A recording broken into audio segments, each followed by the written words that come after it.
Welcome back to Solynod Hex, everyone.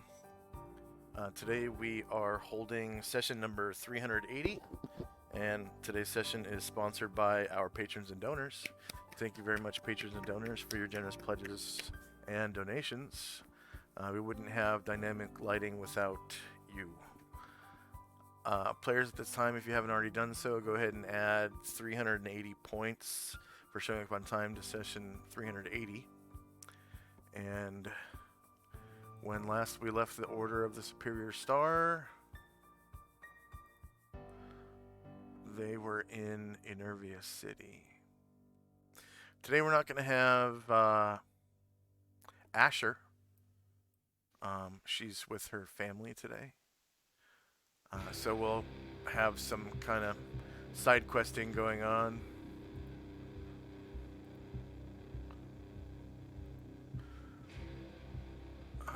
Okay, here is Enervia City.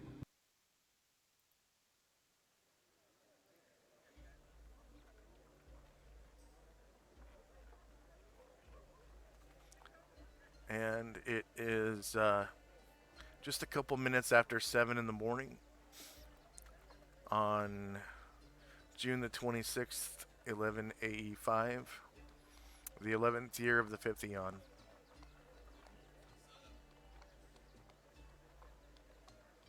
I'll check the calendar in just a second to see what the day is.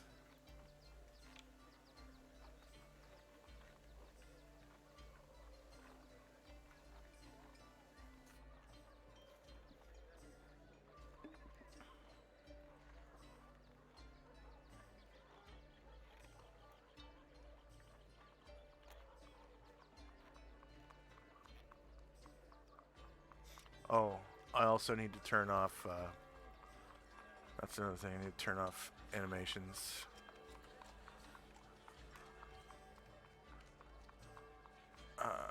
Before we go in.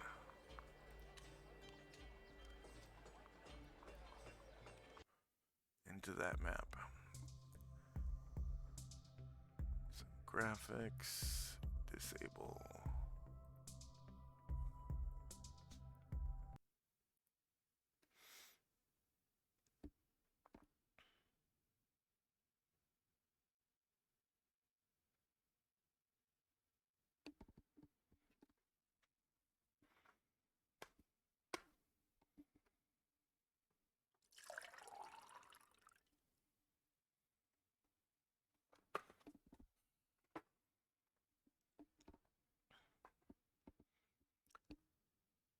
Oh, I better refresh.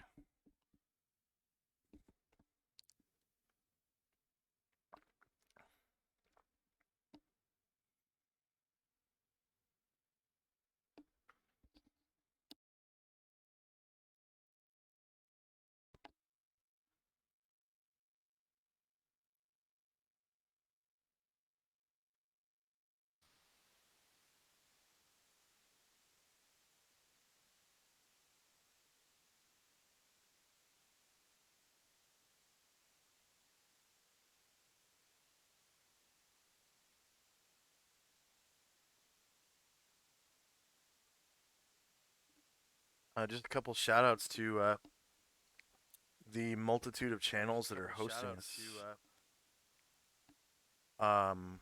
Lurks, Lurxx, Kitten Rescue, Cakesips06, KAXIPS06, Alto, and Alien Gathering are all hosting us right now.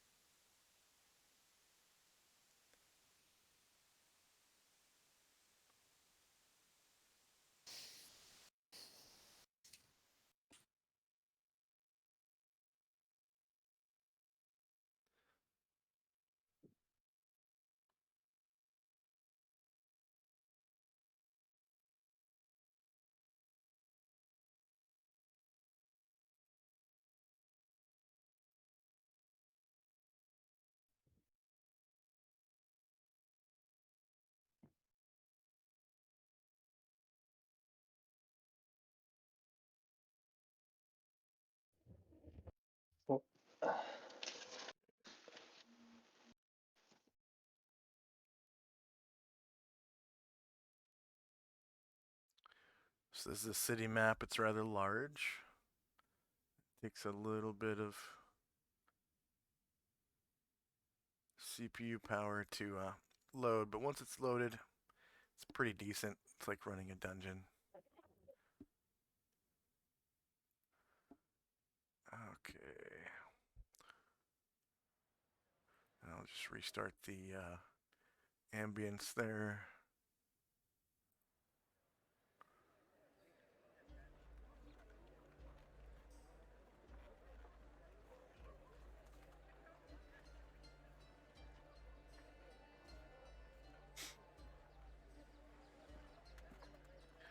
All right, so the Order of the Superior Star is in the quarter of the city known as the Arcade.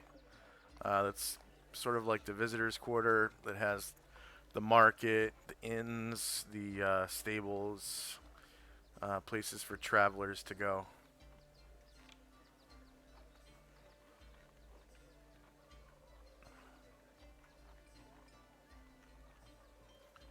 And they have taken up residence in the seediest tavern in town, the Hay Bale Tavern.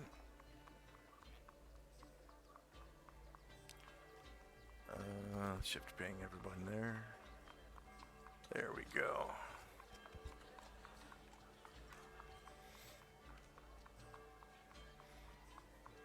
All right, we've got Tenzi's Sacred Guardian, Blessed Watchfulness. I'm going to put all of Asher's characters on the GM layer in a second. Time now is 3 minutes past 7, June the 26th, AE5, and the day on June the 26th.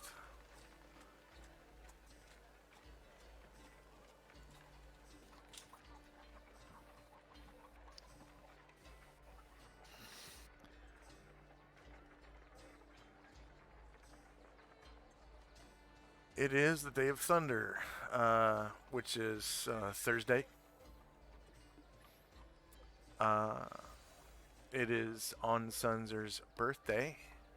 He's not currently in the party. That's the NPC from the previous story arc. The Grand, what is it? The Grand Druid runs the whole planet, right? I think it's the Grand Druid that runs the whole planet. He's the Grand Druid of Solynod Hex. So, pretty important NPC.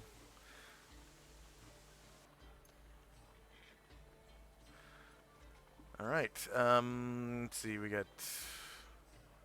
Oh, none of the player characters are on the turnover tracker.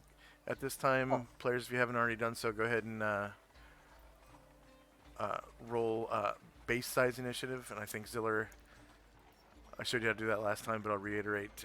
If you click on your token, click on initiative, and then medium size. Yep. And it'll add you to the tracker.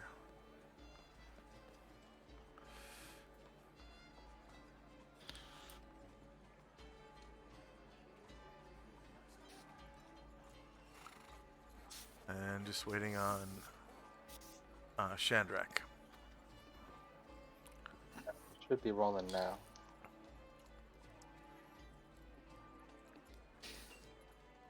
Hasn't popped up in my thing yet. There it goes. So I'll do it again. Okay. Okay. It added you to the tracker before it popped up in chat. That's interesting. Just like a couple seconds apart.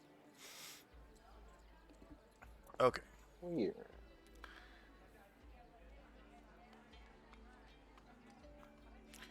First up is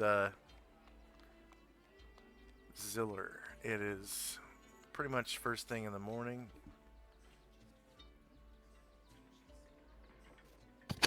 Just finished our breakfast. Yeah, just finished. Well, I'll make my way over to Shandrak. I'm not quite sure where Shandrak is. He is right here.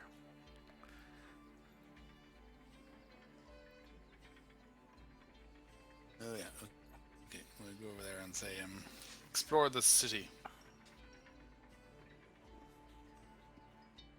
All right, sure. Yeah, I actually had a couple more errands I wanted to run, including I want to go check the palace. In that last adventure I was in, there was a wizard that I had paid for some spells, so I want to check to the castle to see if he's come back yet. Yeah, that sounds good. I'm with you wherever you're heading off to. Okay, then let's try to go to the castle first. See if wizard the Archmage Adolf has returned. So a little background on Adolf. He is basically my version of Gandalf. Gandalf is, of course, copyrighted, so I used Adolf.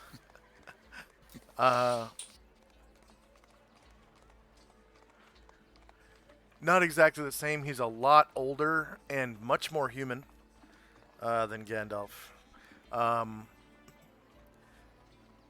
And his sense of humor is a lot grittier. He's more of a teenage American than Gandalf.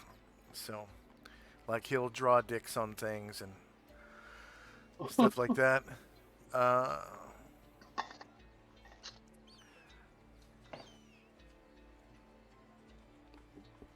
But he is very, very old and decrepit. Really, really old. Just about to break a hip if he falls over. So Tenzi, you hear talk through the door. Your friends sort of chatting about leaving the hay bale tavern for a bit to go to the palace. Ashriel and Musashi will finish up breakfast, and then wait. They're gonna wait for Tenzi. Tenzi's taking a bath right now, so I'll finish that up, get dressed, and then go and I'll call out to Shandrak and Ziller. Be with you in a minute. Just cleaning up here, and then going over by Ashriel and Musashi, see if they left me anything for breakfast, and quickly finish that, and that'll be the end of my turn. Okay.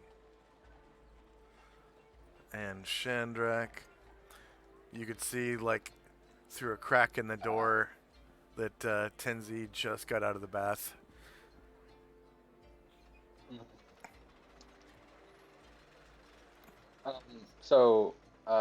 Sorry, Tenzi, is he actually in the main room now with us? 'Cause I don't No. see any of the No, tokens. you saw through a crack in the door into his inn room, way over here. He was shouting, I'll be right with you. And then you saw, like, Okay. for a second, this pale white ass get out of a bathtub and, like, shut the door. And then, like, seconds later, somebody opened the door again and walked out, and they were in a brown robe or whatever, which is what Tenzi usually wears, and walked this way. All right. So Shandrak shouts out towards that direction. No problem. Take your time. We'll just be finishing our breakfast when you're ready to come. And Shandrak will take another sip of this tea that he has, and just wait for Tenzi. Okay.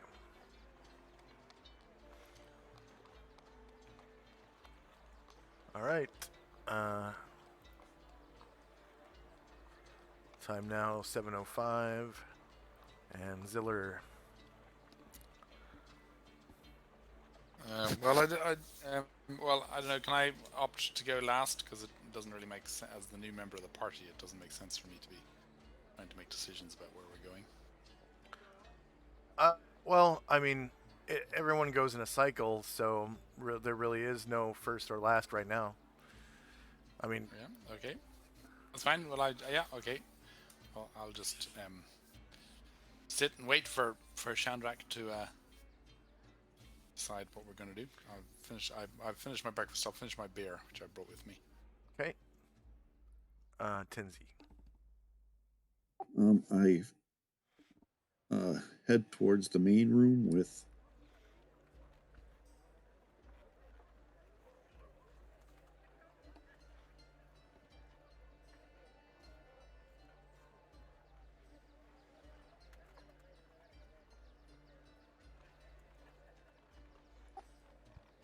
Are these caravan people still here? Yeah, they're like just now, starting to get their food. They look a little less perturbed than before, because remember, um, there were so many tips going on that the servers were serving uh, uh, Amber's characters first, and Yeah. they were a little ticked off.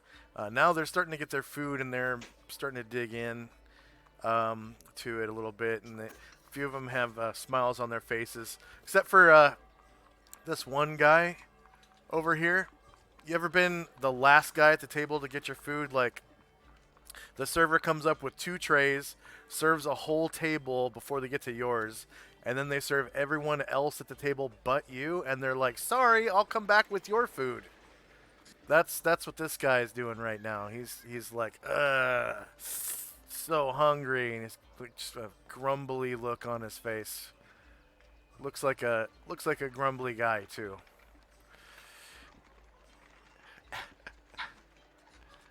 All right.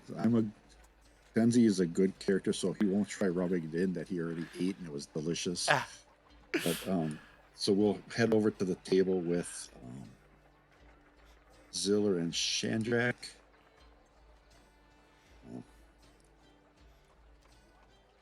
Kenzie will walk by and thank Inavir for the breakfast and hot water, and then go and join Tenzi and Ziller. I mean Shandrak and Ziller, and ask if they have any plans for the day. Well, I wanted to go to the palace to see if Adolf had managed to come back yet, because I have a few spells that he owes me. And then afterwards, I did have a couple little errands, and then thought maybe we could just explore the city. Okay, that sounds like a good way to spend the day. Whenever you're ready, you can head out.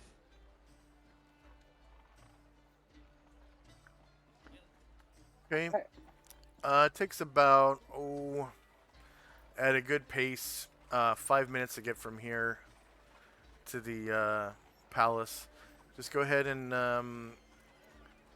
move your characters outside the front door of the Haybale Tavern, the ones that are actually going with you. And I'll just fast forward 5 minutes. I think the only person who hasn't been through the Nexus is Ziller. In the middle of town, there's this nexus of gates between districts. Okay. It's a triangular nexus.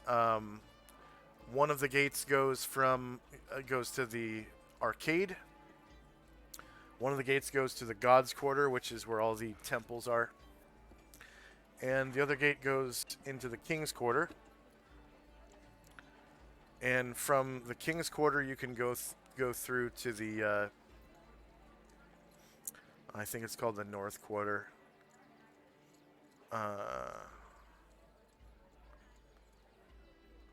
It's called the Warehouse District. It used to be called the Elves Quarter, but of course, elves were all kicked out of Enervia City during the Mithril War. There used to be a lot of elves that lived in the Warehouse District and did a lot of the trade stuff, warehousing, and they kind of kept the slums clean. Now the slums are filled with men, and it's not a very good place to go. They don't even have an inn or a stable. Wait, I think they have a stable. Oh, they have both a stable and an inn. I just have never had anyone go there before. So that would probably be the worst place to stay in town. There's also a former player character who owns a house in the warehouse district next to the aqueduct, where the aqueduct pours into the water system for the city. This is a rather technologically advanced city. It actually has plumbing.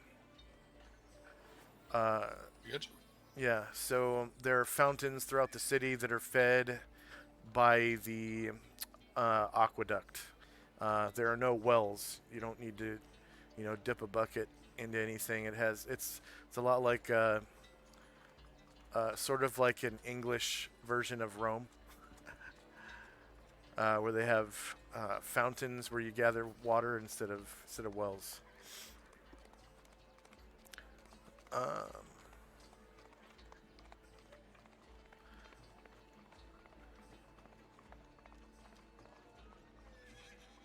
And the Nexus is north of here, and then the palace is sort of like north easterly direction from the Nexus.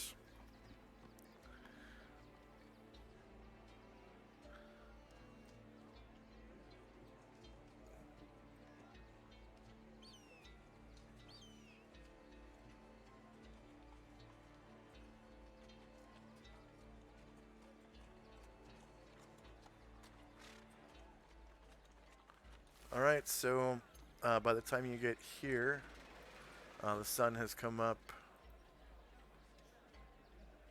quite a bit, I think. Okay, yeah, I've turned daylight fully on. Alright. What's the trick for finding where Or is there a trick? A trick to finding what? Just zoom out to 10%. Oh no! Finding where I everybody forgot is. to. I forgot to. Or do I just have to search? Oh yeah, good. Excellent. Yeah. So I'm just gonna fast forward about 5 That's good. minutes.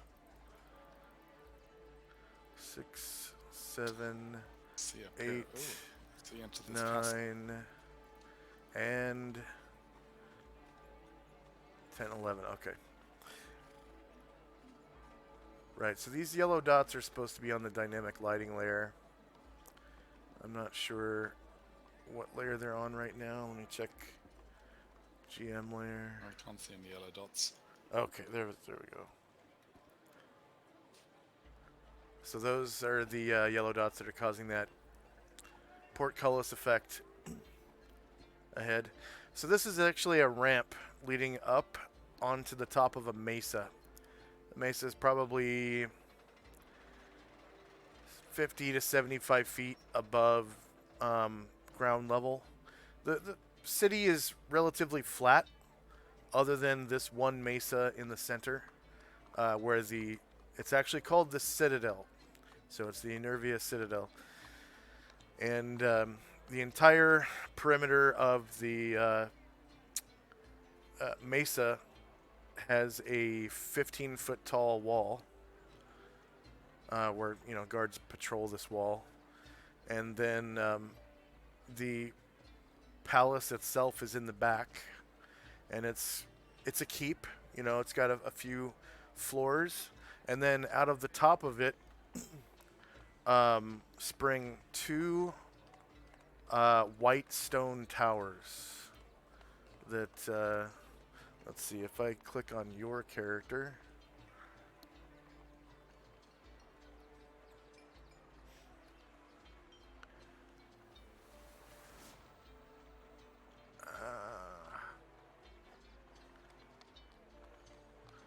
Yeah, if I click on your character.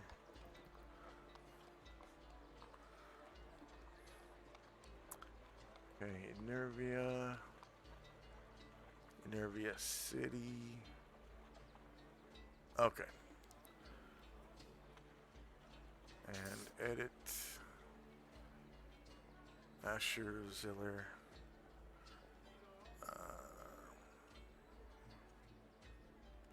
Okay. Yeah, I think all four of you, or I mean, yeah, all four of the player characters would now know these things. So I'm going to add this to everyone's permissions about Enervia City. So you can see these two towers springing up out of the Wow. citadel. And then, so this picture isn't 100% complete. At the top of the towers, they're connected by a bridge. And Cool. this bridge, so it's like a Is that where the wizard lives? No, actually, that's where the gold dragon used to live during the Great War. That was Balasar the Bold's perch was on that bridge atop the two towers. And since then, he has disappeared, and his son, Brian Jurid, has taken up roost between the two towers, which is Amber's henchman, the gold dragon baby. So that's his roost now. Oh, very good. Oh, yeah. Okay. Yeah. So his bonded treasure is up there. And there's a big old contingent of guards. You can actually see them walking around because it's a pretty clear day. It's windy, but there's no clouds or anything, and it's June, so there's plenty of sun. You can see these guards walking back and forth at the very top of these towers with big old arbalests. And they're keeping an eye on both the sky and the ground below.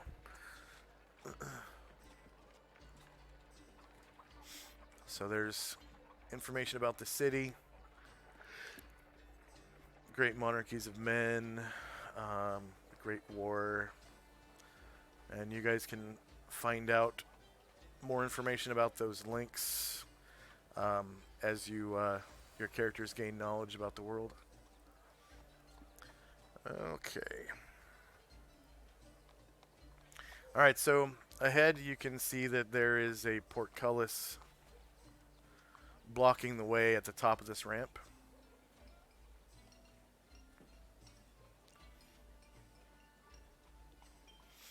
And beyond it, you can see a contingent of city guards sort of guarding the portcullis at ground level and on atop the wall. Okay. And the portcullis is, of course, down.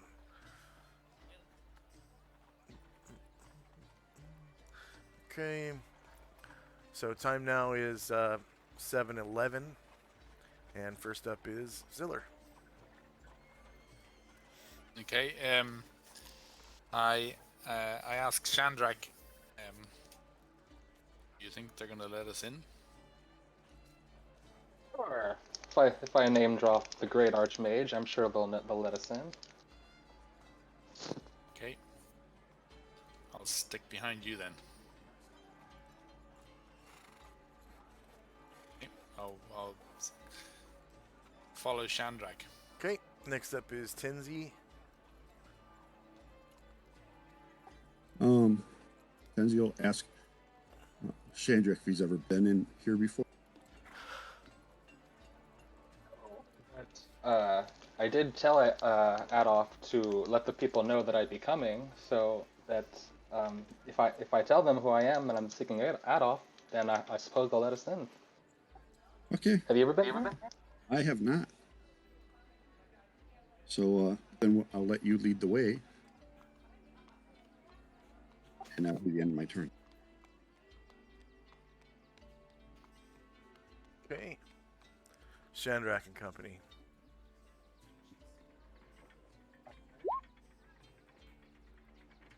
Step up closer to the gate. Guards can hear me better. Yeah, you can see that there are 12 city guards. They have a wizard with them. And there are 3 leaders, all the same rank. So Shandrak calls out to them. Hello, hello.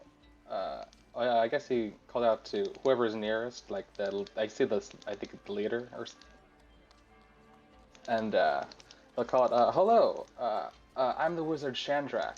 I have business with the Archmage Adolf. Could I please have entrance to the castle? The portcullis immediately starts lifting. The guards sort of step out of the way. And, the first one says, check your weapons. And so anyone who has a crossbow, a bow, an arming sword, which is a long sword, firearms, or pole arms has to check their weapons. Daggers and small arms are allowed, even in the court. I mean, like, everyone carries a dagger. It's just, that's the way the world works. Back in these times, they were super, super dangerous.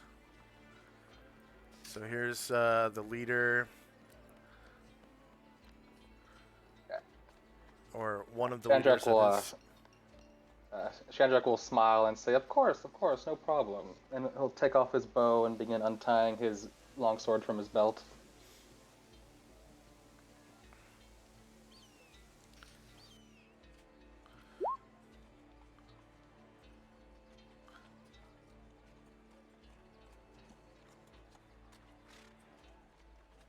And an indentured wizard. So you can see that 2 of these leaders are actually archers. One looks like a heavily armored, fighter, almost like a paladin. And they just kind of step aside. They're all eyeballing the fuck out of you. Like, looking you up and down. They don't search you for weapons or anything because small weapons are allowed. So if you have anything concealed, it wouldn't matter anyways.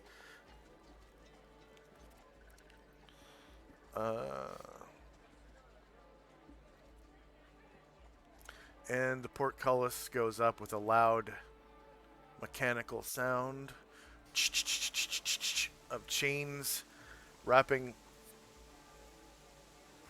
around capstans. And they only give you about 5 feet of room to walk through. Okay. And the leader, he's like, right this way. The one that's heavily armored. And he turns around to lead you into the citadel proper. And inside you can see...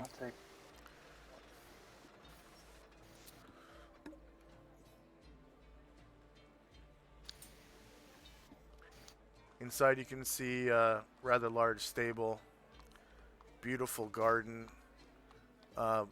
bunch of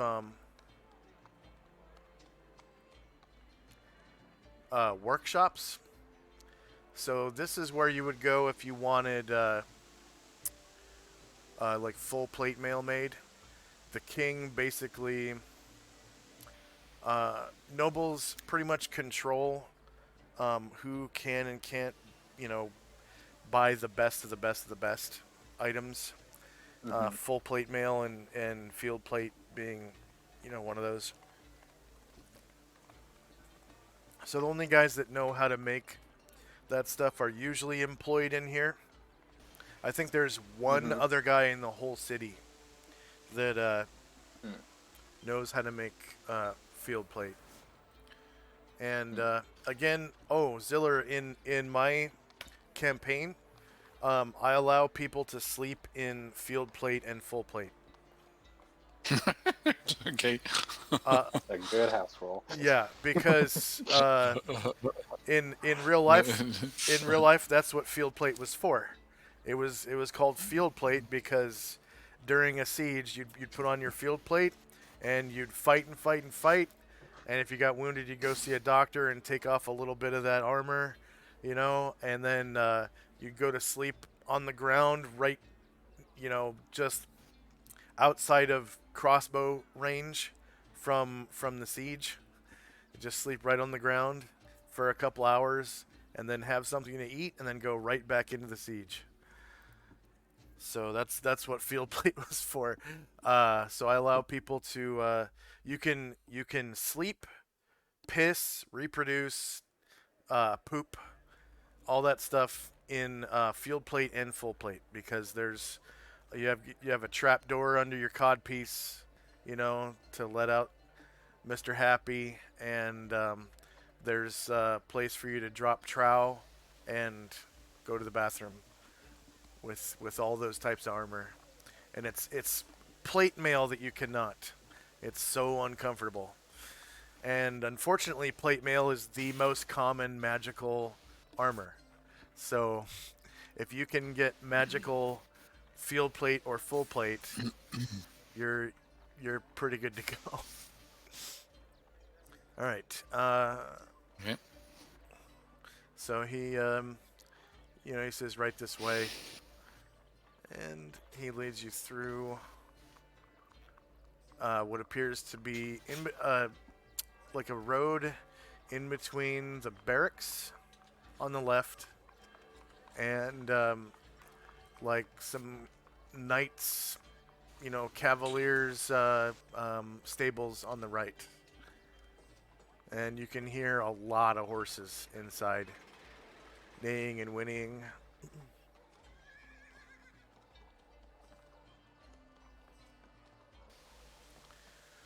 And pretty much there are just gaggles of dudes as soon as you get into this courtyard.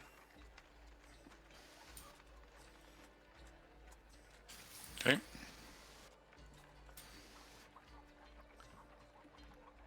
To the north, gaggles of dudes standing around with arming swords, and they're practicing their sword fighting just in this courtyard here. A lot of them have crossbows. You can see a couple of wizards and a couple more leaders.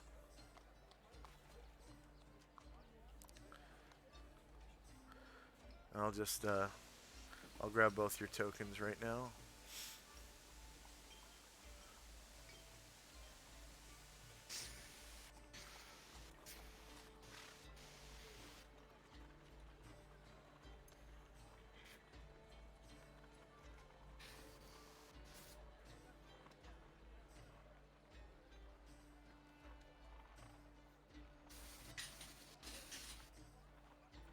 Whoops.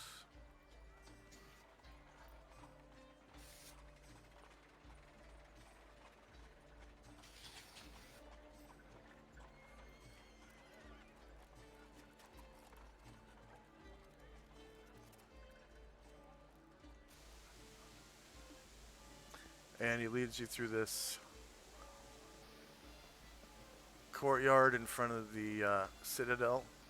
And you can see that there is actually this super long stable is actually two stables. There's one facing into the courtyard and one facing outwards towards the door. And this courtyard has street lamps and whatnot. And there is a huge door, leading into the castle that's wide open.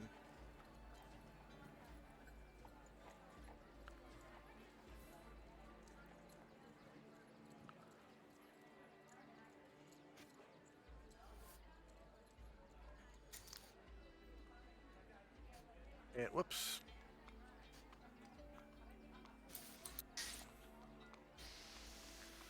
So way. Say again. This is one of these towers. No, you're Is this way under the towers right now. Towers that we saw. You're way under the towers. This is Or are the towers separate? This is the keep. The towers stick out of the top of the keep. The castle. Yeah. Okay. Okay. And he sort of leads you to this waiting room.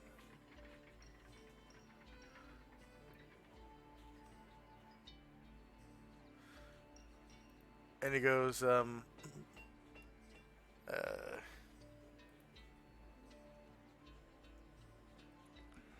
wait right here.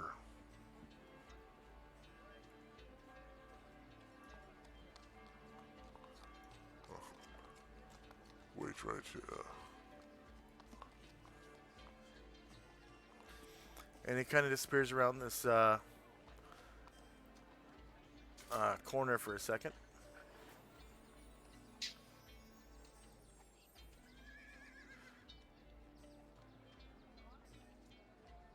And end of round. First up is Ziller.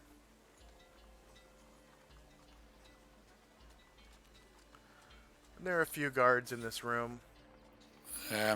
Okay, well I'm going to... Okay, well I'm gonna just hang back beside Chandrak. I think Chandrak's gonna do all the talking here, so...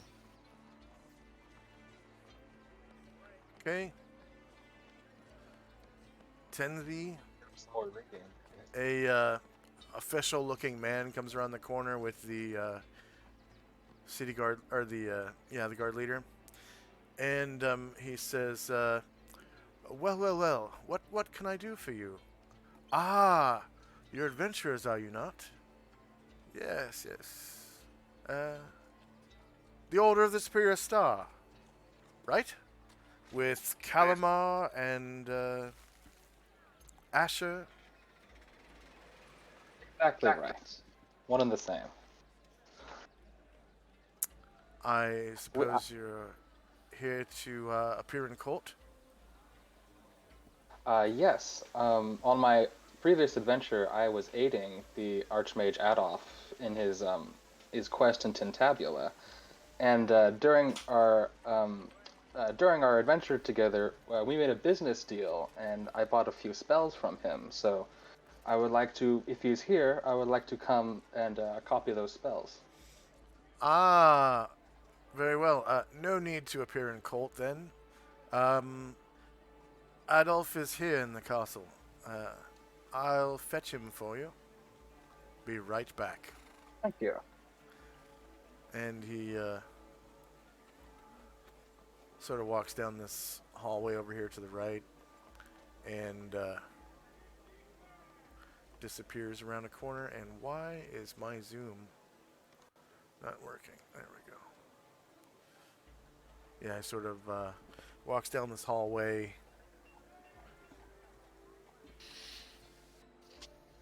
and disappears around a corner.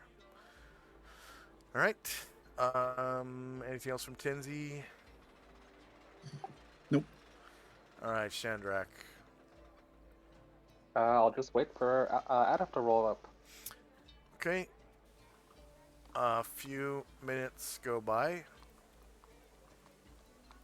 1, 2, 3. And Ziller, the man, comes around the corner with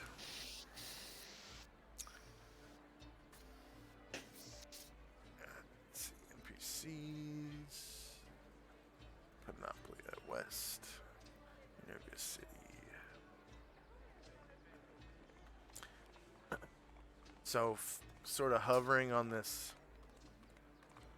rug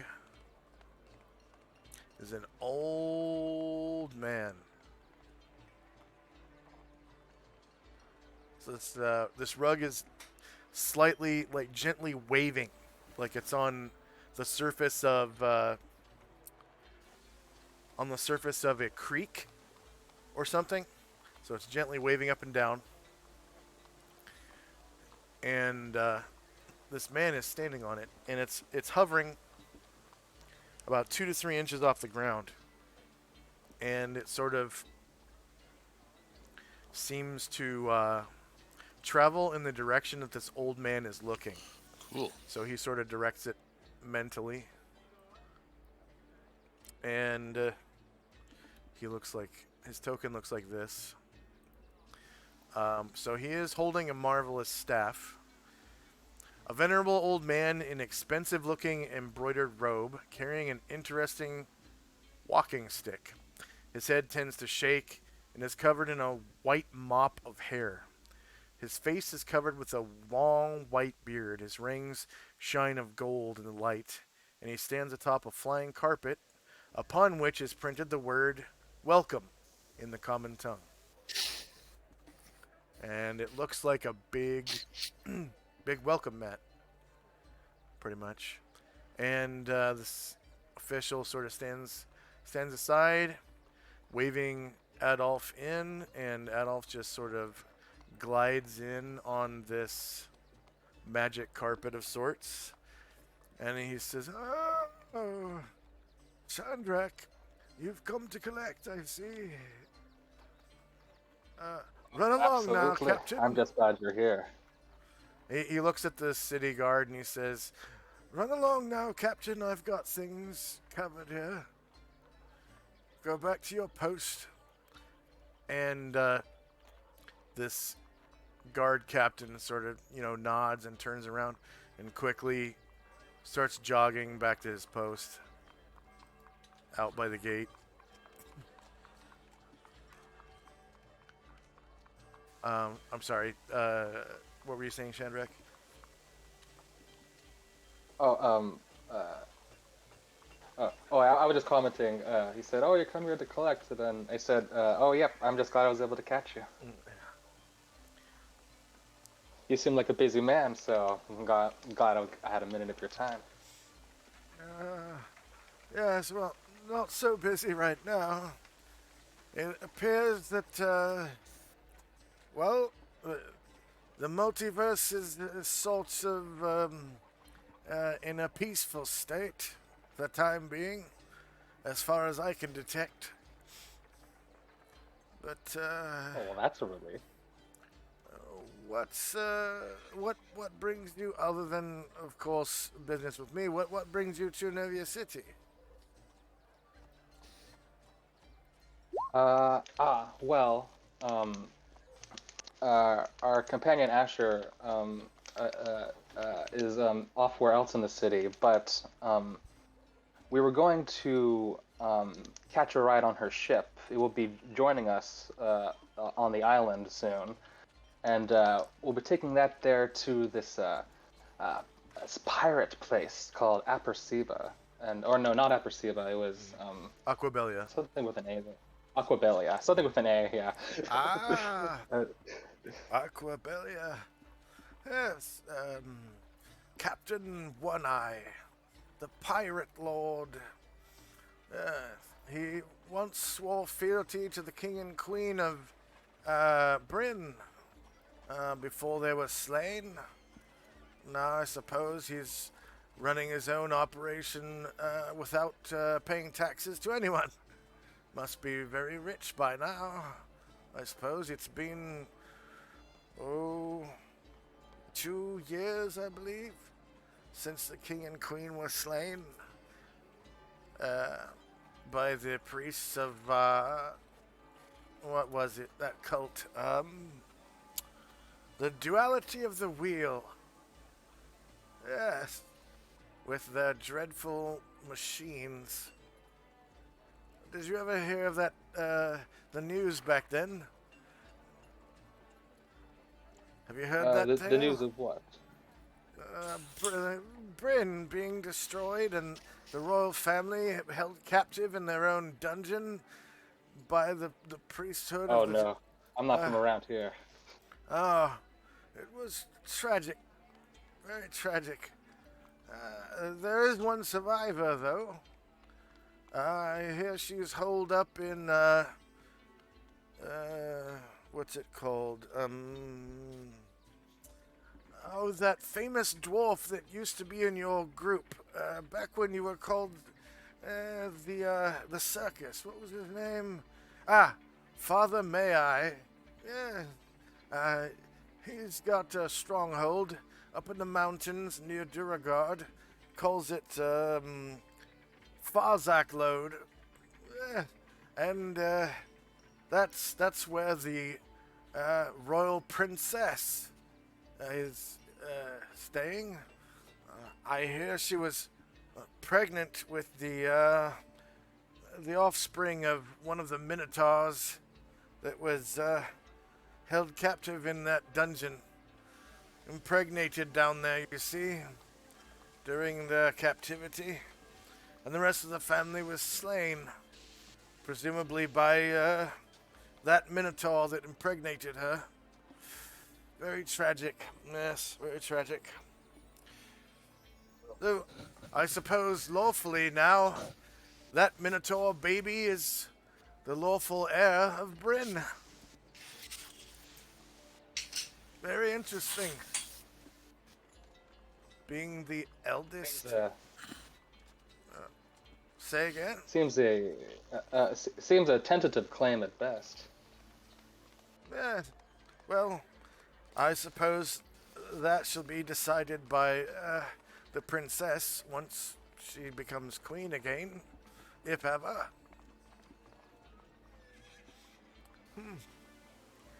Anyways, I see you've got a new friend. And first up is Ziller. So the old man sort of... Hello. I'm very honored to meet you. and Great mage. I've heard much about you, but never had the honor. he sort of steps to the front of the welcome mat, and it brings him over towards you. And he reaches out his hand to shake yours. Yeah, I shake his hand. He's got a really weak grip. It's like spaghetti. Try not to damage him. It's like spaghetti. And he sort of heaves the or wheels back on the welcome mat, and he's like, "Oh, don't break my hand. You've got quite a grip there."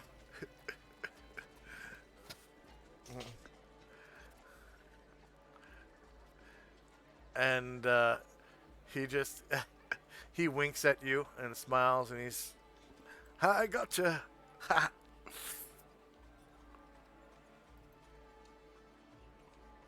Okay. So Zilla, ranger? Yes, I've been lucky enough to train with, if I can find the details, Red and Foxglove.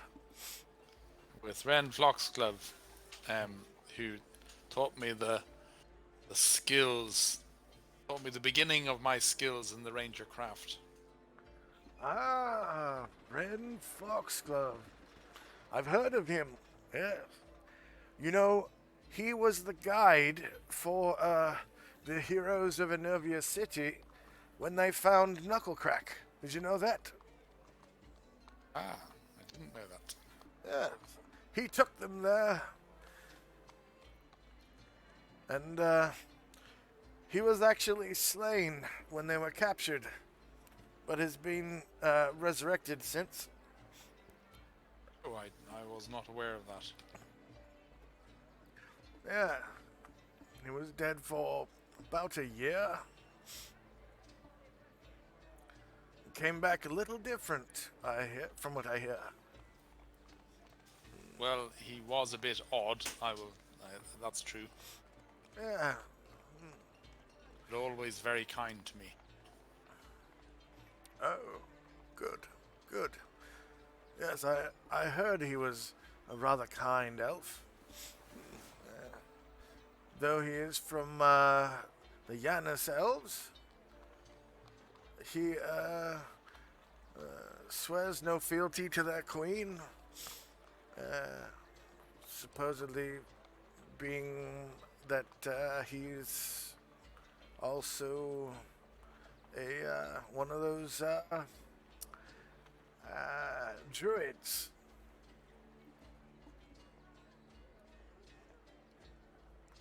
Yeah. Well, Anyways, hello, Tenzi. How are you? I'm doing great, Adolf. It looks like you are doing well as also. Oh, yes. Fit as a fiddle. Ah,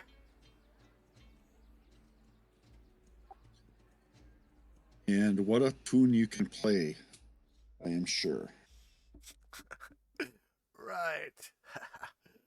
Yeah, well, I try. Fresh foods and not too much salt. That's how you do it. I will try to follow your example that way. Uh, well, Shandrak, shall we get down to business? Yes, yes, absolutely.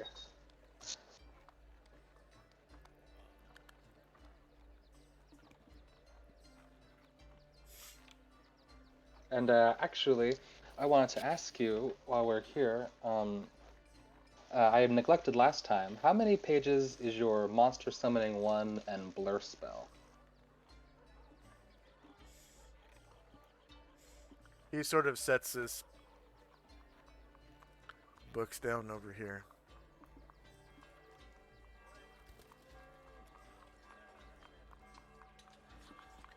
And starts flipping through. You said Monster Summoning 1? Yeah.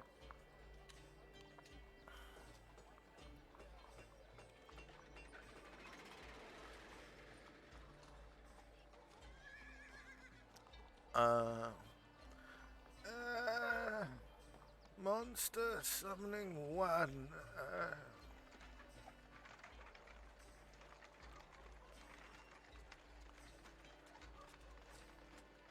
I don't believe I have that spell. Oh.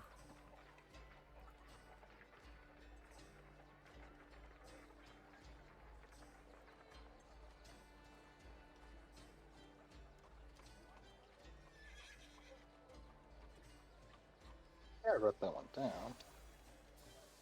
Oh, yes, I do.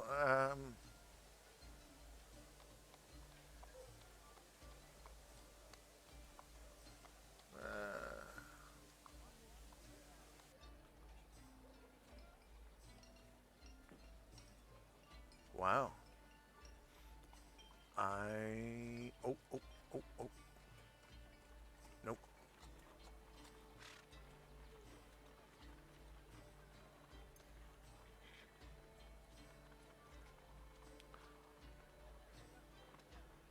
Let's see.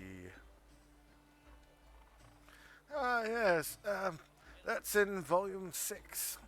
Current projects. It was,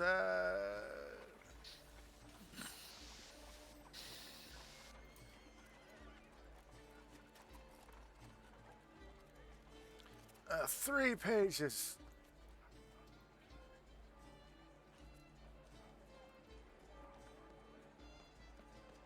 In that Yes. case, I would also like to add. I would also like to buy your Monster Summoning from you.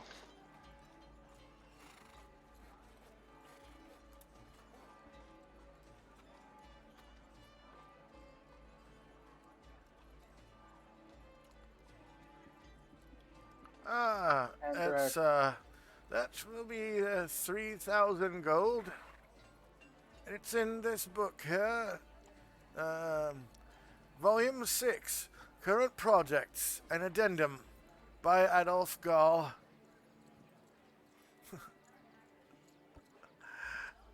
And so Shandrak summons up his magic chest, Here you are. and he'll pull out 3,000 GP sapphires. So yeah, so does that look good to you? Let's see, 1 second.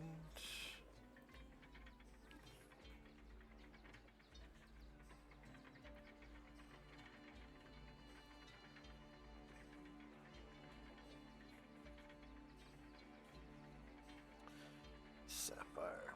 Ah, yes, sapphires. Of course.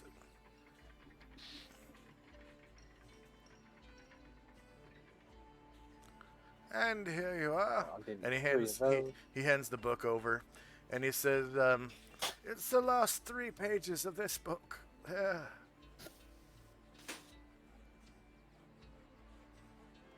Wonderful. Okay, so then. Cool. Then Shandrak will cast Read Magic.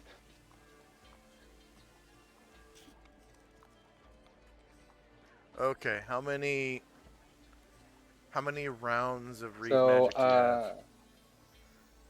yeah, I should have 18 rounds, and I got 16 pages that I'm reading, worth of Okay. spells. So I'm just gonna fast forward 16 rounds. Mm-hmm. I'd also like to read 2 more pages of the High Cleric spellbook.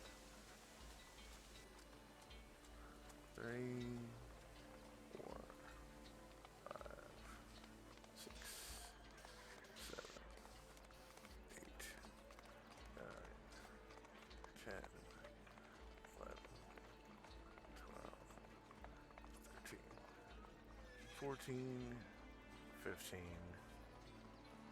16. All right.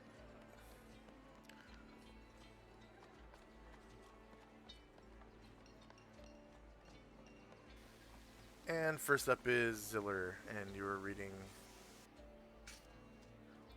2 more pages. Okay. So, Okay. you've been around. It's been around 20 minutes. You've been in here. Okay. Just kind of. I'm looking around and taking in all the sights. Maybe seeing whether I might be able to touch the magic carpet. Oh yeah. Just out of curiosity. It feels pretty rough. It's very thick, and it feels like it's made of like a combination of sheep's wool and burlap. Okay. Like sheep's wool punched into like a burlap, like a thick, almost like a tarp, like burlap treated with wax or something. Oh yeah. I say to Adolf, this looks like a wonderful, wonderful carpet. I did not know they were real until I saw one.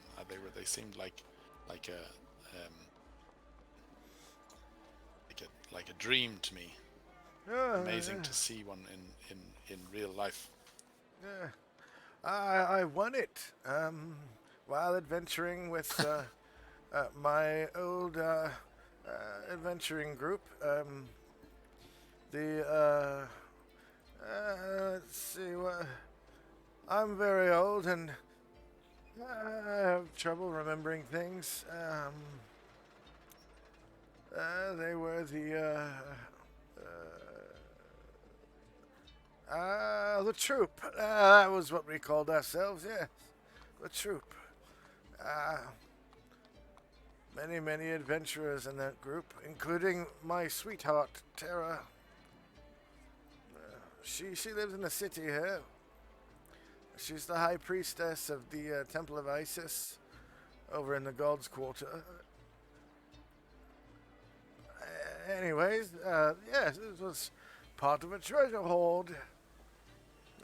We defeated an ancient evil lich down in southern Apasiba. A place called, what was that kingdom? Honolulu? Yeah. Near the southern tip. And, my group gave this to me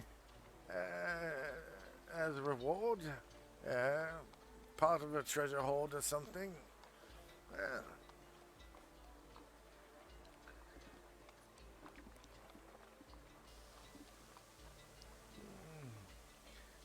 Yeah, anyway. Well, it looks wonderful. Thank you.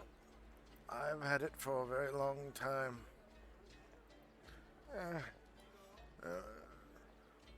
And anything else for Ziller? Okay, Tinsy and Company. So are these just benches and chairs in here?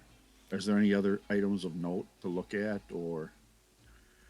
There are tapestries on the walls, in places, and paintings. Um, decorations, artistic decorations and things. A few murals. Most of it depicting the Dragon War, the history of the great monarchies of men, of which Enervia is the most prominent currently. Uh, Go ahead. Well, I'll just be looking at the tapestries and the murals and such, trying to learn from them. Yeah, most of them depict scenes of an ancient war that was waged between uh, the monarchies of men and this other country called Gogatoon. It's a mountainous country uh, to the northeast of Gronar that's just filled with red dragons. And it depicts a man who seemed to be able to transform into a great worm red. And some of the murals and tapestries depict him in the form of a man sitting on a throne,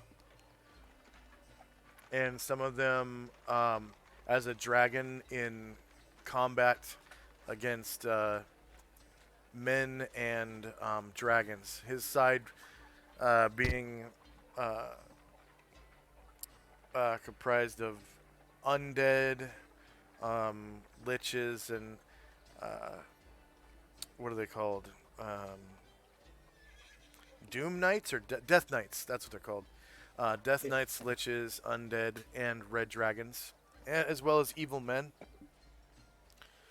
And then usually on the right hand side, being that his country is in the east, and then on the left hand side, um, gold dragons, paladins, clerics, and whatnot, and the forces of good.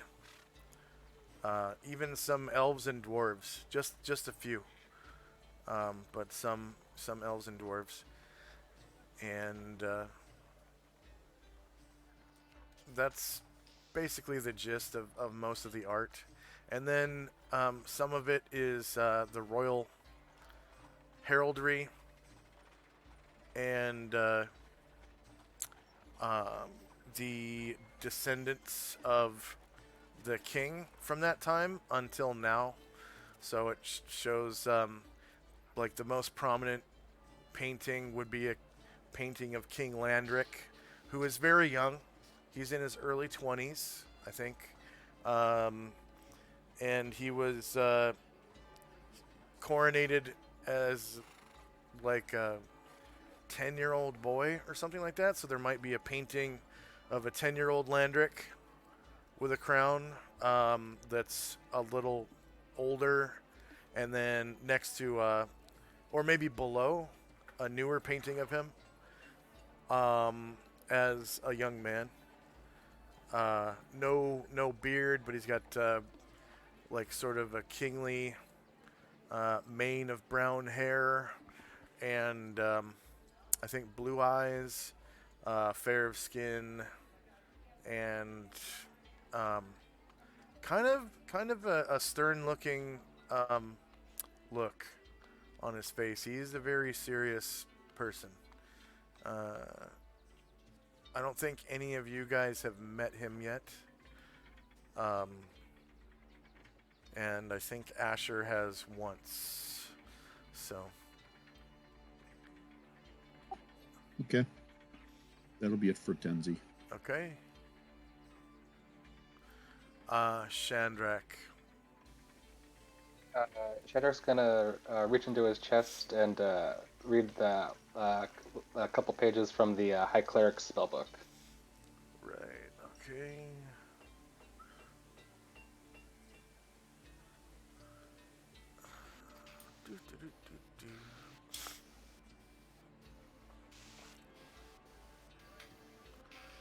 Okay, High Cleric.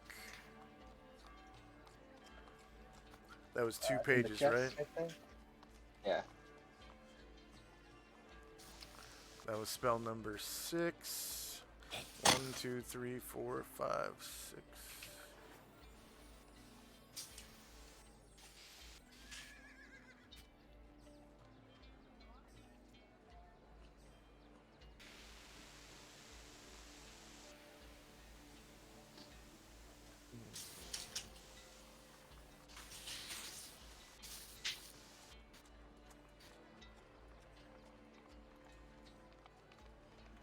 Okay.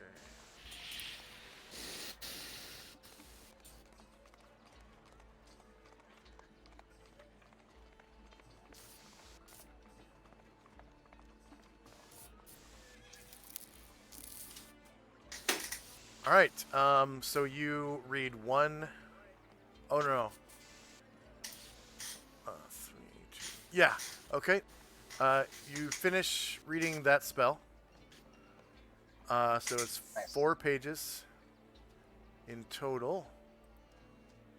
So that is 4 of 15. 4/15. And it is the ESP spell. That is 2nd level.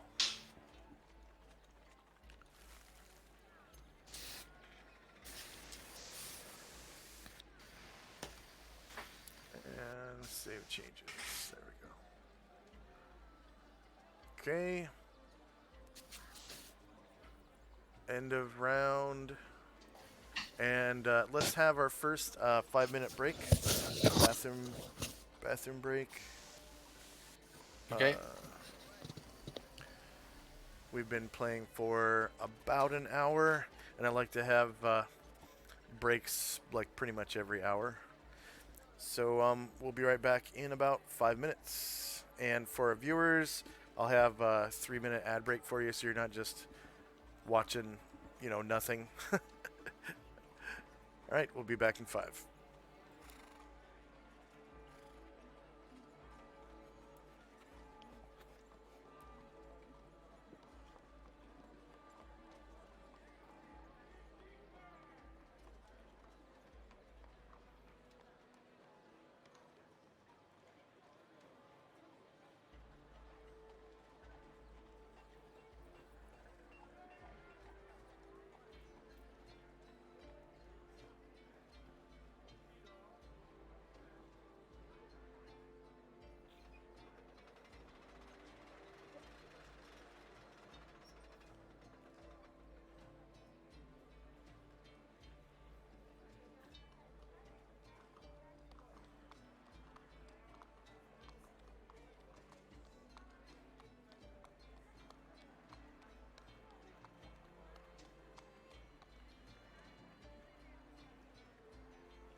And I'm back.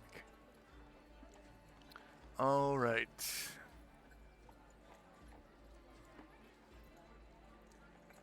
So do we have High Master Tenzi, Yep.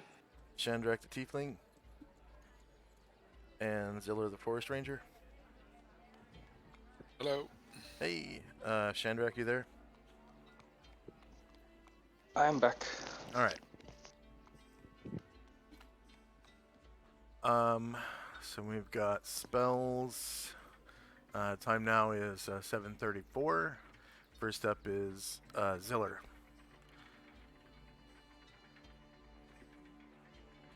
I don't know. While we're waiting, I study some of the pictures that the other ones that Tenzi wasn't looking at. Yeah. There are a few that depict the Mithril War, but just not as prominently as the Great War. And it shows the tree line of a forest with trees that have been knocked down by trebuchet boulders or whatever gets launched. Yeah. I was gonna say, ask Adolf when what period this picture depicts. Oh, that's the Mithril War. You remember? Just maybe a year or so ago, it ended with the treaty at Yes, Falzak I do, yeah. signed Oh, by. yes. Let's see, that treaty was.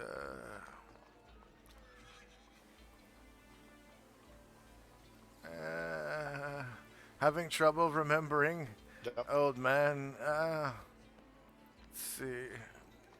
Find Treaty of Falzak Load. Here it is. Yeah. The treaty was the brainchild of none other than myself, the Archmage, whose brilliant plan was to form the Troika to manipulate the circus into ending the Deep Dragon War, thus allowing Duragard to enter and quickly end the Mithril War, freeing up Gaul Forest and thus Knucklecrack from Gannis control. The Treaty of Falzak Load serves as the basis for an Enervian alliance between King Landric of Enervia and King Bolvor of Duragard to empower Gorch as King of Knucklecrack. The treaty united Enervia Island against the Yanis Elves, who had captured Knucklecrack after the saviors of Enervia City liberated it from the tyrannical goblins who attacked Enervia City at the dawn of the 5th Eon. The treaty was signed at Falzak Load on December the 10th, 9 AE5. So, 1 year and some 7-ish months ago.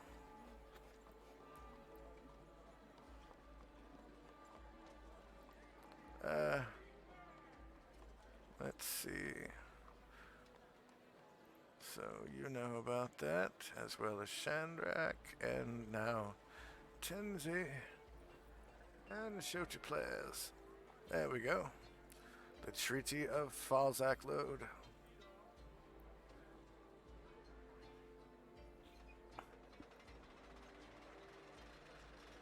So if you ever go to Knucklecrack, there are allies under King Gulch, the Red Goblin.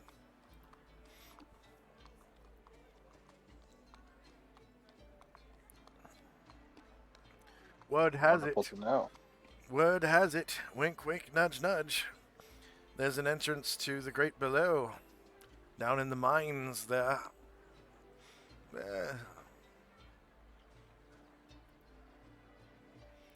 Well, anyways. Anything else for Ziller?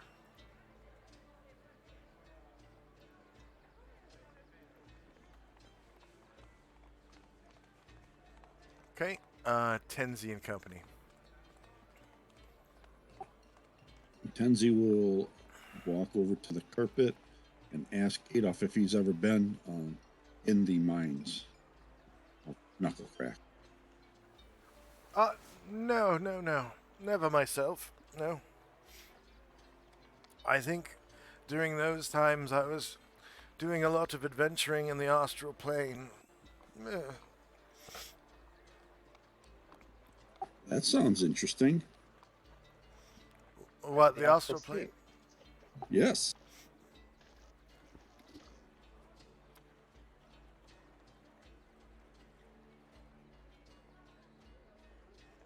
Uh-huh. Yeah, the astral void, as they call it. It's mostly dominated by a race called the Githyanki. Have you heard of them? Shandrak being from the cage, you know who the Githyanki are. And their relations with the Gitzerai.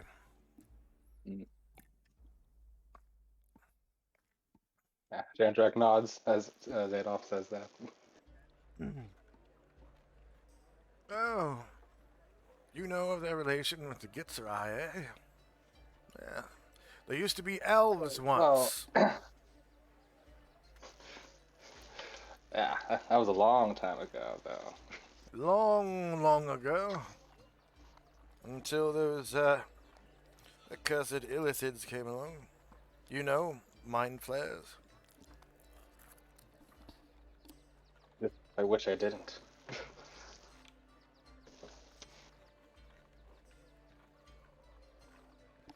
Yes. They split the race into the Gitzerai and the Githyanki. Githyanki are a bunch of assholes that live in the astral plane. It causes trouble sometimes for us men. Anyways, that's what I was doing back then.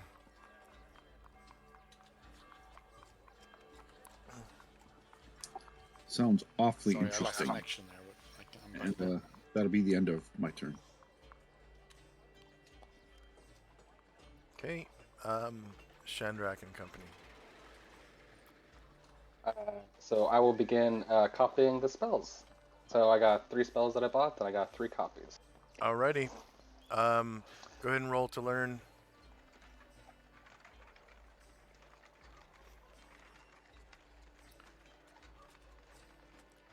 Oh, can you talk now, Ziller?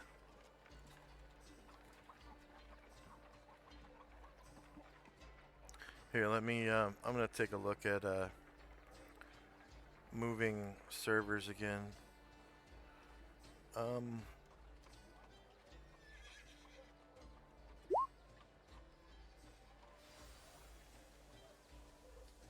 see, server settings.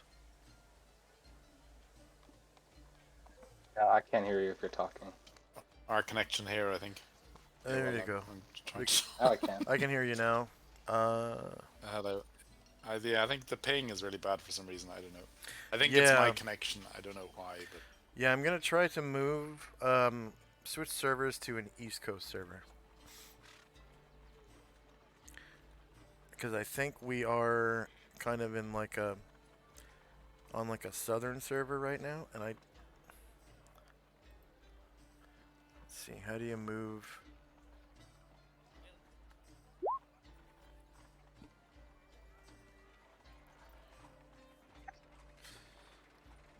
Change server location on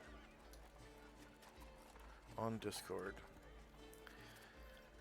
Click the down arrow next to your server at the top of the channel with some left and click server settings in the overview tab.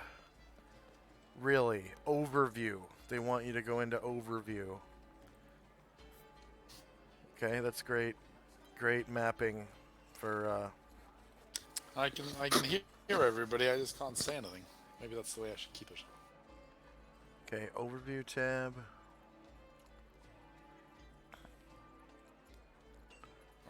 Well, Including the okay, current back region again. of the server. Sorry. To change the region of the server, It's click on trouble. change.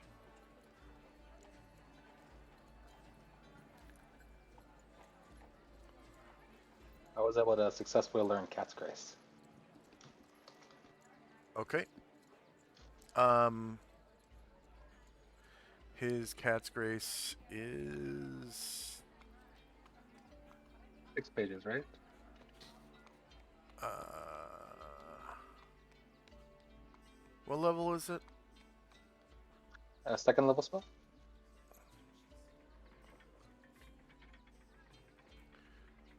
Yeah, his Cat's Grace That is one I 6 did pages. ask you.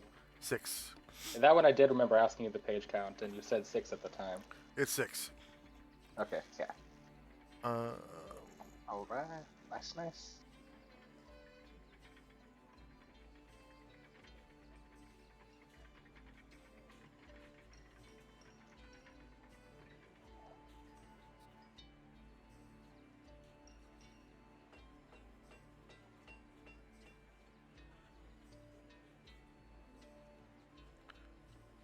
okay. Overview no longer has server location.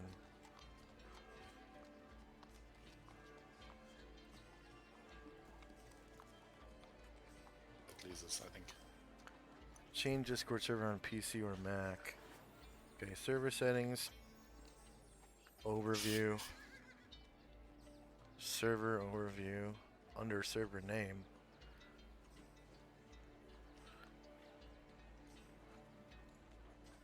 And it's no longer there. Like, you no longer have the option to change your server region.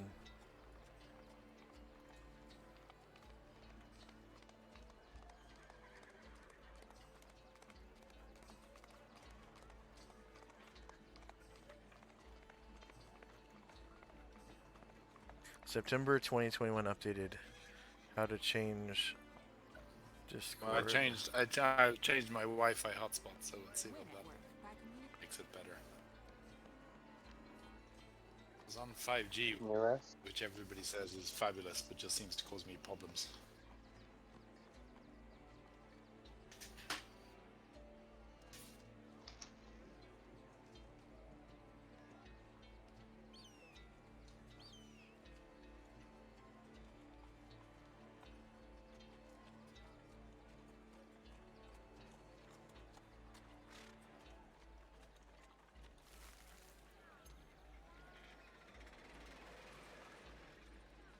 Oh, you have to go to edit channel now. Overview. Region override automatic.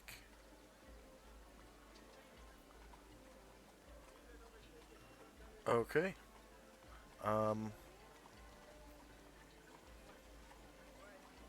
So you don't do it by server, you do it by voice channel. Edit channel, overview. Yeah, we're on US East already. I will switch to...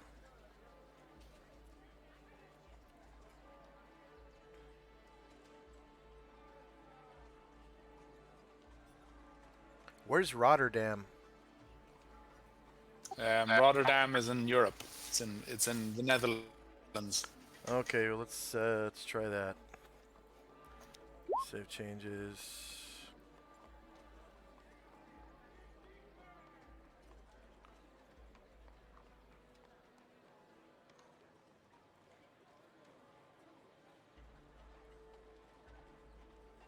So my ping is 152 milliseconds now. It looks like we lost Tenzi. Okay. Or was that Ziller? Hello. Hey, how's your ping now? Well, I think I think it's it's good, but it's been going in and out. So let's see if it holds better. It's 47 milliseconds, which is certainly pretty Oh, good. But yeah. Mine's 153 milliseconds.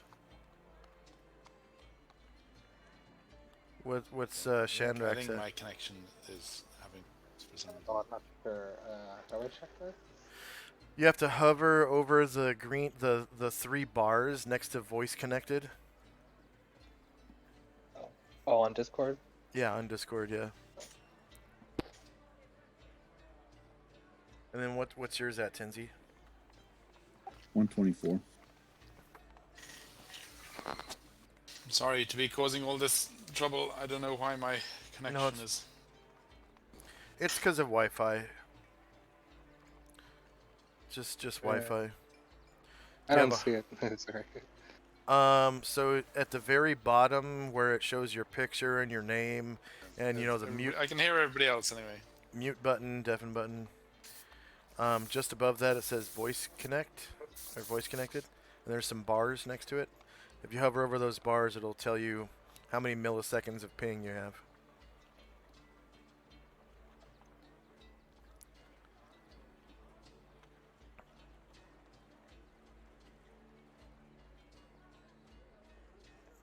Yeah, sorry. I don't know why I can't find it. It's all right.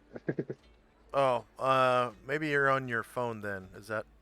I am on my phone right now. Yeah. Okay, that's why. So Ziller, can you hear us? Okay. Yeah. All right. Yeah.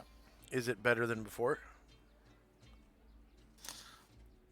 Seems to come and go, so I think it's my connection. Yeah, it's don't know. probably the Wi-Fi. Do you have a hardwire connection?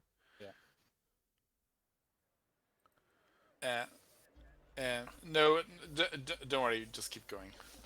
Okay. See. So you did Cat's Grace, and then what was the next one?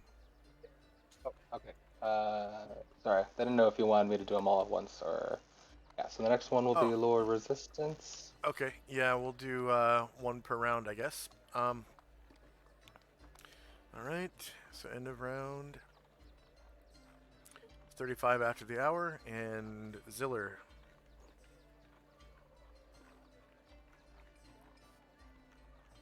I mean, I don't know. I mean, I don't really. I mean, unless there's a particular. Well, you can wait. I kind of. You can just pass if you want. Yeah, no, that's fine. Yeah, I'll wait for the spells. Okay. If there's a particular kind of adventure hook that I'm looking to try and find, I might need a bit more pointing in the right direction. But that's fine. I'll just wait. Yeah. It's pretty much open world right now. Like I mean there's like he said, there's nothing really big going on that he knows of, but maybe you'll come across something with a little bit of exploration or talking to the right NPC. He usually Adolf deals with like world shaking like extinction level events like invasions of devils and you know cults enslaving the masses and whatnot, like what was going on in Aperciba. So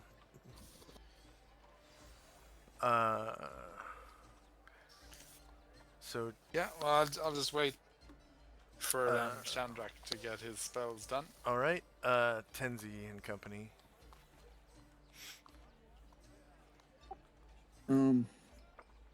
Tenzi will go. There's this guy is like the leader of the guards. Am I pinging here? This guy that looks like an archer. This guy? Oh, this guy over here. Yeah, that guy's a wizard. Oh, okay. They're just kind of talking around. Standing around talking about their guard posts in court when the court opens up. Because it hasn't opened up yet. It's not quite. You know, the king probably gets up at sunrise, has breakfast or whatever. Maybe visits a lady friend, has a bath, and then goes to court. And probably like 8:30, 9 o'clock, usually, and then kind of stays pretty much all day until nightfall. It's hard to be a king. So, just listening to people bullshit about their problems all day and trying to fix things and judging people in court and stuff like that, because he has no High Lord Justice.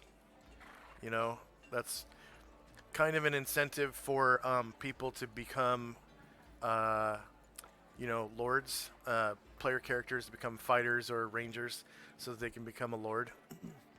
So he doesn't really have any lords. So he's kind of doing all this stuff himself, with Adolf's help, and a couple of the paladins. So,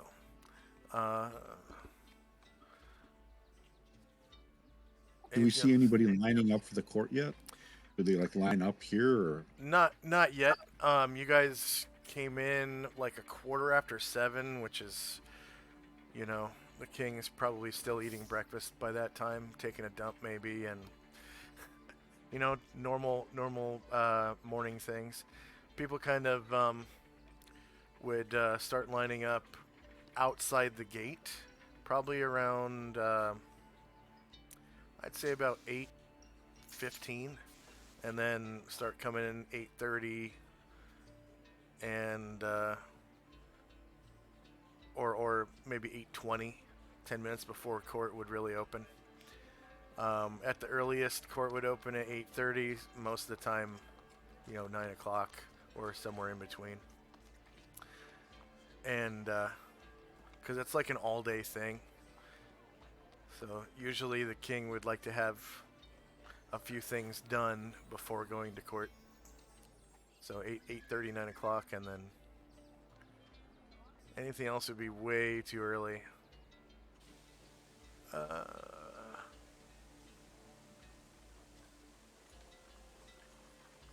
Anything else from Tinsy and Company?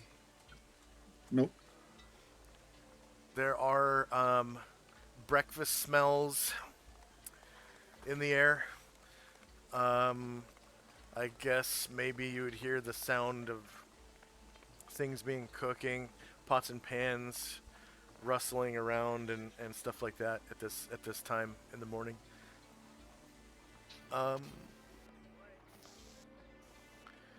Okay, Chandrak, your second spell. I successfully learned lower resistance. Okay, his lower resistance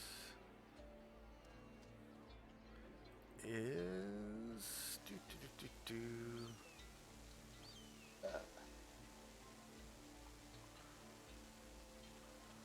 lower resistance was 7 pages.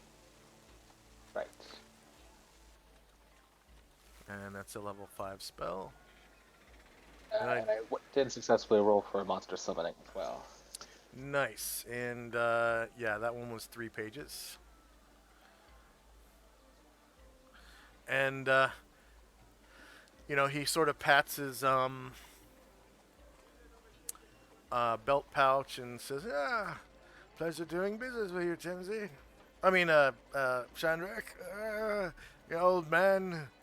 Sorry, got you mixed up for a second. No offense, Tinsy. Likewise, Cutter. Well. Likewise, Cutter. These spells are going to come very much in handy. Shall I be seeing you in court, or are you off to adventure? Oh no, I think we're done here. Very well. I'll see you later. Bye-bye. Ta-ta. And the official guy just kind of he comes over to escort you guys out the front door. And if there's no further business, I'll just skip you guys back to the arcade if you want, because you had business in the arcade, right? Yeah, at night, but before we did that, I did want to do a couple just random little shopping things. So I wanted to buy another spell book. Oh, okay. Let's see. It'll probably take 5 minutes to get back to the arcade, 10 minutes to get a spell book, and then did you want to return to the hay bale for until nightfall? Yeah, definitely. Yes, definitely. But that spell book, and also, a little strange, but I want to get like a ball of string and some writing quills. Okay. Quills are free. And then string, Okay. is that listed in gear? No, it's not a listed item. I just felt like, it's a very possibly common thing. Okay. I would say that it would cost the same as a small sack because it's roughly the same material. Like twine versus burlap is basically the same, right? Twine and Hmm. burlap, aren't they pretty much? Yeah. Okay. Yeah. So, Hemp. do you mean thread for actual clothing, or like a ball of twine? No, it doesn't have to be super thin. Just twine.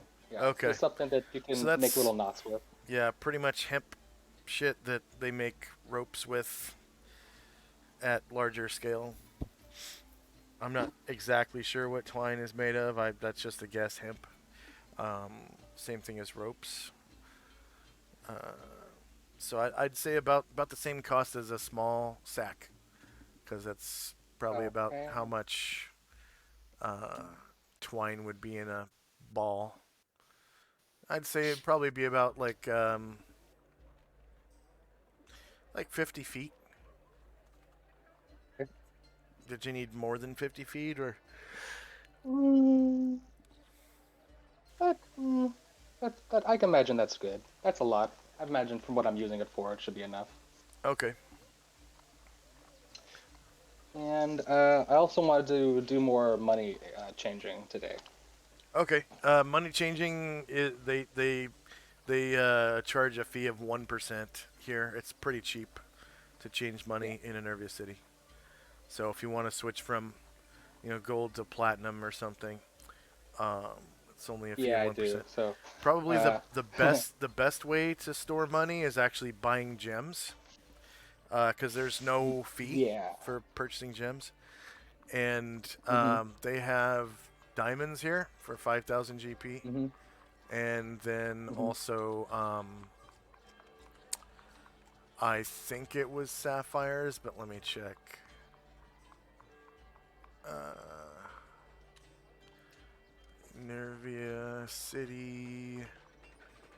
Yeah, sapphires 1,000 GP, and they also have amethyst for 100 GP, because there's a diamond mine, a sapphire mine, and an amethyst mine somewhere on the Hmm. island. Yeah, Probably, that is part of what I wanted to do. I did want to buy some gems as well. yeah. So, They'd probably trade with the dwarves for diamonds, sapphires, and amethysts.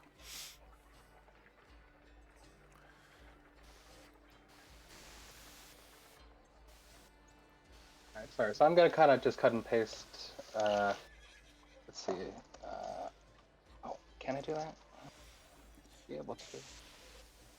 So if no one else had any business, Yeah. So I think we just can go to the knights. So, That could be. no, Oh, what's that, Ziller? no, I'm just saying I'll follow Shandrak back to the to the shops and to the bar. Okay.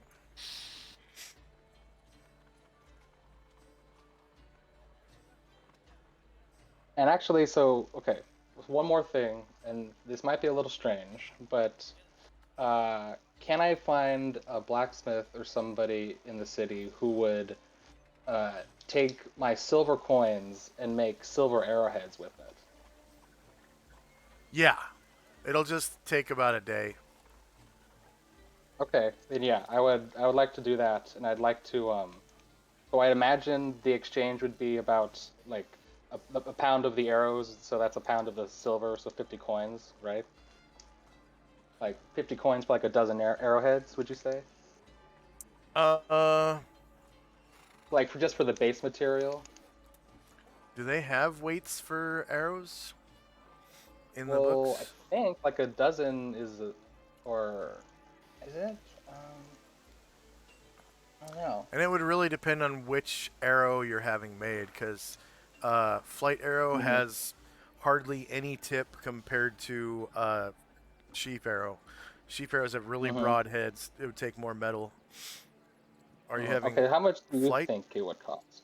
Are you having flight Yeah. arrows made? Okay. So Well, I'd like to have like maybe like a couple dozen flights and like 3 dozen sheath.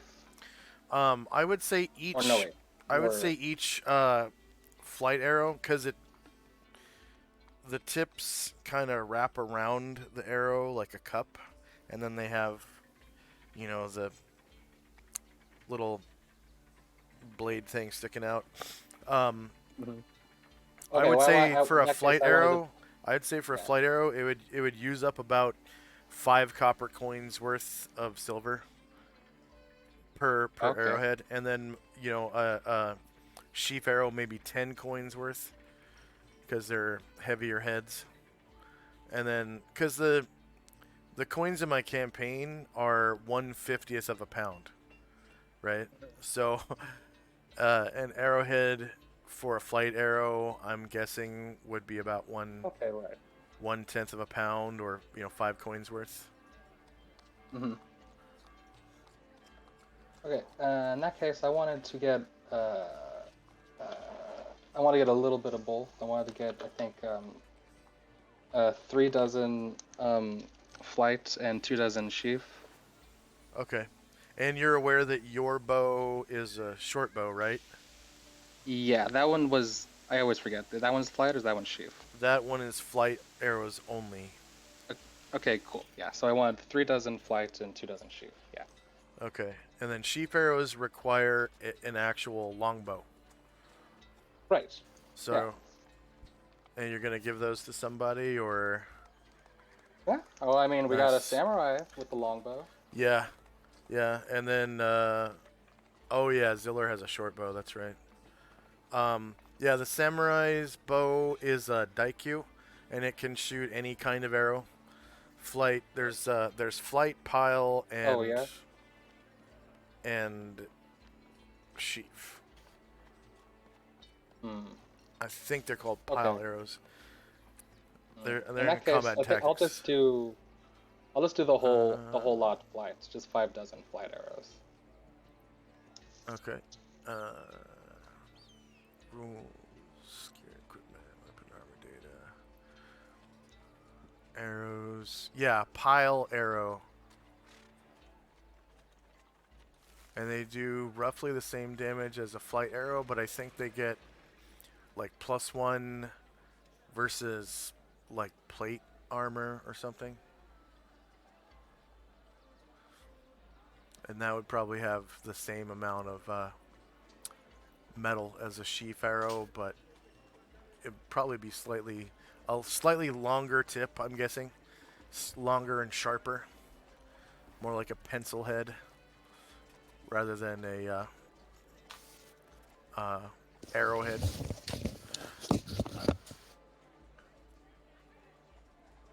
That would be. Um, So that would be just 25 copper pieces. so that'd take another 10 minutes to have that contracted, and then you can pick them up tomorrow. Probably tomorrow at the end of the day. Cool. So I'm just going to fast forward 25 minutes. So 1,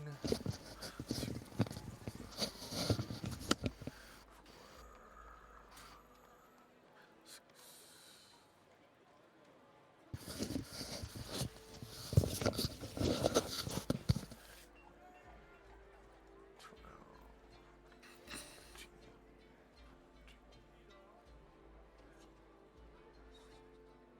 17, 20, 21, 22, 23, 24, and 25. All right. Time now is 8:01. And Ziller, you've just arrived at the entrance of the Hay Bale Tavern. All of those merchants are now gone. The whole caravan has moved on by now.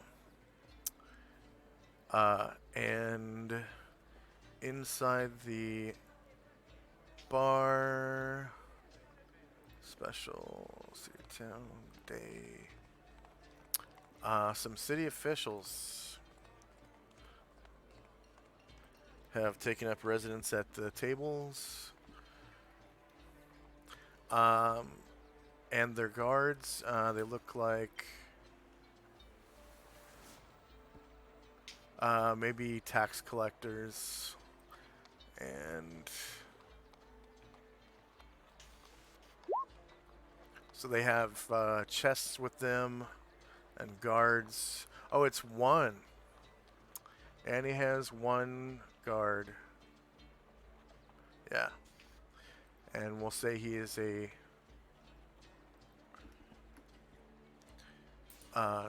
tax collector. Him as guard. Alright. Multi-sided random. And they're just talking about, you know, the districts, and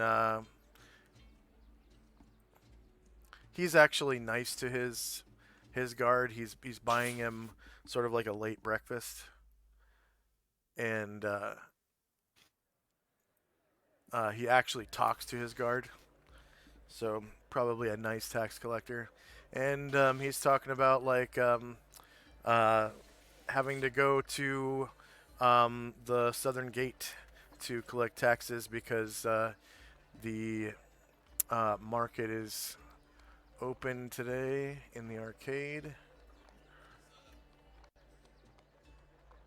So anyone entering the arcade has to pay like, you know, a couple of coppers or something just to pass through the gate as a tax.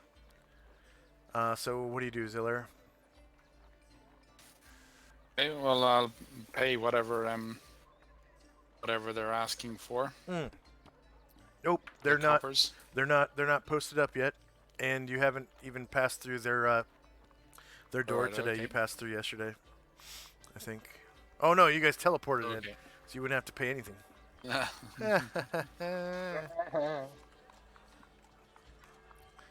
Sorry, my board isn't loading. I closed it there a moment ago. Oh, I'm gonna hang out and wait for the others. all right. Tenzi and Company.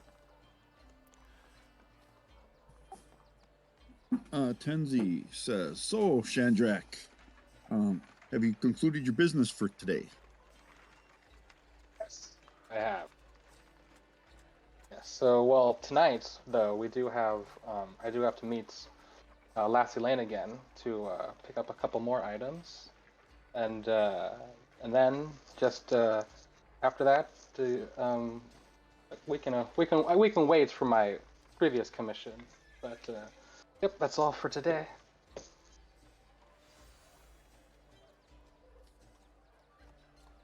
Okay, so you just, out of character, you just want to hang out for the rest of the day until you can get your business done tonight and then do something tomorrow? Yeah, I'm done. So yeah, whatever. If you want to do anything, or because the only other thing I want to do is just pick up my lockpicks and stuff.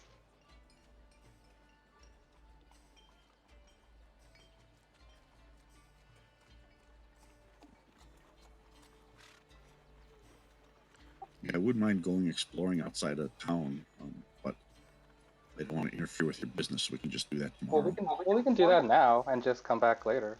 Yeah, That's fine. it's open plains outside, with trails, and trails, they cut the terrain cost in half. So wait, no. I remember the effect of trains or trails and roads are the exact same on plains. One of them cuts the terrain cost in half, and the other one like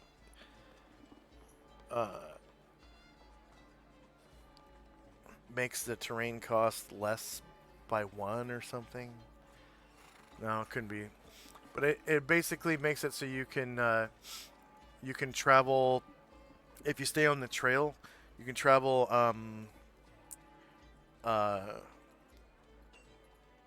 like twice your movement rate in miles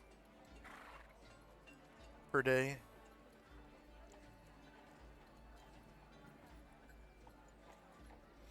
So if you guys No. are all moving at 12, you'll be able to move 24 miles. And then how far away is the forest from here?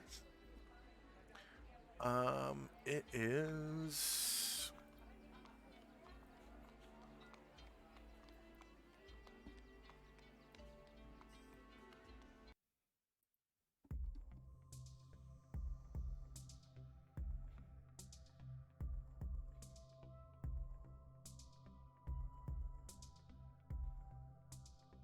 Okay. Wow, I haven't moved the map marker. So you guys are right here. And the forest.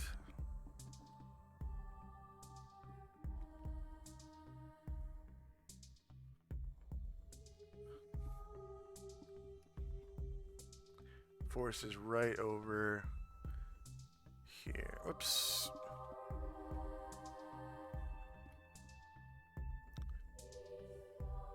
Forest is right over here. So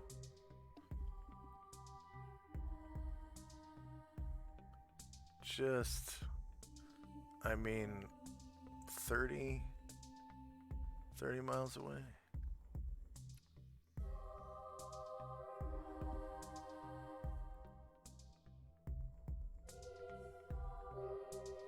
Yeah, 30-ish. So a little over an hour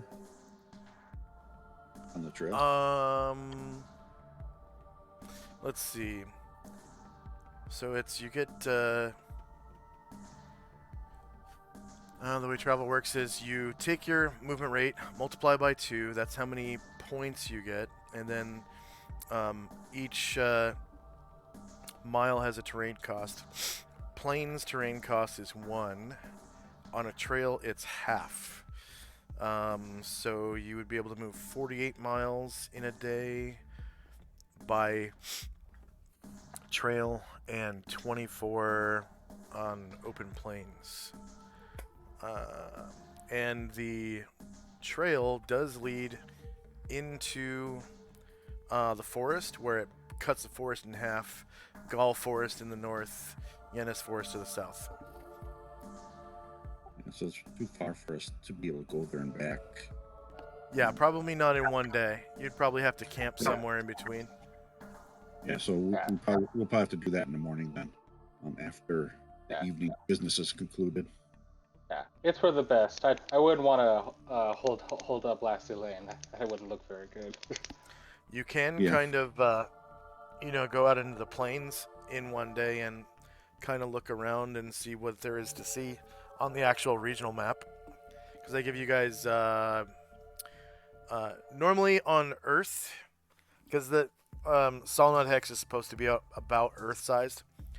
On Earth in real life, you're supposed to be able to see about 10 miles in the distance on a flat plane. So at sea, in the open plains, you can see objects about 10 miles out. Mountains and stuff you can see slightly longer distances away because of their height, of course. So I do tend to point out terrain features that are tall at longer distances than you can normally see, depending on their height. So from here, you'd probably be able to see the mountains to the east, even though they're more than 10 miles away. And I could only really show you that on the regional map. So if you actually left the city and went out into the plains and stuff, I could show you stuff like that. And I might be able to show you where the forest is, the edge of the forest. Because the trees there are pretty tall, they're about 50 feet tall. If you moved out into the plains a little bit, I could probably show you that. I'll put like a tall objects radius aura on the party token, and then I'll be able to point to tall objects like hills and mountains and forests. Okay, we can do that. Just kind of look around. Okay. Does everyone want to do that and leave the city? can take a look. But yeah, I would like to come back just so we can. Yeah. You've only lost like 1 hour of travel time because it is 8 o'clock, but you could come back, you know, later than normal because, you know, instead of taking a guard shift for an hour, you could come back with full 12 hours of travel time. So just shift all the travel and camping categories by 1 hour, and you're good. Okay, I'll open up the West Panoplia regional map.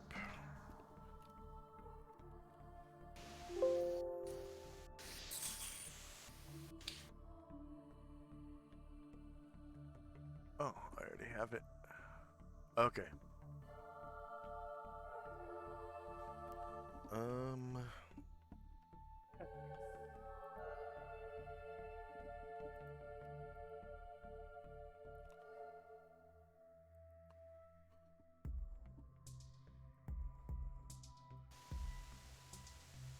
Oh, I've got the pointer on. Okay. Oh. Copy that. I'll take you out onto Panoplia West. So I give the map marker token on maps like this 12 miles of vision rather than 10. So you guys are here. Oh, did I? Oh, no. I'm going to turn dynamic lighting on. Night vision on. 12 miles. Save settings.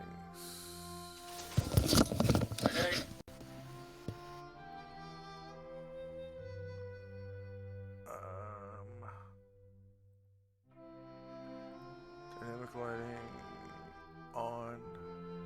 Explorer mode on. Yeah. Daylight mode off. Update when token drop on. Save settings. There we go.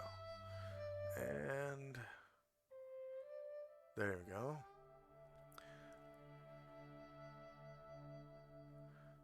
And then you guys can see.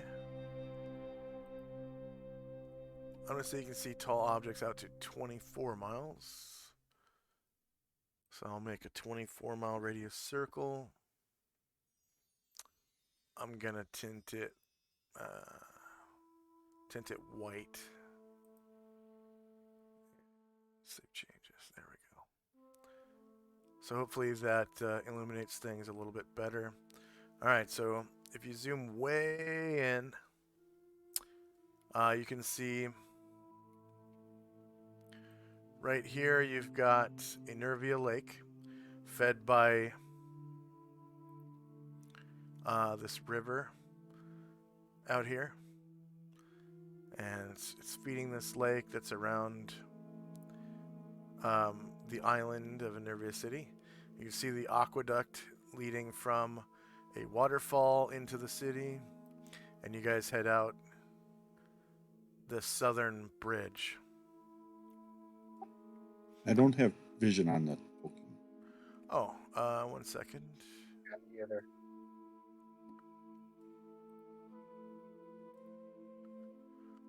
Oh, you know what? This is not the party token. Whoops.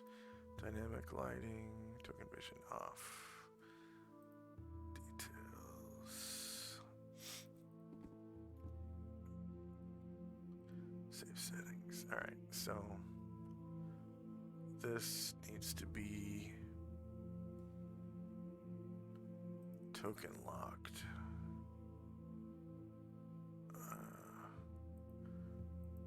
Actually, I need to lock all the tokens on this board.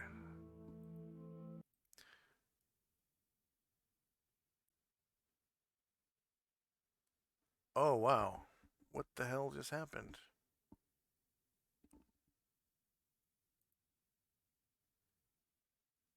Are you guys there? Yeah. I just broke roll 20.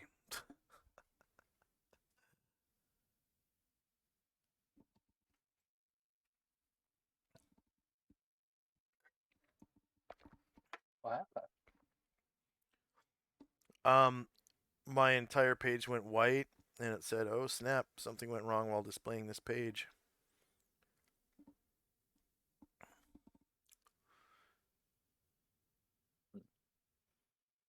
You know, the little Google Chrome error with the little dinosaur or whatever. Yeah.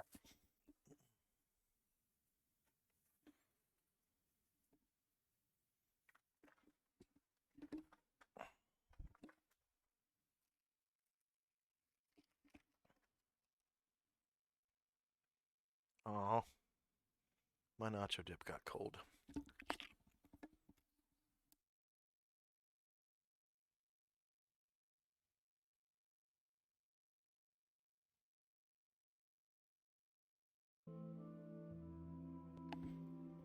Okay, is Ziller back?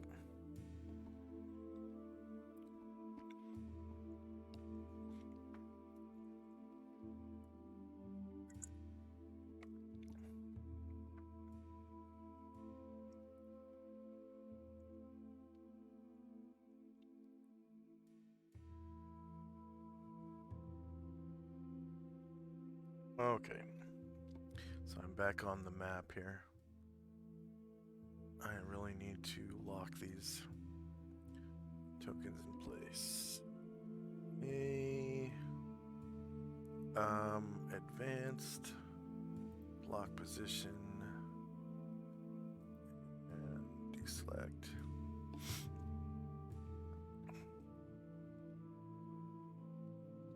Okay, group token. Miscellaneous token. Map marker. Bam.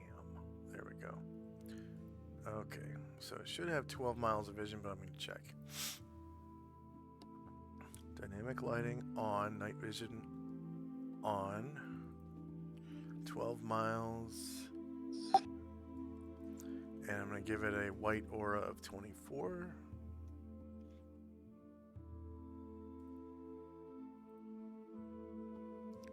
And save settings, and I think the whole group has, yeah, all players, edit controlled, and in players' journals. Save changes. Okay. All right, so you guys are here. In Enervia City, which is situated in the middle of a lake. It's fed by this river right here from the east. The river terminates in a waterfall feeding the aqueduct, which feeds the city. And then a river flows out the other side of the lake. So it's kind of a river lake. I don't know. It's big enough to be called a lake because it's fed by a river. And then there's a river that drains the lake too. So technically you're on a lake though. All right. I'll restart the soundtrack here.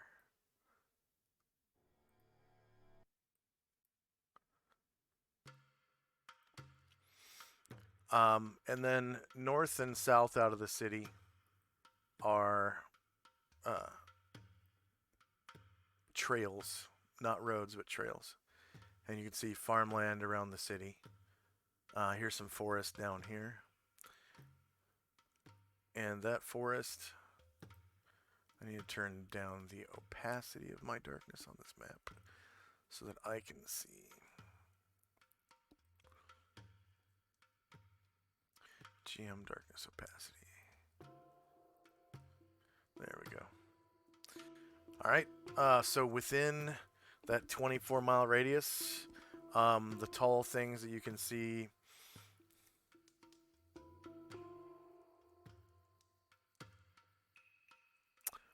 are... Oh, Yeah, I was wrong. So the road doesn't bisect the forest. It leads to Newport down in the south, but that is kind of where the Yanis Forest ends, somewhere around Newport. So just southwest of you down here, you can see these woods right here. That's pretty close. So about 10 miles. So you can make it into the woods. If you wanted to get into the woods, you could make it. You'd have to go into this square because there's a bridge, and then into this square. So about, 13-ish, 14-ish miles, and you're definitely in woods. You just probably wouldn't be able to make it back in one day, though, like we were saying before. But you can see out to here, and there's still forest. Right out to here, like that. So does that answer your question? Yeah. What is this down to the southeast? So, I use crop circles to mark farmland. Because they're so iconically linked to farms, usually. So that is my graphic for depicting farms. Ah, okay. Yeah, I just use crop circles. I think this is a farm as well, and so is this. It looks like patches of land. So this is all farmland up here, down here, all the way over here. You can see all these crop circles and patchwork farms. Any other questions?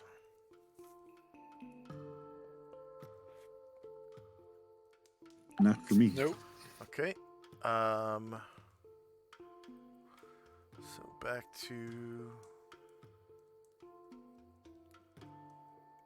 Did you want to leave town today and go into the woods and camp and then come back the next day, or? It's probably best if we just like. Probably best if we just like, just skip forward to the night and then like go in the morning. Yeah. Okay. I was just about to look up.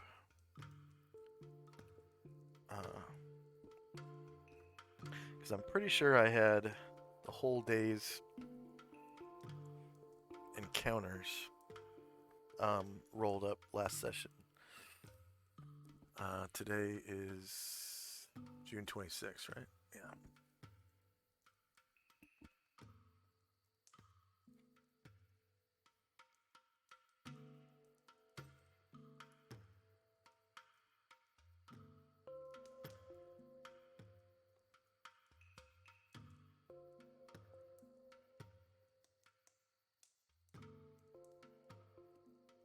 Okay, while that loads, I'll take you to the city map again. Do, do, do, do.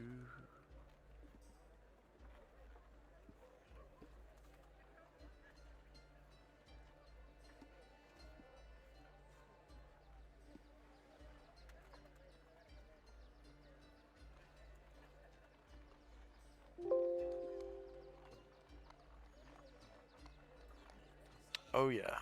Okay. Oh.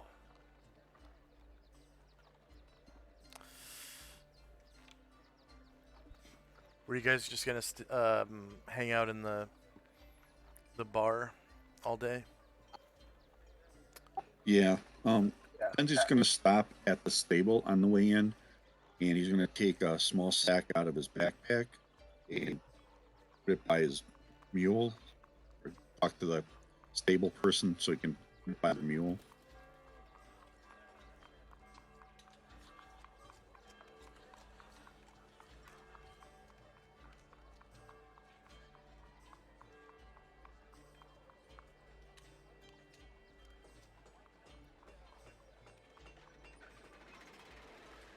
I mean, camel. I don't know why I said mule. Camel. Okay. We'll just say that little excursion out of town just took like maybe an hour. Like you just took a little walk outside of town. So we can do that encounter right when your move pops up. First up is Ziller. And I'll shift ping you guys to your spot in town here. Which should be, actually I think I'm going to start you at the southern gate. Because that's where that tax collector would have been.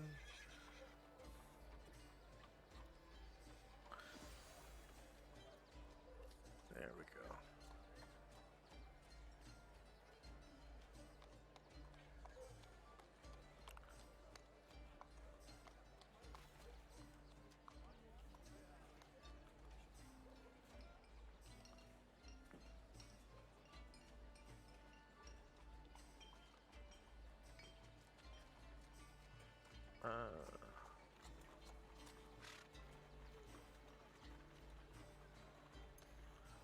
Oh yeah, I should delete all these guards. They all have vision.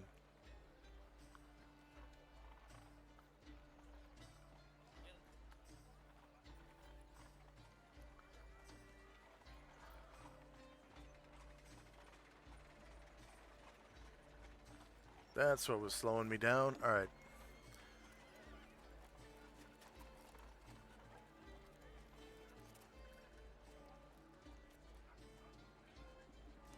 So immediately when you guys come in, that tax collector and his guard are at the door, or the portcullis.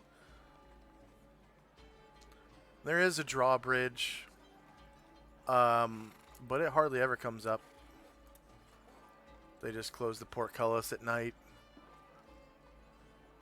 And this, whoops. Tax collector are there waiting for you. It's like, taxes, taxes. 1 copper per person entering the arcade quarter. 1 silver per mount. Taxes. And he comes up to you, Ziller, and he's like, taxes, 1 copper. Or 1 penny, I guess would be the better term. Do we have Ziller back?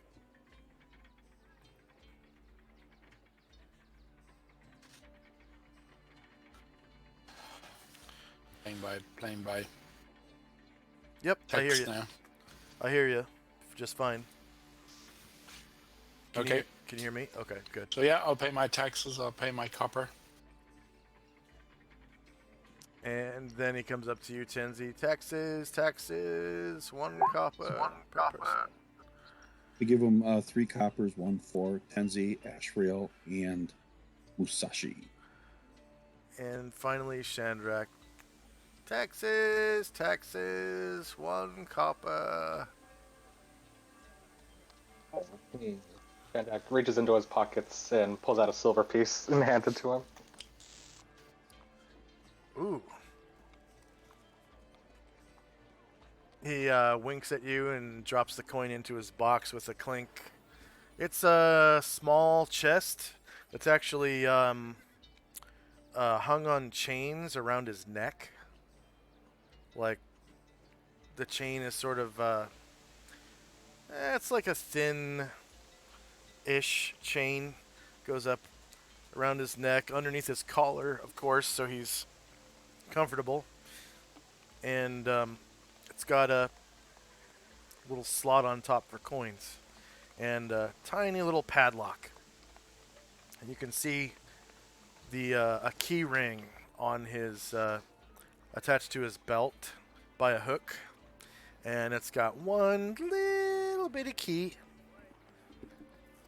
hanging on it, and it sort of jingles when he steps. Not as much as the coins do.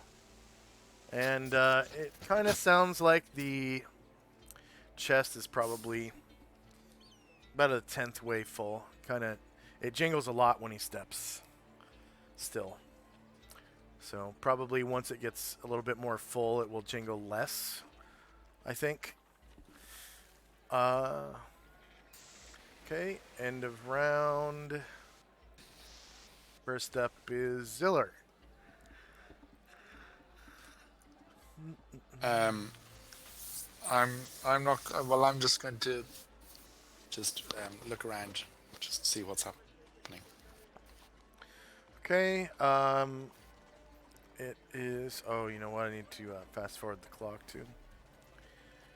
So it's 9 o'clock in the morning ish. There are people coming into town alongside you that the tax collector is collecting taxes from. It looks like the guard has an empty chest in his hand that he can switch out with the official, and no one's really going into the tavern nearby, which is the hay bale. But there are people coming hither and thither, coming and going, and the streets are a little busier now.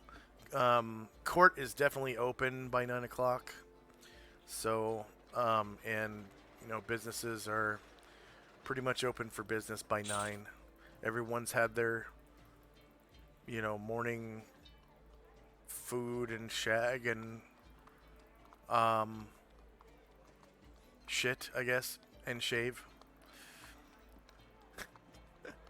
So yeah, people are milling about and making money, and there are people begging, and there are, what day is it again? Thunder. Yeah, Thursday. So no courtesans on the street. No streetwalkers. I guess during the day they would come out on a Friday.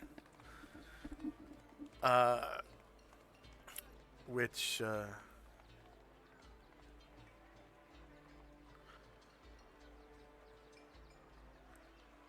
Fridays are called, I think it's Free Day. The Day of Freedom. Yeah, Free Day.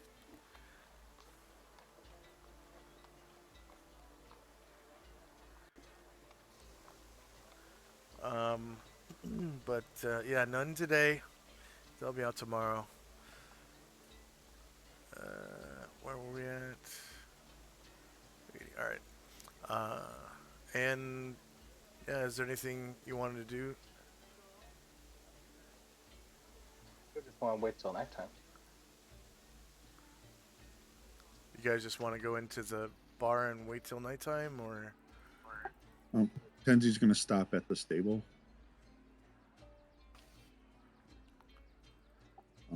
Okay. And he has a small sack that he wants to have attached the saddle to.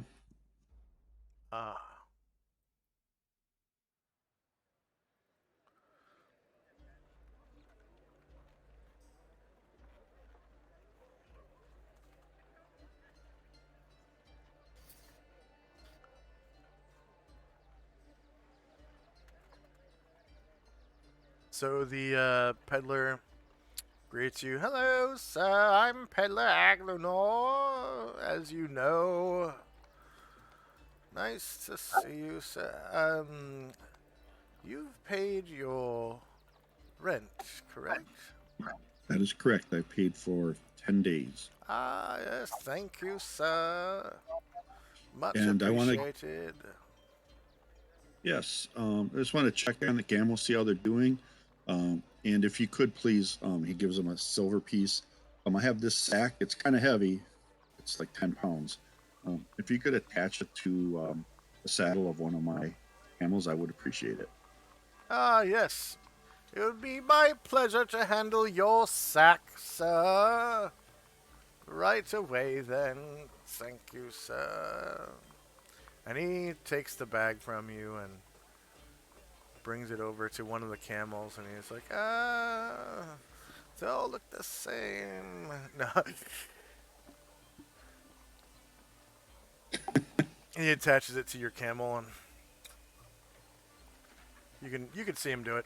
He comes back to his little post or whatever. He's probably polishing a saddle or something over here at the saddle polishing station. So he's got his brush and his saddle soap, and he's rubbing some on there, about to brush it. Anything else for Very today? well. No, very well. Good day then. Very well, And I go sir. into- Thank you, sir. Peddler Aglinol's got you covered. And then we'll go into the hay bale. Hey, Bill. Take a seat at our customary table. And that'll be it for Tenzi and Company. All right. Yeah, 9 o'clock, and everyone's pretty much out of the tavern.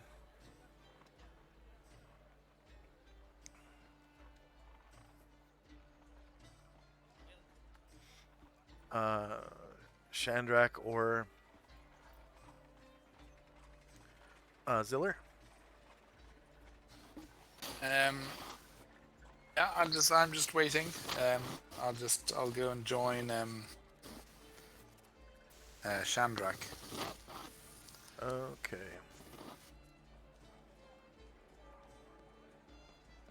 And what's Shandrak doing? Just waiting? Waiting Yeah, the I day guess out? I'll make my way. I guess I'll just make my way and hang out at the Red Carpet Inn for the day. Oh, the red carpet.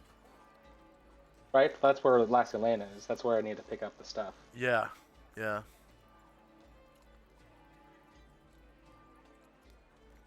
Okay. And is Ziller just gonna stay by the front gate? Well, no, I'll join Shandrak at the Red Carpet Inn. Ah, okay. So you guys make your way in there. Just go ahead and move your tokens whenever you feel like it. It looks like Gargamond is in there. Mad Moen and Matrice are nowhere to be found. Neither is Lassie Lane. There is a still the Drow is at the bar. Velcane the Drow.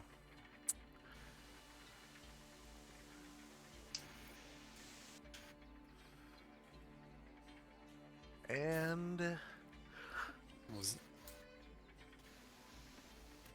Because the Red Carpet one is the one up around the corner from where we were. Had the it's knife just fight. or the just north, yeah. knife contest. Yeah, the knife contest and archery. Yep, nice.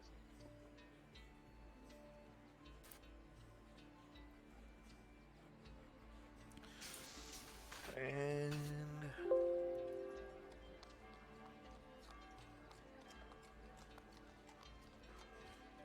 there we go.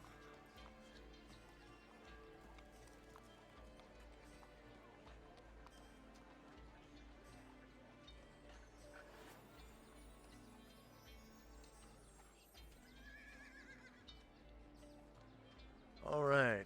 So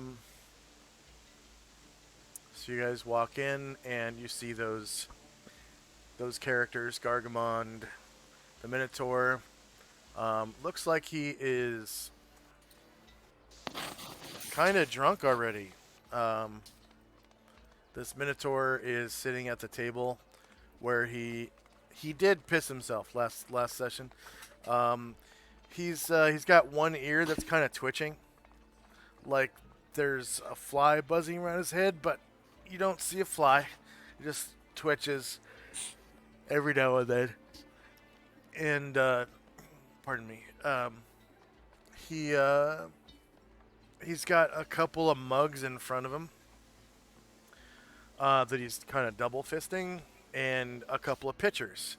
And so what he does is he's big. He's a large creature. He is 7.5 feet tall.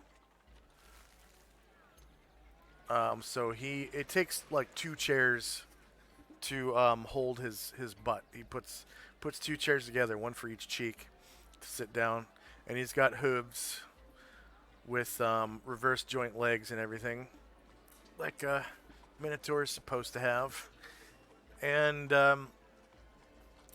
he's taking these mugs, and he pours one into his mouth, swallows, and then they're like shot glasses to him, and then pours the other one into his mouth and swallows, and then he grabs both pitchers and fills each mug simultaneously, right? Puts the pitchers down with both hands, and then takes another sip every couple of minutes, and he's kind of looking around, and the whole room smells of ale because of him.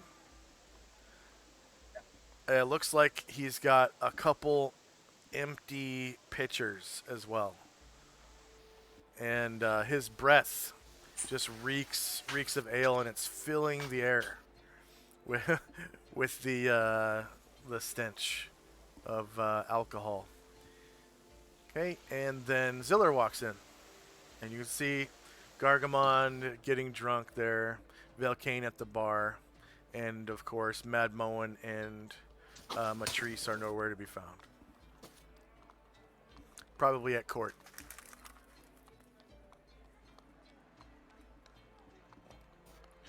What does Ziller do? Okay, well, I'm gonna go and order a drink at the bar. Or maybe I'll go and ask the Minotaur if I can sit at his table.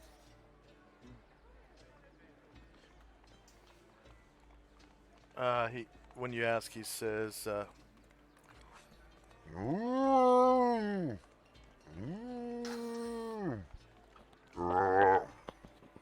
Yeah, sure. Does that seem like a yes or no?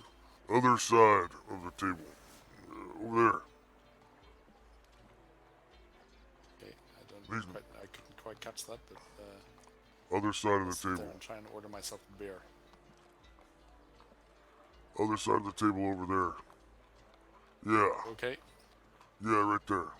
These pictures is mine. Okay. So I'll order my own pitcher of beer.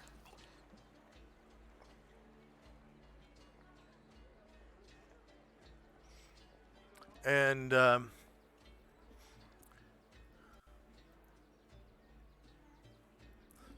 so the good wife Lardwick leaves her spot at the fire. Looks like she is preparing chickens to roast for lunchtime.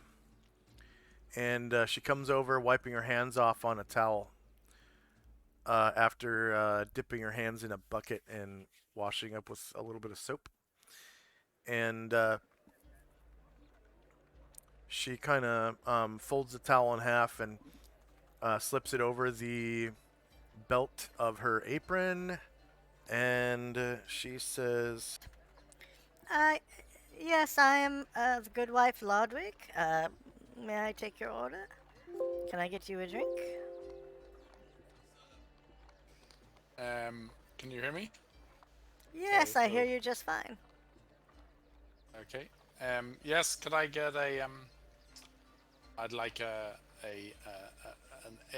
wine from the vineyard, from the northern vineyards. Oh, wine. Yes. Or if you don't have wine, We've, I'll have beer. But We've a small selection of wines. We've got a good 2-year-old Chardonnay, and okay.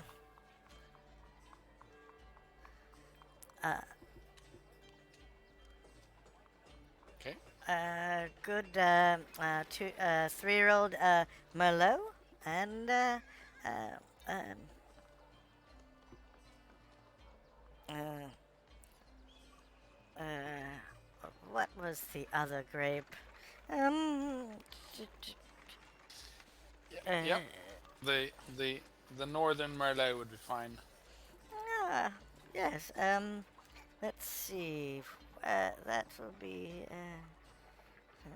by the bottle. My equipment lists, daily food and lodging, and wine. Common wine. Ah, 2 silver. Yes.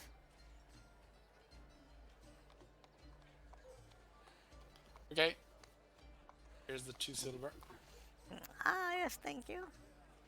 I'll be right back.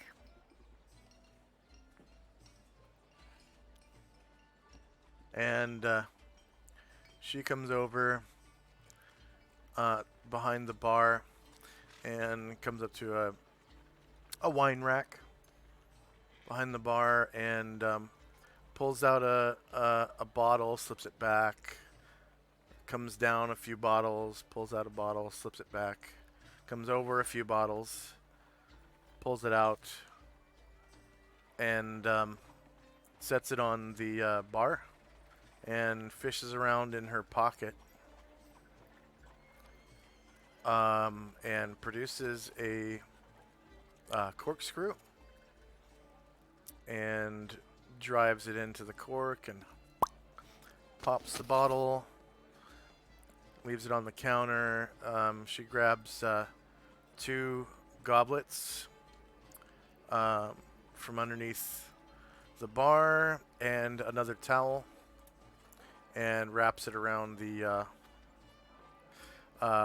bottle and grabs a tiny little serving tray for 1 bottle and 2 goblets. It's less than a foot wide, and just kind of comes out and gently sets it on the table and holds out her hand. Oh yeah, you said you already paid her. And she says, May I get you anything else? I'll be roasting chicken soon for lunch. Would you like me to start one for you? Yeah. Roast chicken would be lovely. Ah, very well. The chicken will be served covered in salt and pepper, and it will also be served with gravy. Wonderful. Very well then. And she comes over to the fire and slips one of her chickens onto a spit.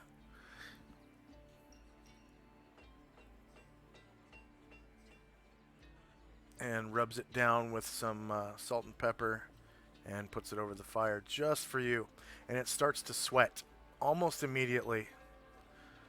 Nice, juicy, fresh plucked, freshly washed chicken with salt and pepper all over it. All right. Tenzi and Company.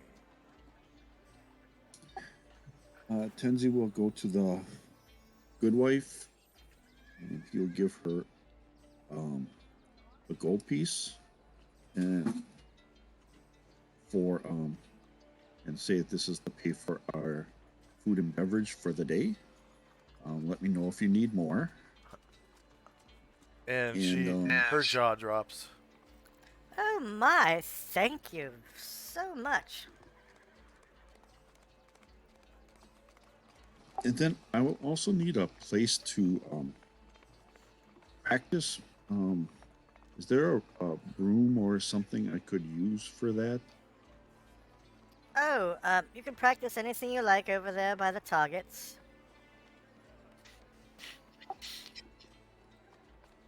I'm in the hay bale. Oh, damn it. That's right. Don't you know? You never split the party. Okay, yeah, that was a good wife Lardwick talking. Okay, so you don't you're not talking to good wife Lardwick. Okay, so this is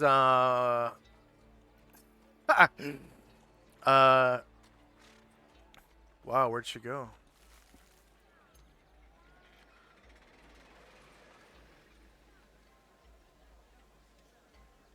Oh man. Her name was like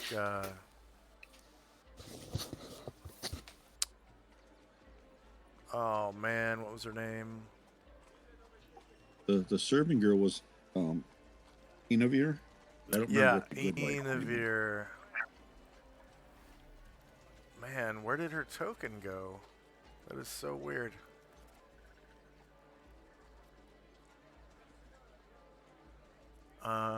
She was a...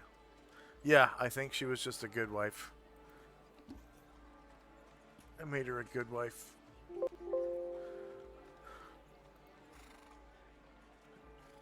Only because she's married.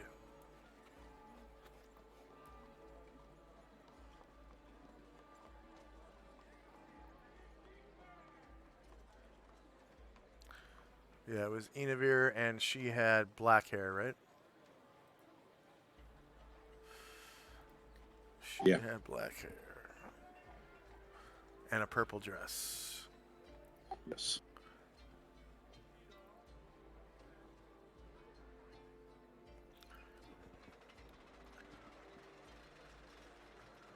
Enavir. Save changes. Enavir got fired. Now it's Guinevere. Yeah, so Enavir is really young. She's Like, oh, a gold. I haven't seen a gold since yesterday. What can I get you? Whatever they want. And then I need a room to do my exercises for the day. Where would be a good place to do that?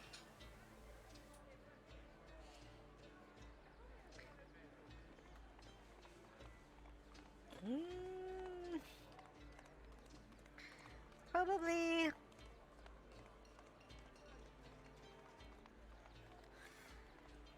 the storage room towards the back of the building.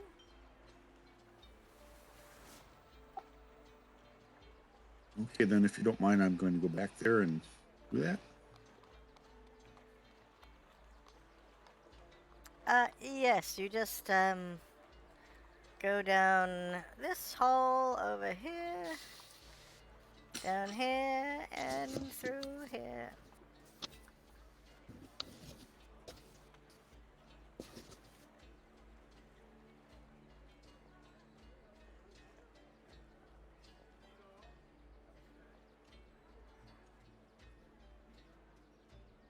and you're able to find it pretty much no problem.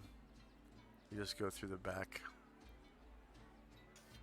Ba-doo-doo, ba-doo-doo.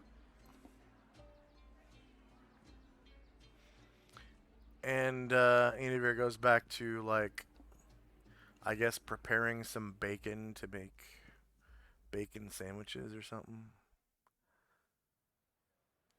From what I understand, bacon was like the meat staple of the masses, even for the poor. In medieval Britain, pigs were super common. Okay, that'll be it for us. All right. And Shandrak. Andrak will see in Ziller. He'll join him at the table. And he'll look over to the good wife and say, oh, I like some of that chicken as well, and 2 pitchers of ale, please.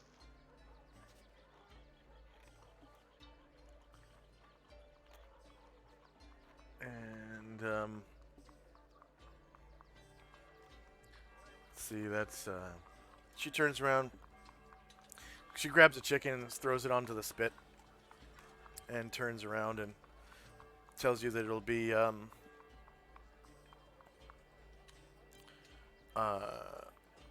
four. Yeah, 4 copper and 4 silver. So I think it's 2 silver per pitcher. of ale. I'll give her 5 silver.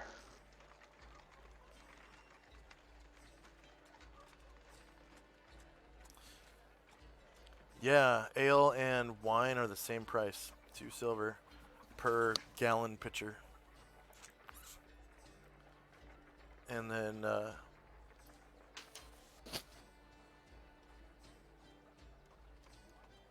beer is super cheap. It's 5 copper. It's like a quarter of the price. Way less alcohol though.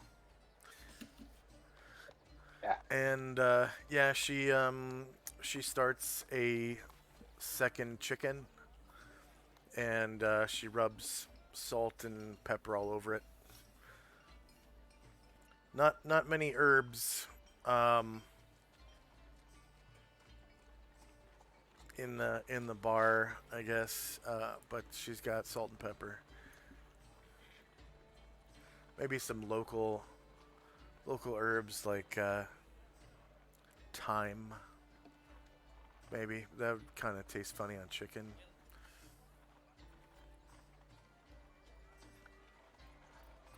And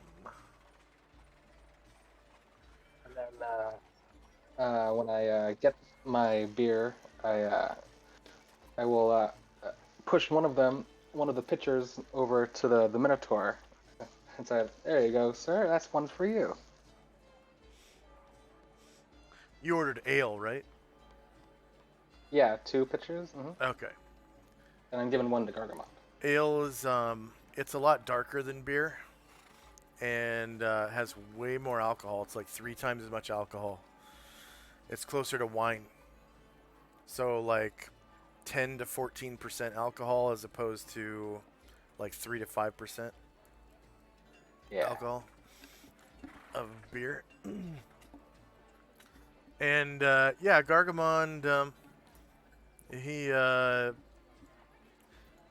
kind of squints. He has one eye closed and squints the other one at you, and his head turns shakily in your direction, and he says, Oh, yeah. Thanks. Ooh. he kind of belches and takes one of the pitchers. And you can see his halberd is leaning on the table.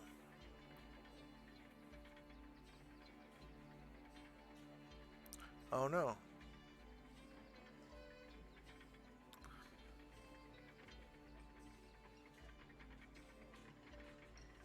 Okay, Ziller.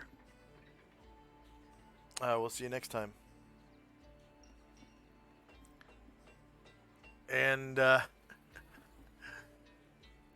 yeah, he kind of belches and accidentally bumps the table with his knee, and his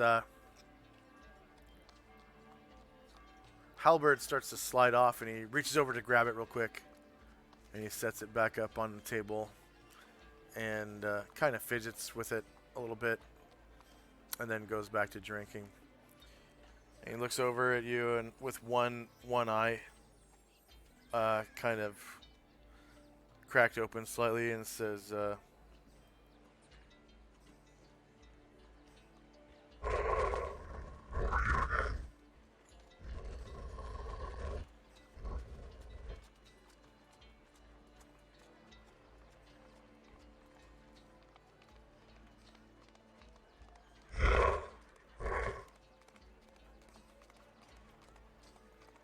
Yeah, who are you again?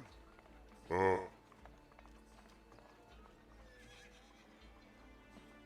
I'm Shandrak. I just wanted to be polite and pay for the seat. Oh, What's your name? Gargamon. Yeah. I'm a I just saw you mentor. at the bar yesterday, so wanted to, I'm gonna be hanging out for a while, so we can drink together. Yeah. I'm a Minotaur. Sorry. What's wrong with that? Oh, Sometimes it's the horns. Sometimes people say I smell funny. Sometimes I, well, sometimes I wet myself. Sometimes I drop trowel. I can't really help it. I mean, I don't even know I'm doing it. It's just natural to me. You Oh, I know? understand. It's like breathing.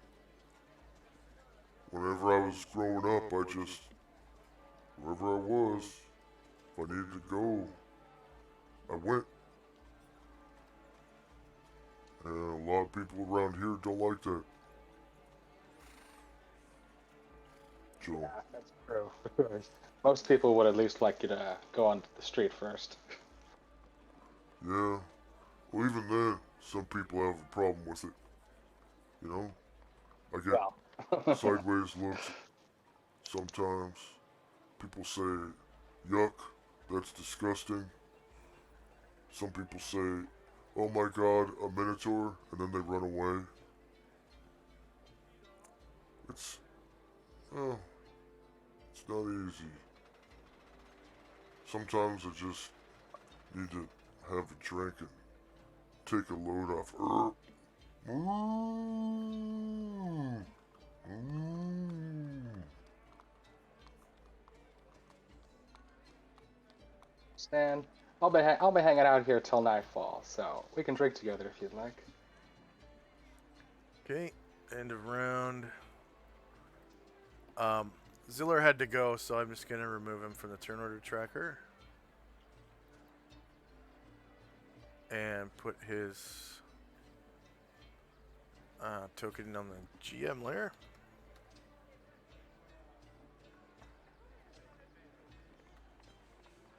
Okay. Anything for Tenzi? Tenzi is practicing his martial arts stances.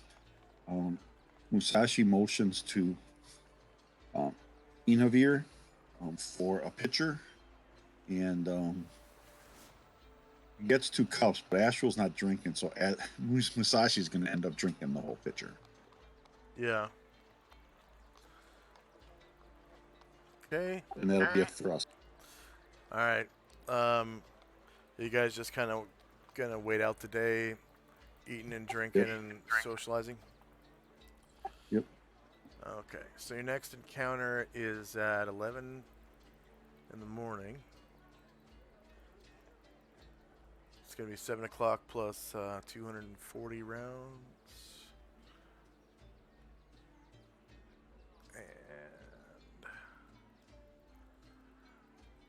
And what happens is there's not really a commotion outside, but a really large party of people comes to the southern gate, and you can hear them. It's like a din or a murmur, and you guys can see them passing outside in the streets as they pass by each bar.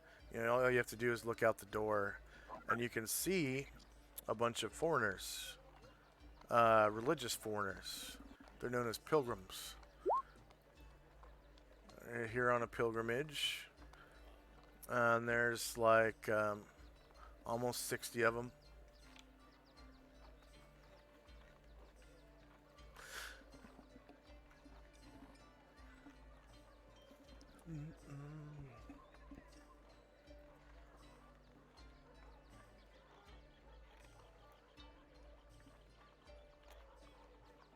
So 6.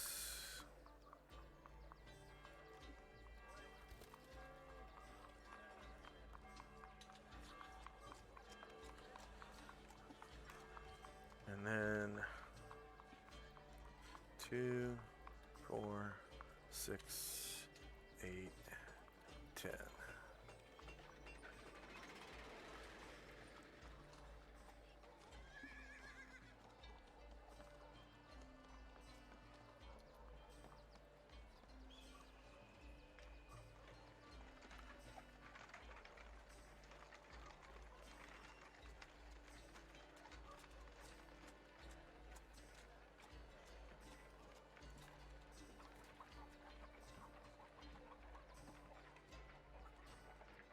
Okay. And it looks like they might be here to see the Temple of Isis, because they're all dressed like Apercebans. And some of them come into the hay bale.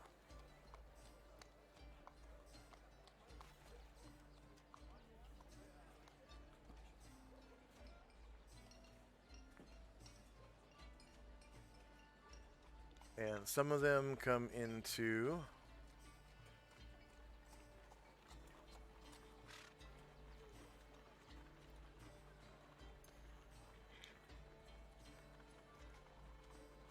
the red carpet.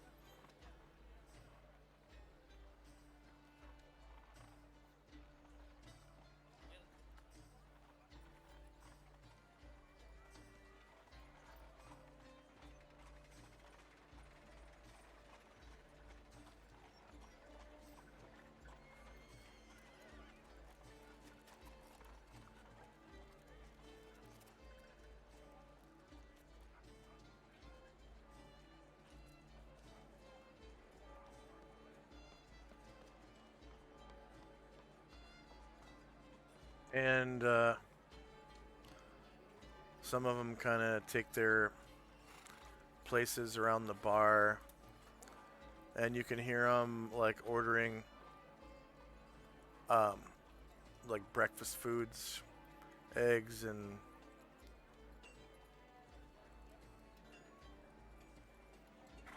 stuff like that. And the cooks are mostly preparing for lunchtime. And you can hear the servers kind of complaining, but accepting their money, saying, we normally don't go back to breakfast this time of day, but since you're new, we'll dig out some eggs from the back and stuff like that. Because some of them have like special diets where they can't have meat. They can have eggs.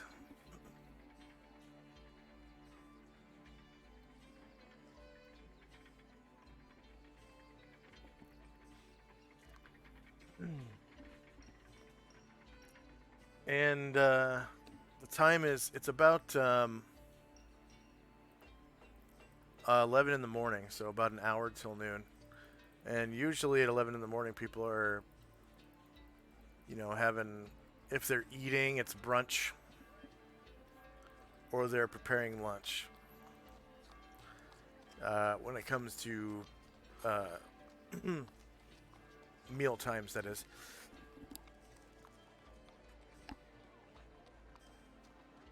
And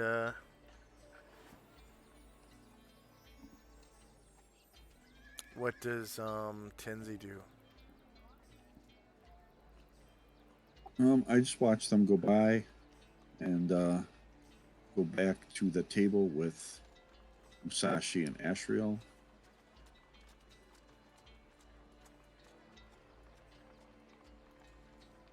Okay. And that'll be it for us.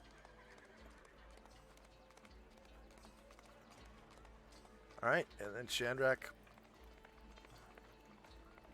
Shrandrak will be nursing his ale and keeping his eyes on the newcomers, but that's all. He's just gonna be chilling. Okay.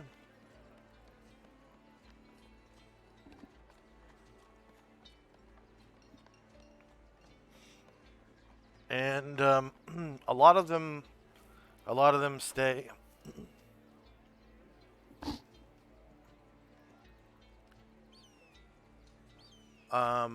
Past lunch, and the day goes on. And then around 3 p.m., there's still a few pilgrims left here and there.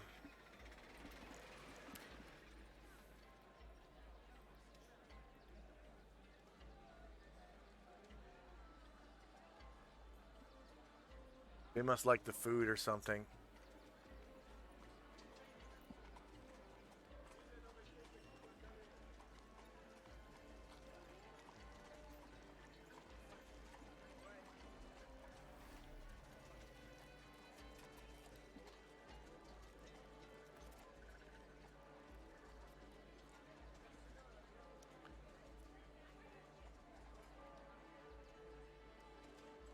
Uh,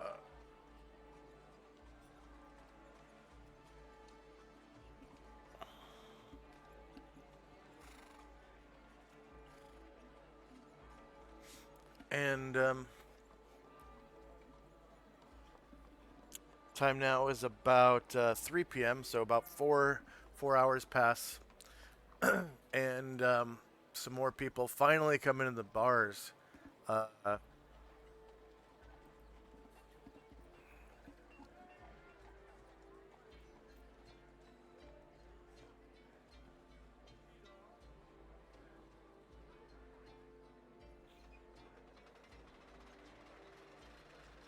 and they look a little rough.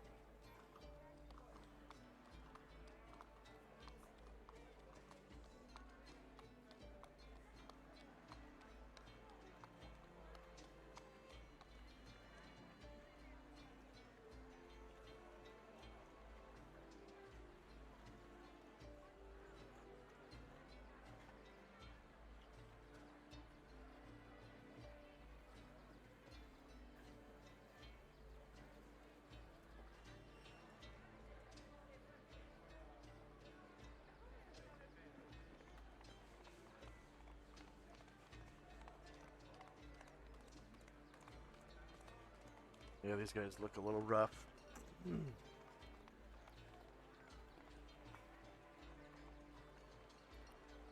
They look a little bit like the guys that came in to the hay bales the other night.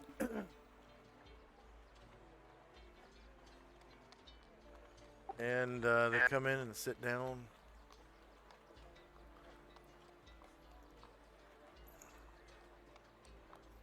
They're kind of loud. Loud and rude.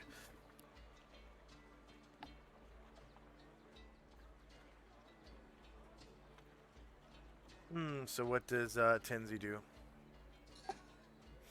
I'm looking at Ashriel to see if he thinks he needs to kill him or not. Yeah, he does. Ashriel has this look on his face. Looks like he's got a 10-mile stare. And he gets up. And he comes over to these guys. And he just says, you know, draw, pilgrim. You know, like... 2 arms, and he draws his two-handed sword. And initiative.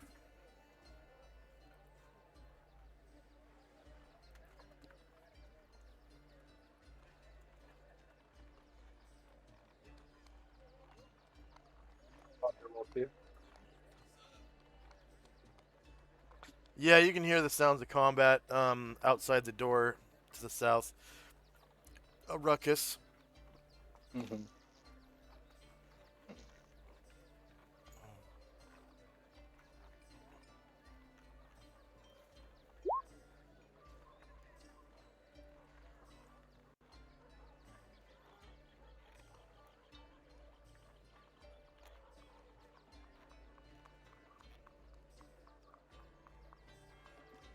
And of course, they pull out their, their little clubs and their daggers.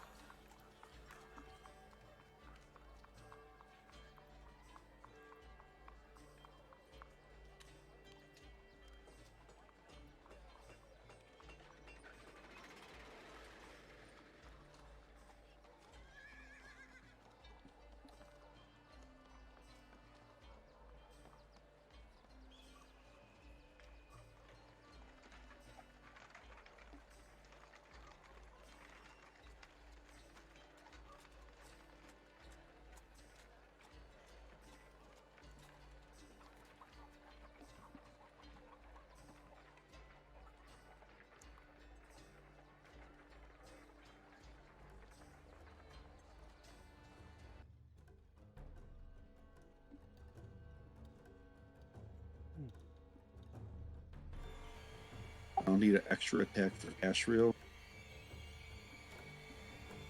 Okay.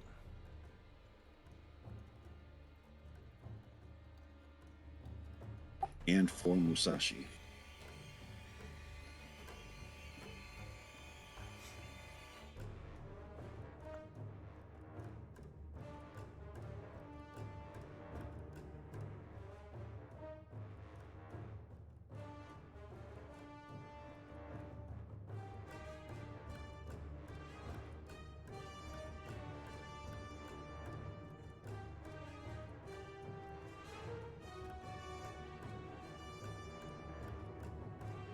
And Shandrak, the guys in your bar aren't doing anything other than being loud and rude.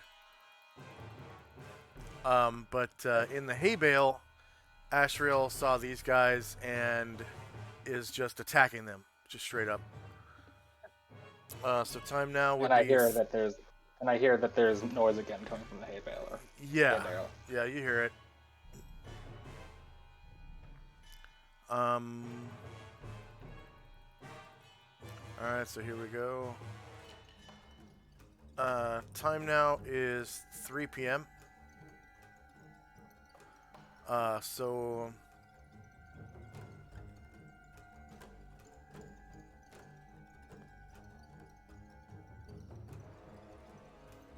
300 minutes in the future.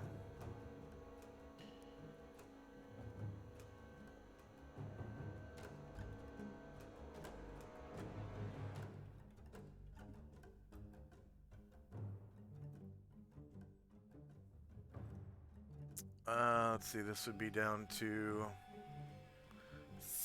13827.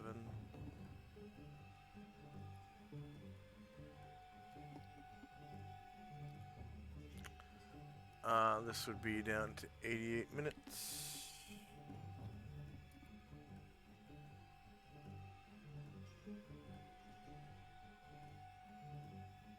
Varen's polymorph is gone.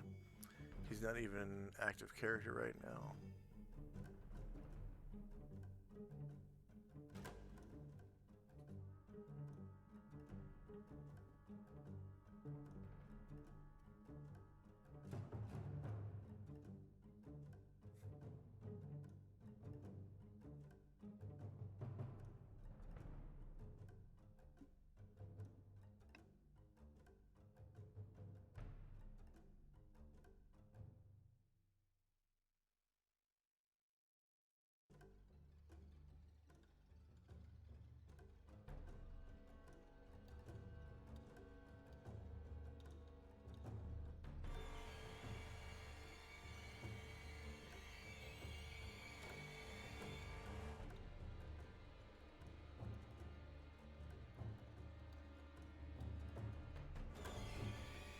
So I'm just gonna set the time.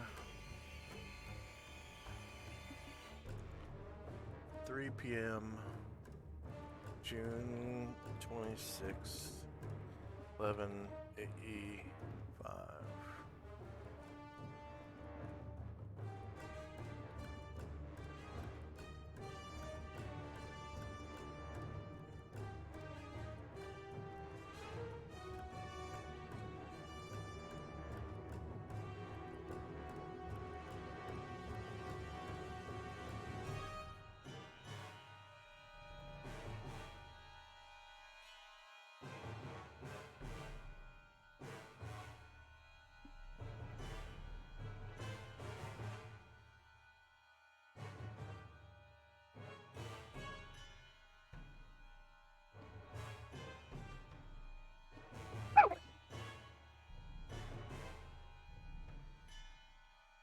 All right.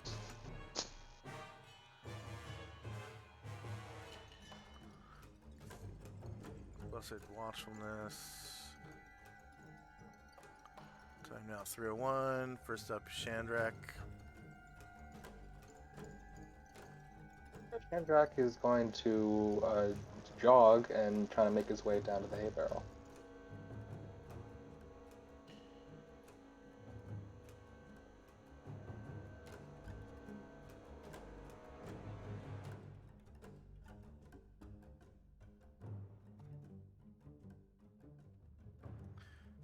Okay, next up is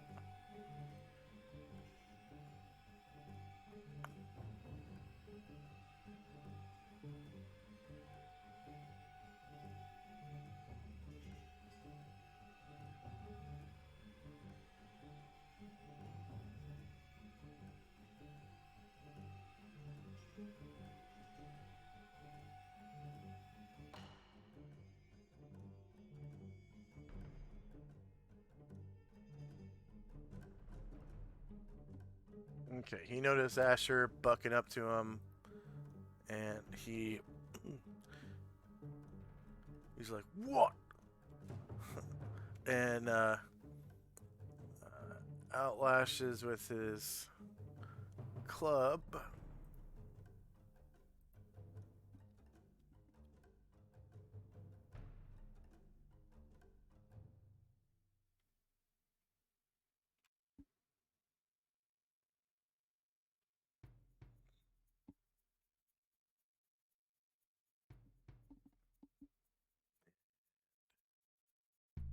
Ashriel has no shield, right? He's got a two-handed sword. Right.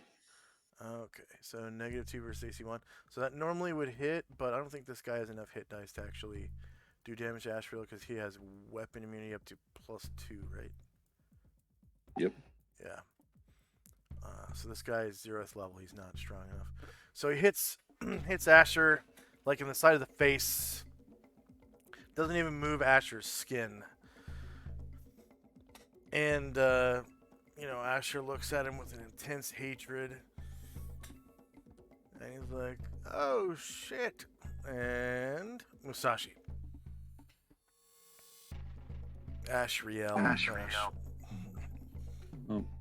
This is another one of them, right? This purple dude. No, that's one of the pilgrims. Oh, They were okay. being rude to the pilgrims right before Ashriel walked up. All right, so he'll go 1.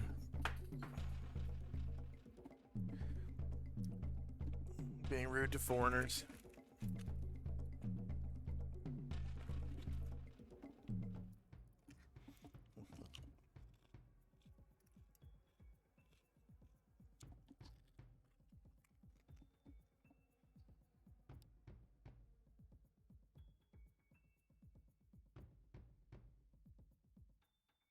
I'm sorry. He went 7. Can he still attack? 7 squares. Yeah, Musashi can move up to his full movement rate and still make all of his attacks. All right. We'll go for this other fellow. He doesn't want to interrupt Ashriel.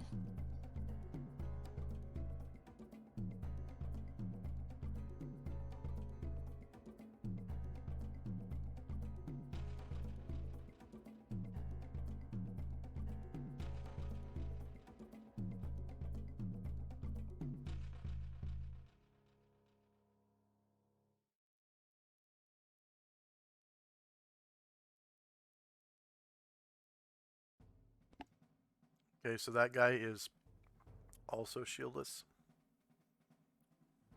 They each have a baseball, like a club and a dagger. So you hit -7 versus AC 10, so that hits, and you cause 13 damage.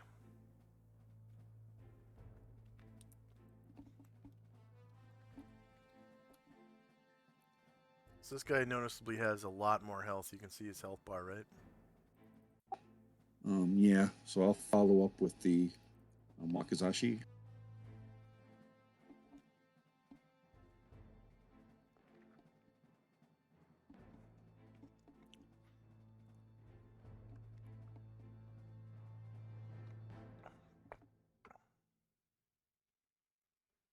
Okay, you crit him, causing 14 damage.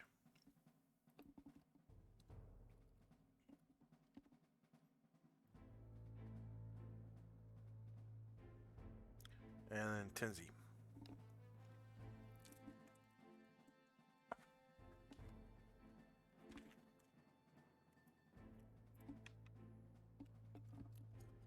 He's gonna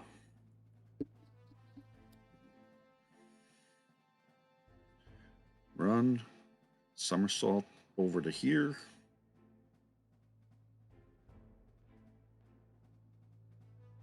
And try to kick this guy. The guy that Musashi swung at. Is that a normal kick or a flying dragon kick thing? Flying kick. Flying kick. So I had room to run there. Yeah. So I could jump.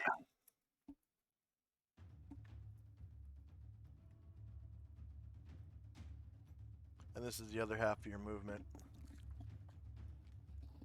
Right.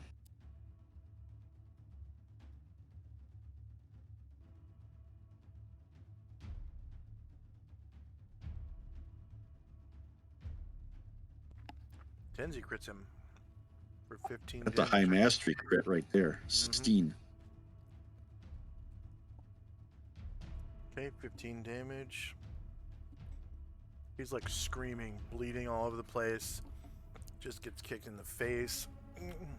Ah! Ah! Ah! Okay. Endurance polymorph is way over. Alright. And he gets to attack back now.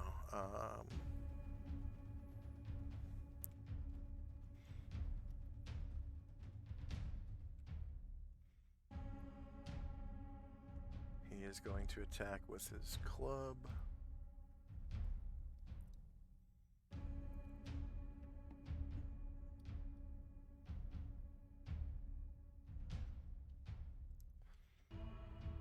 Nine versus AC 3 misses, and comes around with his dagger.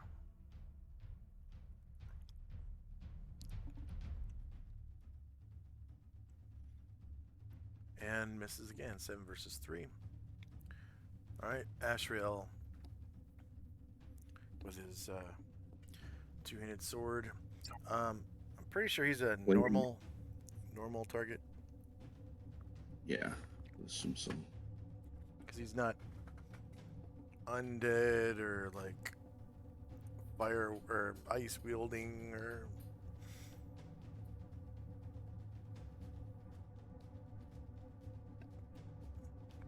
a bird. Yep. 8 versus AC 10 hits, causing 9 damage to the guy in the green shirt, right? Yep.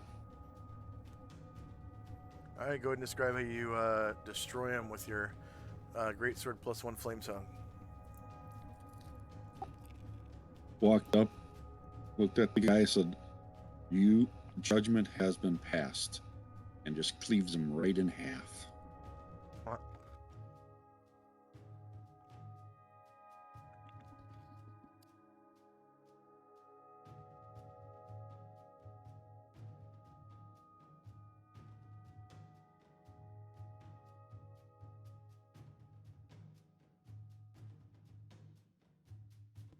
And Musashi's second attack.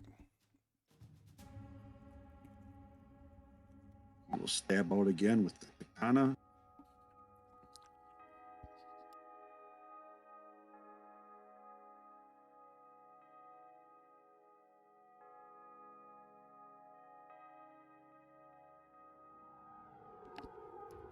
-5 versus AC 10 hits, causing 12 damage. Go ahead and describe how you slice him to ribbons. After he swung at Tenzi with the weapon that's in his right hand, I assume that's a club, before he could swing it back, Musashi cut his arm off.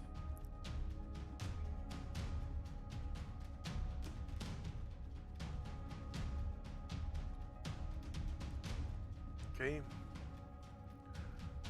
The fight is over. And you know, the Eniona, Inavir, and this female pilgrim are like screaming because these guys just barely walked into the bar, and you know, they said some rude words to the pilgrims, but they didn't attack anybody, and so they're just like these two guys walk in. They're like, you know, imagine you're sitting at a bar and someone walks in and sits next to you and he's like, "Hey, fucker," or something, and then somebody comes in with a big old sword and chops him up into pieces. You're like, "What the?" And gets blood all over you and the bar and everything, just right in front of your eyes. Right. Asheville just turns and say, sorry you had to see that, but it had to be done. And then he'll just go back and sit down like nothing happened. And like Enavir actually runs out. She runs out of the bar, screaming.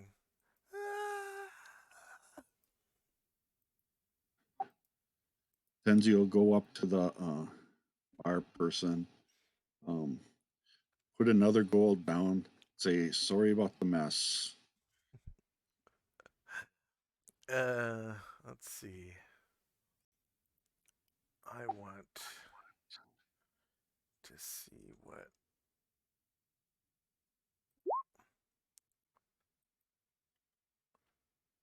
Mm,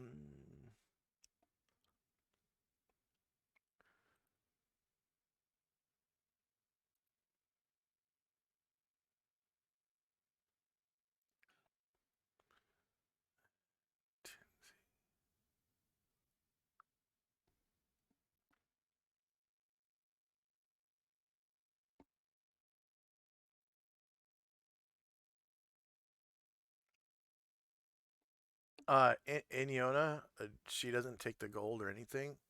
She just she hops over the bar and she starts screaming. Ah! And she runs out the back door over here. Ah!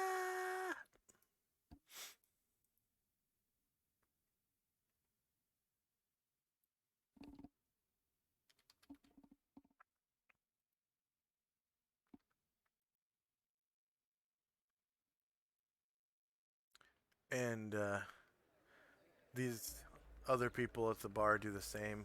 The pilgrims, they're just like, ah, ah.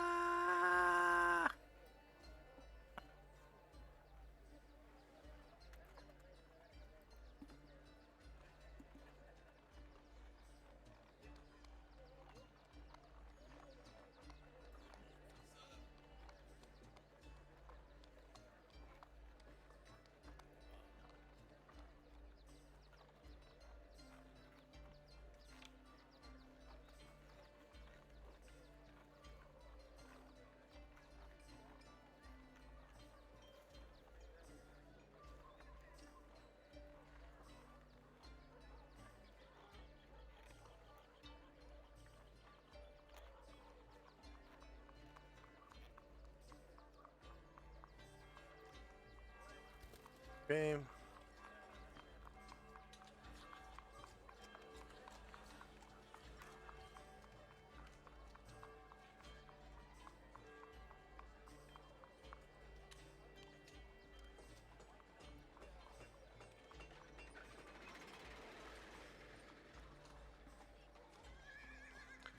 So Shandrak, you get to the bar and you see two dead men at the bar.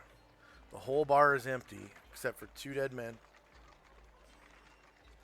And then Musashi, Ashriel, and Tenzi over in the corner. And like Enavir passes you screaming on the way out with two pilgrims dressed up in Apresiban clothing.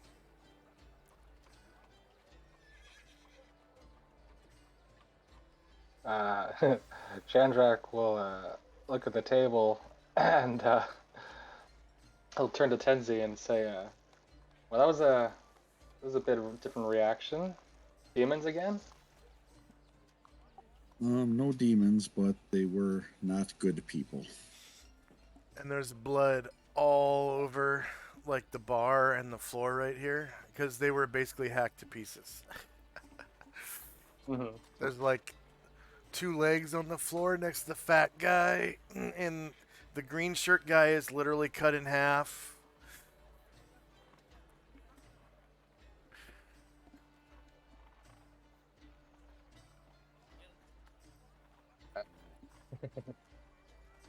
Did you really think that was necessary?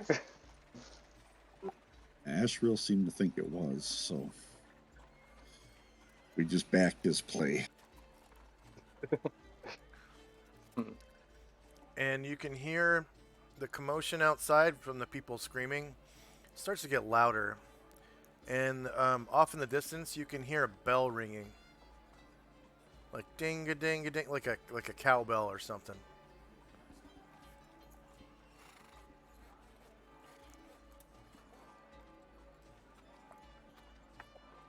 Uh, so, well, uh, do you, should we stay in the bar, or if we, since we cleared it out, should we go back to the red carpet? Might not be safe to be seen on the streets immediately. Good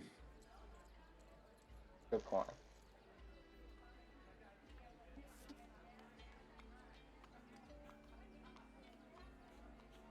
I'm checking on something of Ashriel's that might give us a quick exit.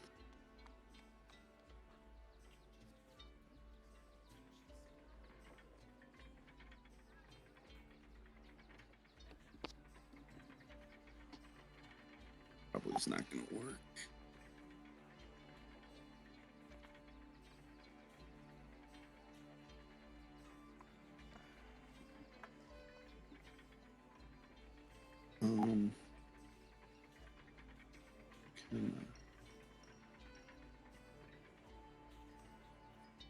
Oh, maybe. So, Ashriel was in the red carpet inn, right? Last night. Last night.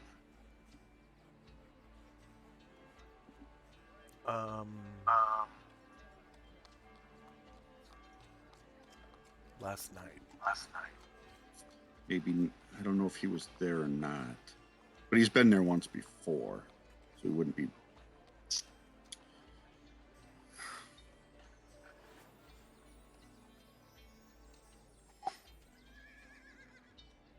Yeah, I think everybody was there. When Ziller was doing target practice with Asher. Yeah, that's right. Ashriel says that he will transport Tenzi and Musashi to the red carpet inn and meet you there.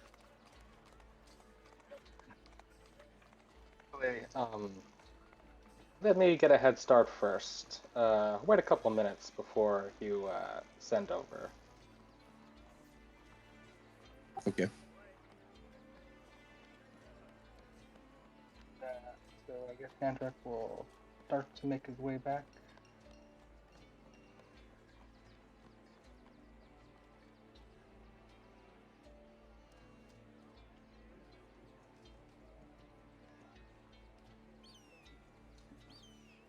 Okay. Yeah, it's and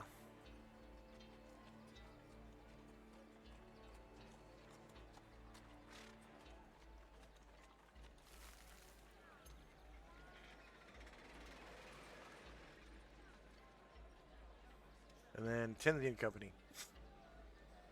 So we're gonna wait per Shandrak's suggestion for another minute, and then Ashriel's gonna do a teleport without air, touching Musashi and Tenzi.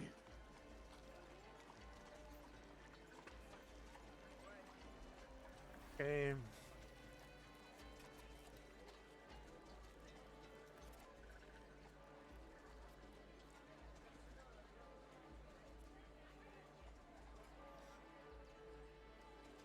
Shandrak. And make my way. Red carpet.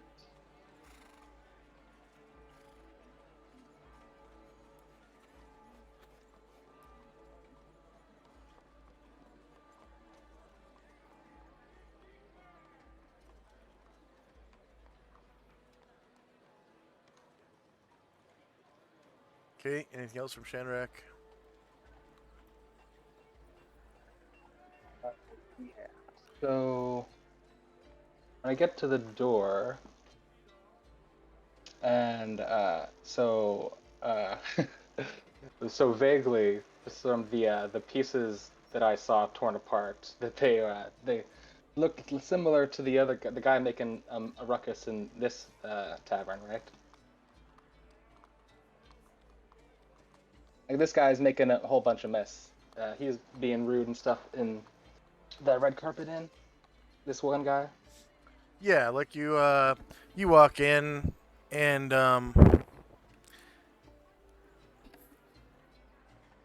uh, good wife Lardwick is over at their table. And the guy in the green shirt is ordering.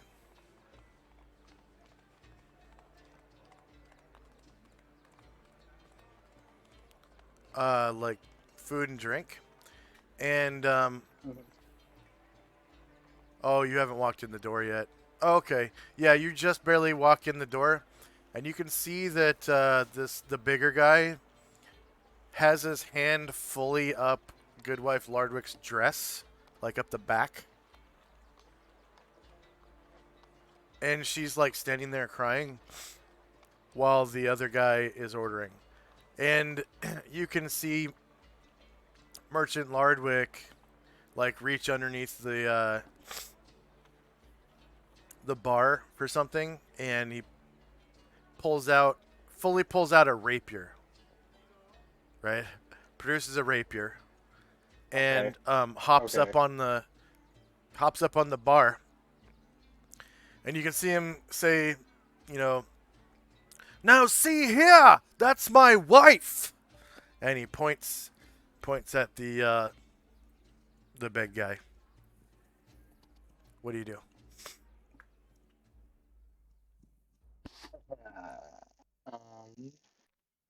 Hmm. I It changes things slightly. So I would like to take a couple steps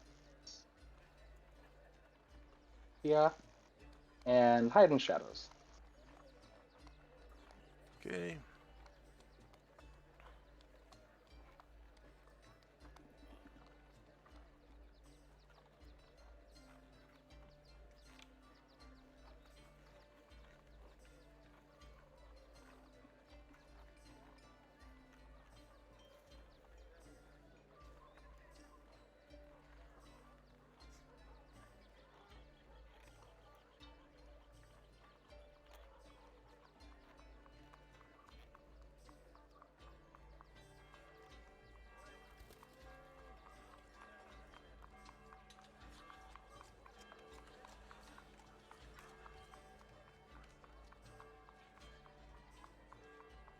Well, what the hell happened to your Thaco formulas?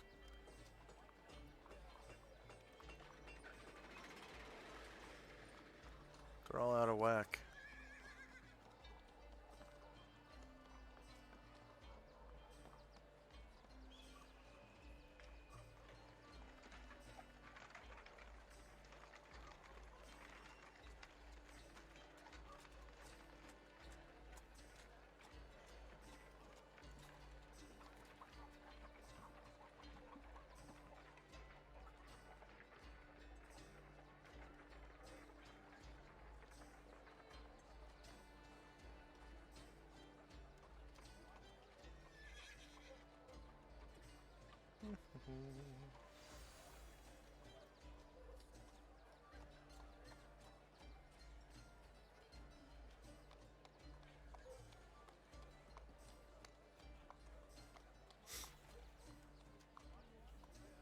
There we go.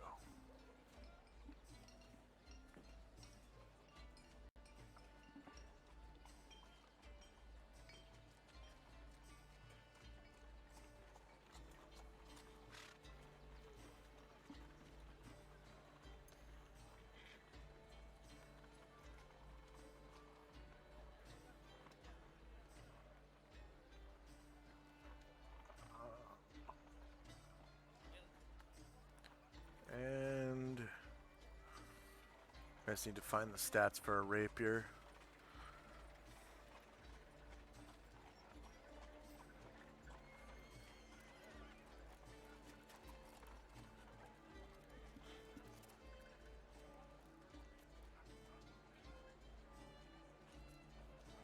Thunder Sword. And Rapier. 4 medium piercing. 4 D68.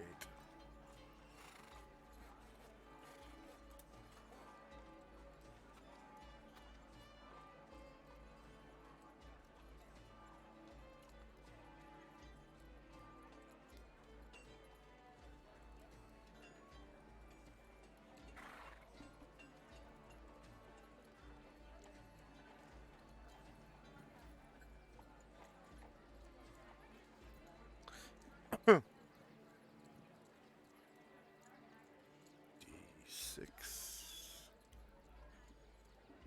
D8.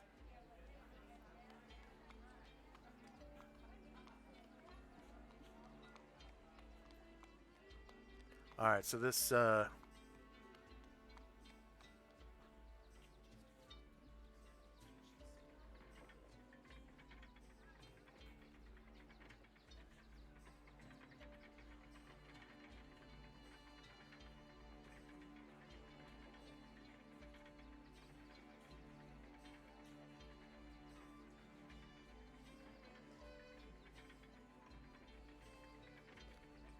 he draws his rapier.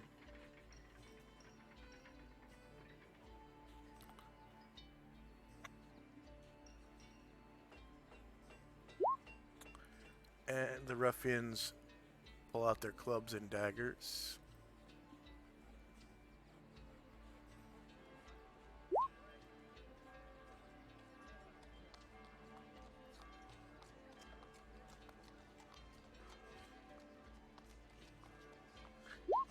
And the big fat guy is like, "Don't go nowhere, lassie."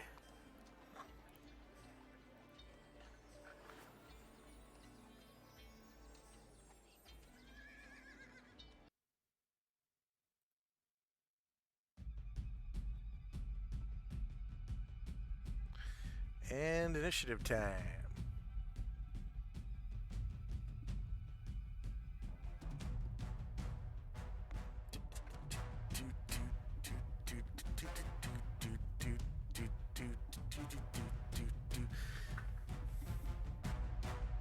And we can have a 5-minute break as well while you guys are rolling initiative.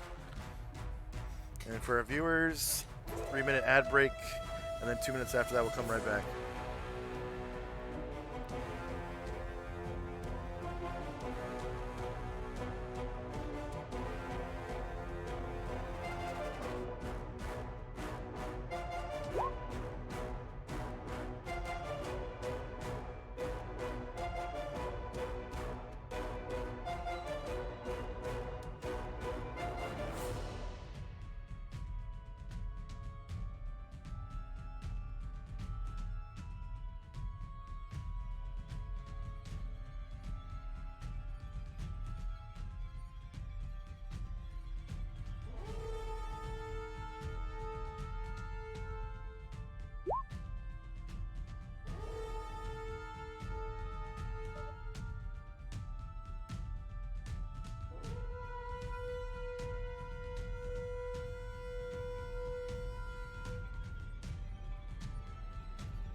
And I'm back, but I think that was only 3 minutes, so we got another 2 minutes left if Shandrak and Tenzi aren't here.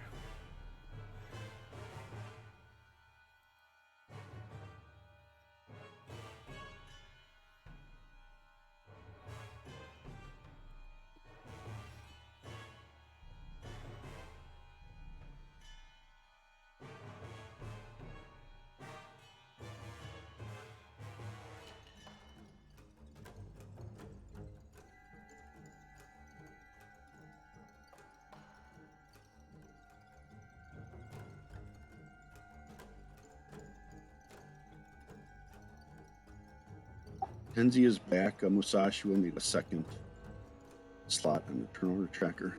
Okay. Musashi. I don't know if I said Tenzi. Musashi will need one. Yeah.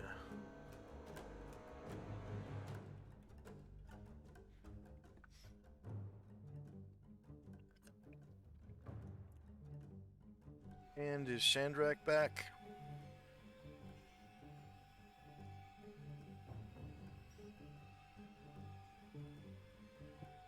I'm back. Okay.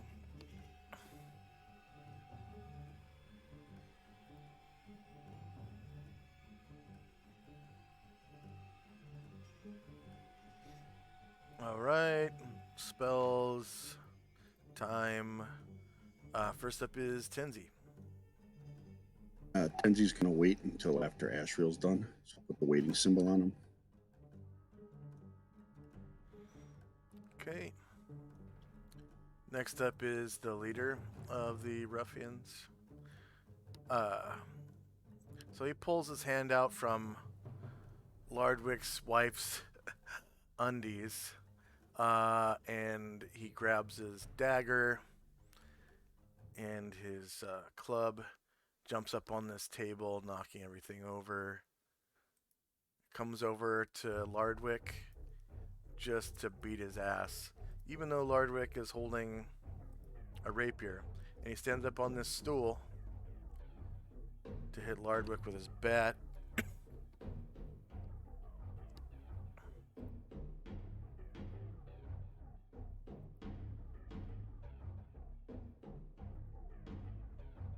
Actually, I don't think this attack is going to work because I need to put armor class into all of Lardwick's spots. Oh, he already had it. Okay.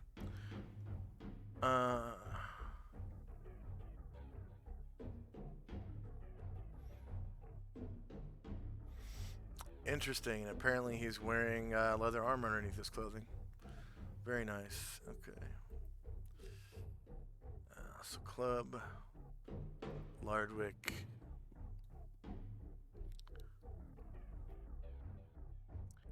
-7, and that is a natural 20. He hits Lardwick for 9 critical damage and lays him out flat. So Lardwick, it appears Lardwick's, like the top of Lardwick's skull is caved in, just crushed. And he falls down dead as dreams. And this ruffian leader, yeah, he falls off the bar even onto the floor. And the ruffian leader turns around and he puts the bat and the dagger up in the air. He's like, "Yeah! One shot! Did you see that?"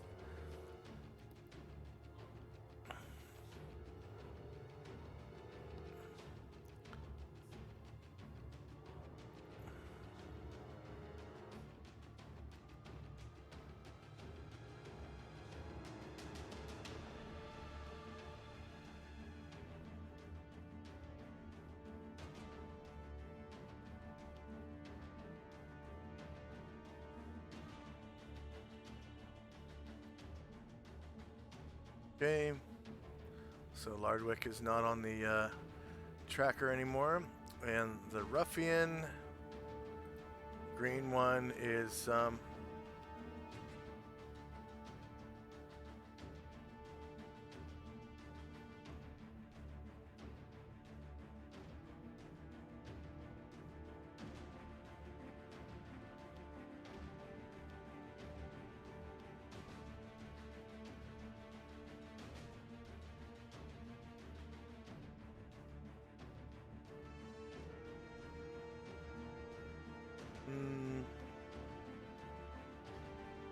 There's nobody really for the ruffian to kill, so he's gonna wait.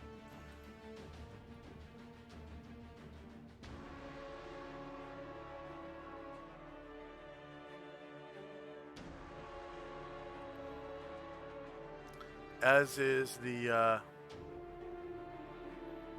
merchant leader. They're both going to wait.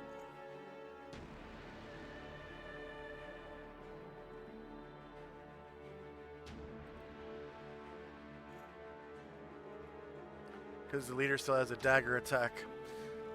Alright, Musashi. Waiting. Alright, Ashriel. Ashriel puts a hand on Musashi's shoulder and one on Tenzi's and does teleport without air to the red carpet inn. Which part specifically? To the left of the bar stool that Ash was sitting on. So right by the drow. Okay.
Okay. And you had two people waiting, and they beat both of the ruffians on initiative, I'm pretty sure. Yep. Well, I know Tenzi did for sure. I'm not sure about Musashi. Musashi was at 9.29.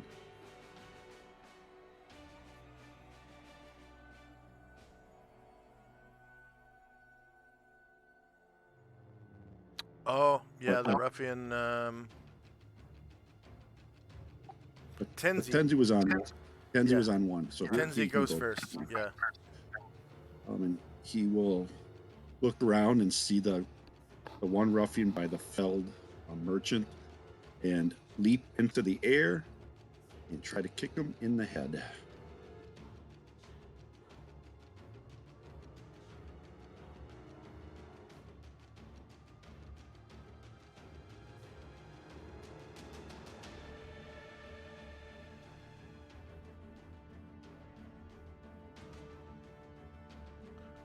Okay, yeah, -1 versus 10 hits. You do 14 damage to him. Right as he turns the face, he takes a foot right in the face.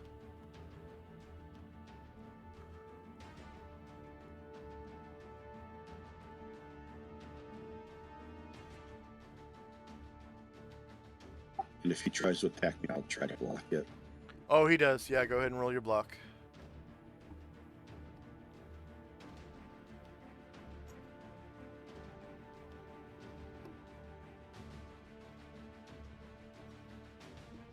That's AC 4 versus his shieldless AC. 7 does not block. So he gets a dagger attack. at higher ground.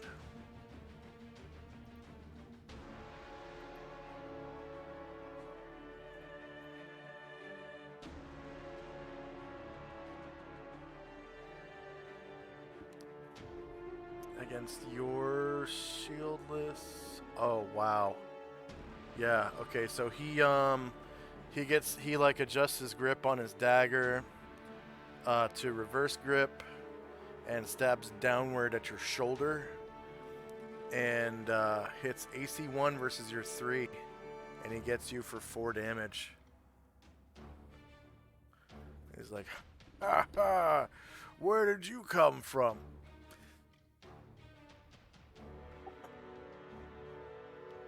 He just looks at the wound, looks at the disfigured face after I kicked him in the face. There's more coming. And this ruffian looks like beat Musashi's initiative, so he...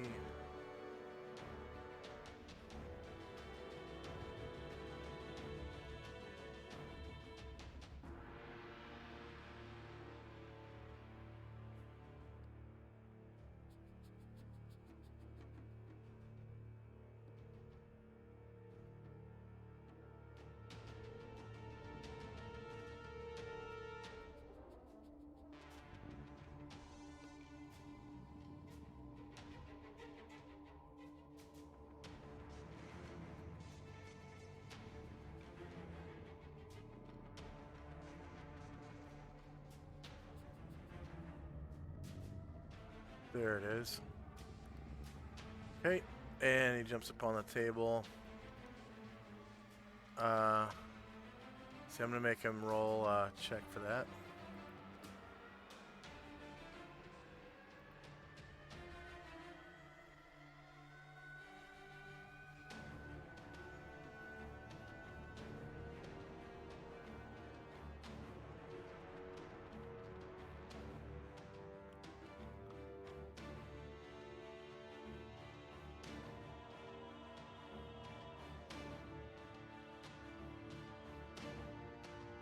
Wow, he actually makes it. Jumps up on the table.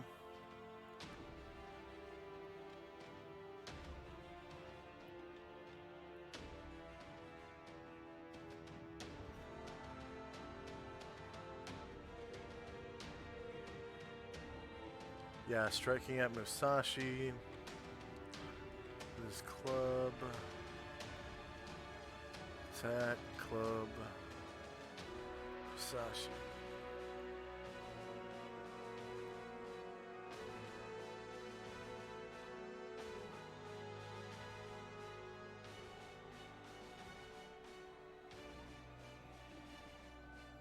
So he has the high ground against Musashi. Musashi has Kote, so that's shields. 3 versus AC -1 is a miss. And then he also has a dagger.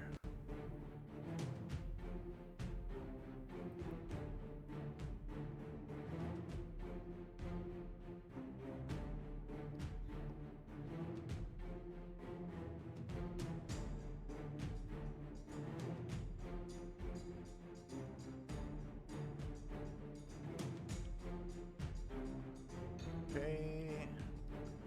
Dagger. Melee. Higher ground. 12 versus AC -1 is a miss. And Musashi. We'll attack that ruffian, so I'm on lower ground.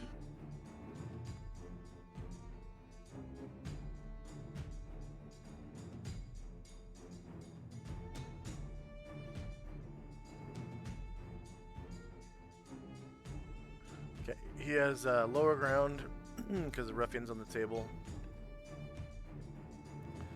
And the ruffian is shieldless. So that's -6 versus AC 10, so that's a hit. 15 damage. Go ahead and describe how you cut into ribbons. Took the katana, swung, and it was at knee length because he's higher than me. So I cut him off at the knees. Yeah. And he falls onto the table, bleeding all over the place.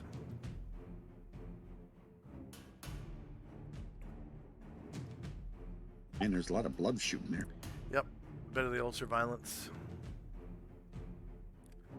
All right, and then Musashi gets a multiple attack.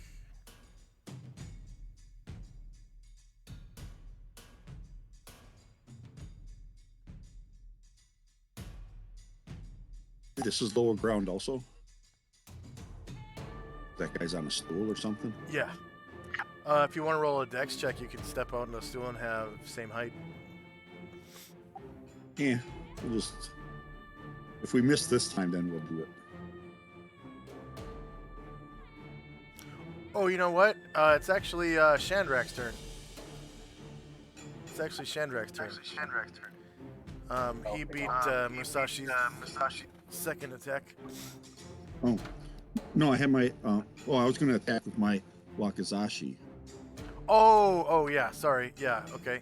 Yeah. So shieldless crit for 15 damage, and then Chandrak. Okay. Let's see.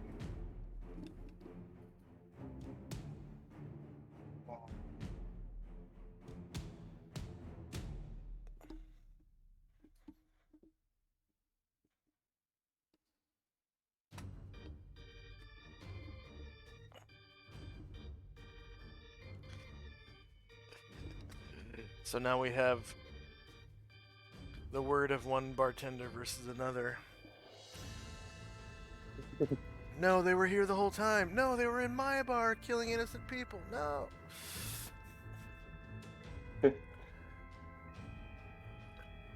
And then I'd like to get up onto the bar.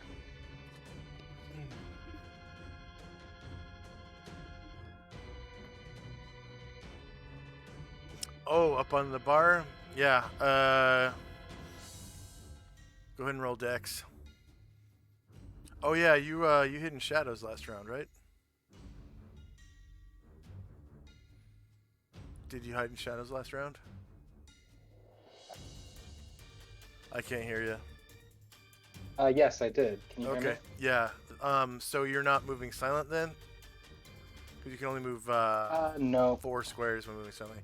Okay, so that basically breaks your stealth, moving all that way.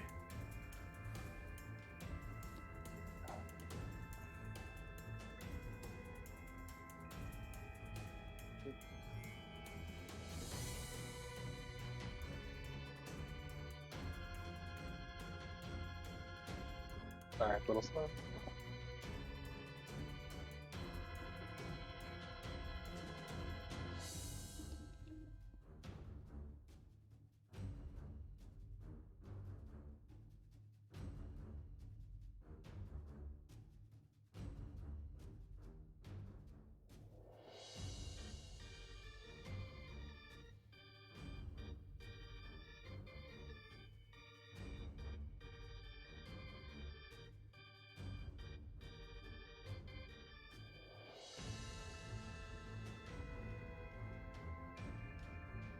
Oh.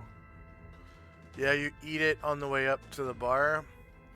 Kind of like you step up onto the stool, and then with your other foot you try to step up onto the bar, but you hook your foot underneath the bar, and it sends you tripping right over the bar onto the floor on the other side. You're now prone.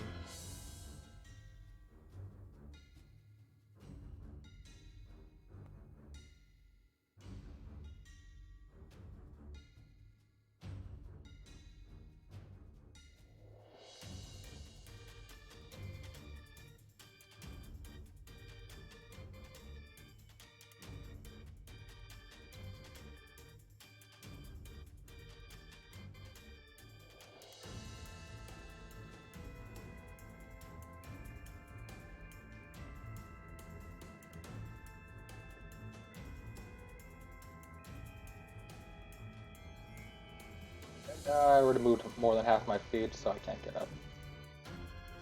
Yeah.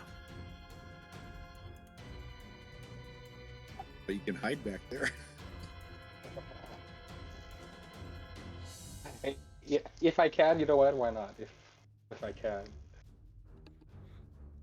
Sure, yeah, I'd say you could. You're still prone, though. And then now we have Musashi's second attack. We will swing the katana on this fellow.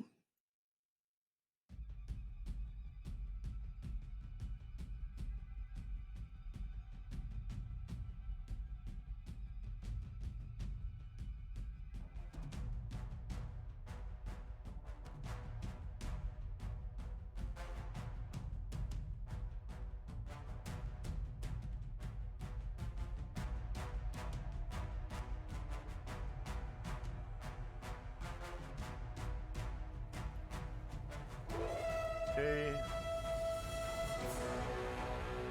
Yeah, -6 was AC 10 hits, causing 19 damage.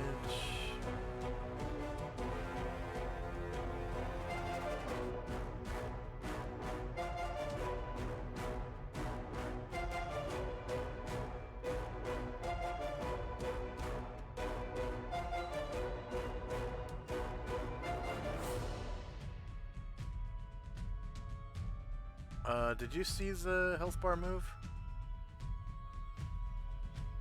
Does not look like it moved. Okay.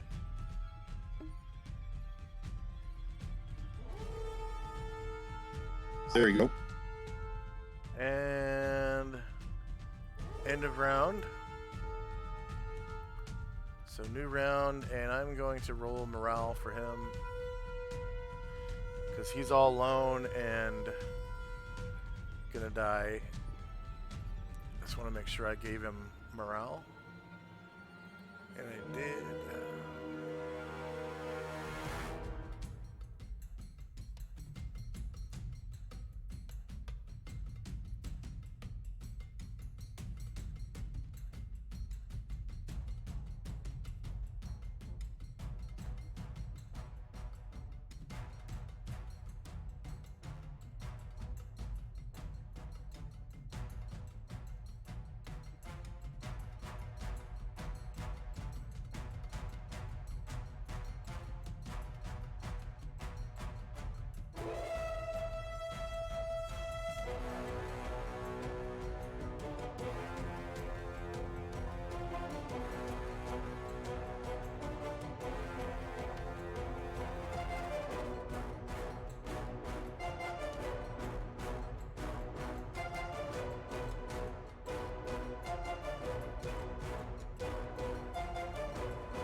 waiting around.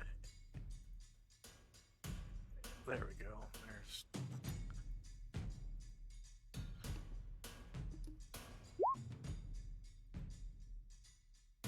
Yeah, he keeps fighting. Wow. And we could remove our weight symbols.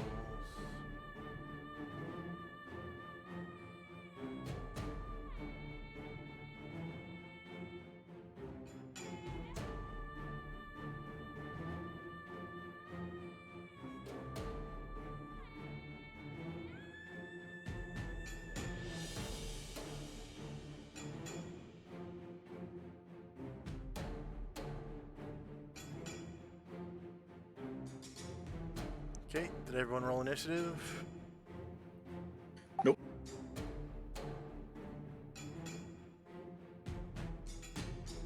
Oh, you want me to add one for Ashrail? Yeah.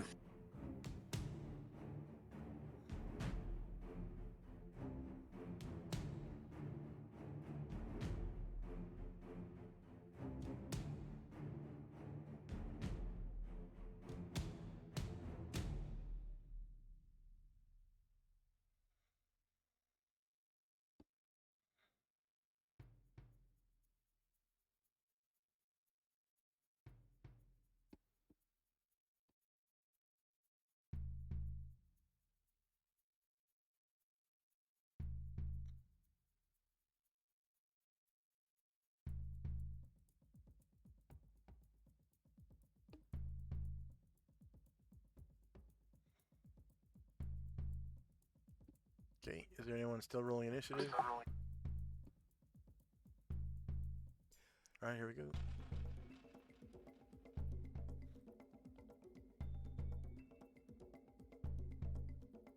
Shandrak. I will get him. Then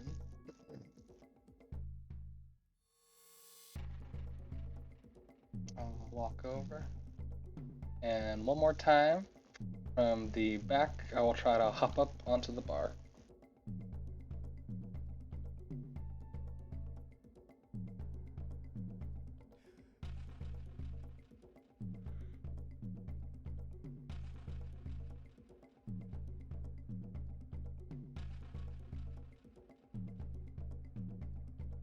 That was 3 squares, so I could move. I could move silently too.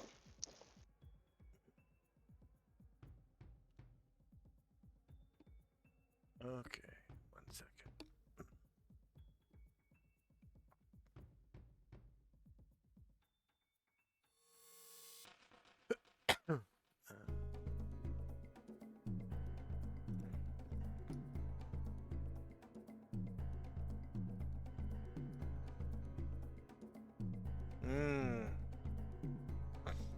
He hears you coming. No backstab, but you can get a normal attack.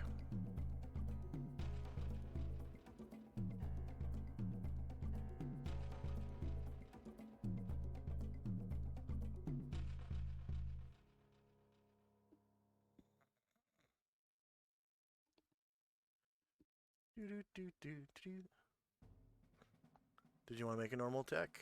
You get higher ground. Because he's on the. Sorry. I'm. Yeah. It's just a little slow right now. There it is.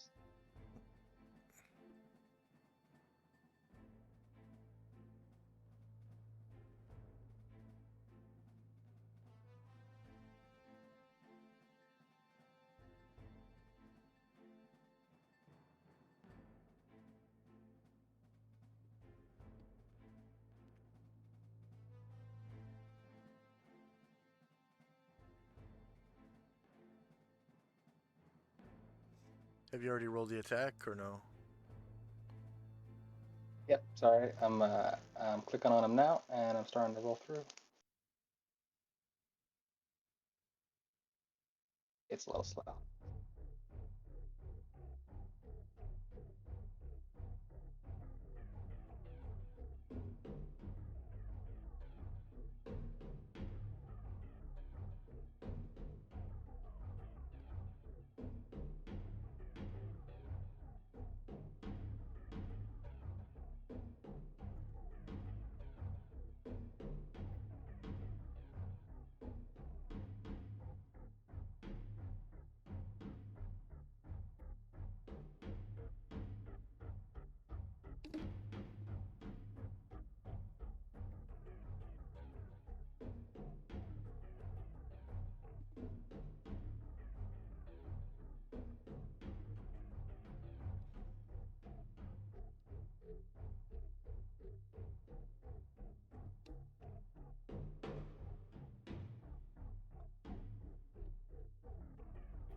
through by now. Let me check and make sure he's got all 3 ACs and everything.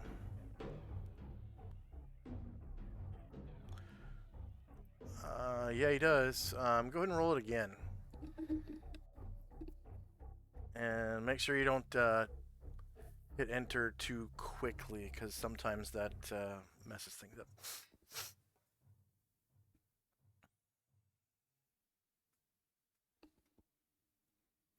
Or not too quickly, but too rapidly.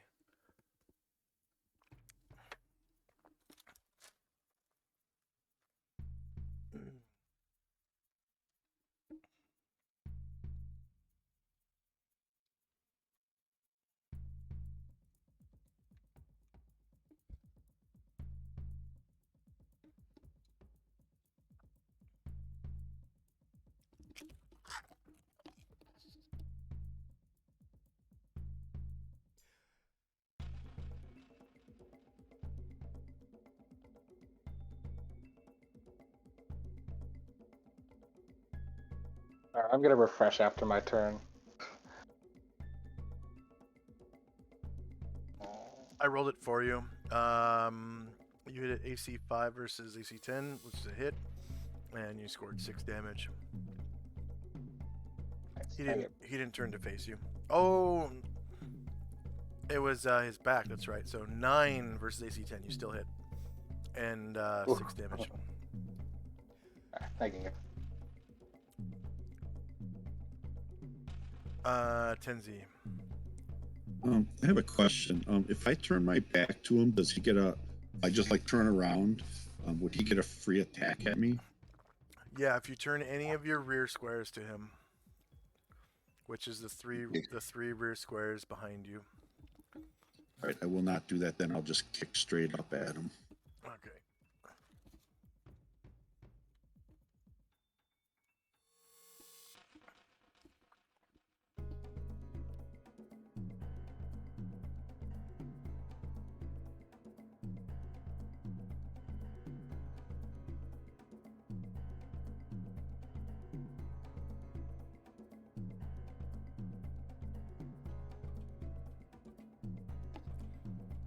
Okay.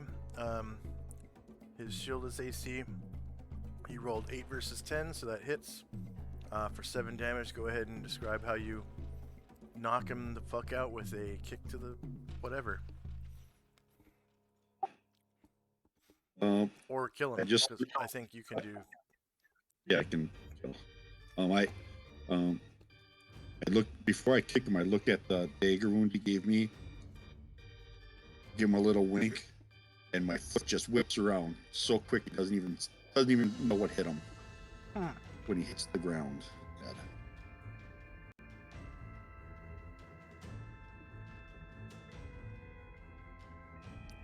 All right.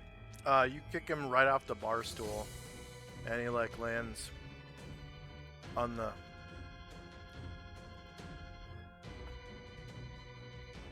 floor right here. Okay. Combat is over.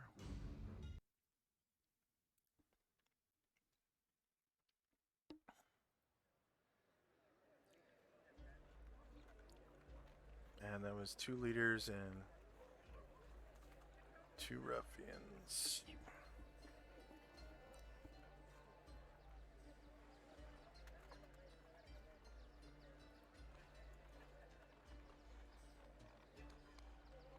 The leaders were level 7.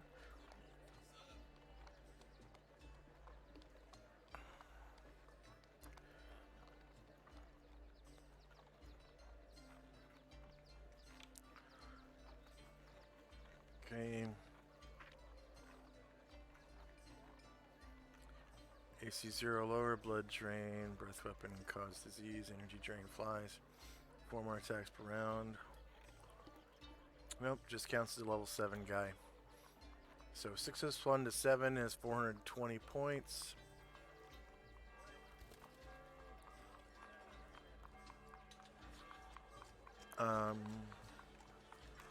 XP 2.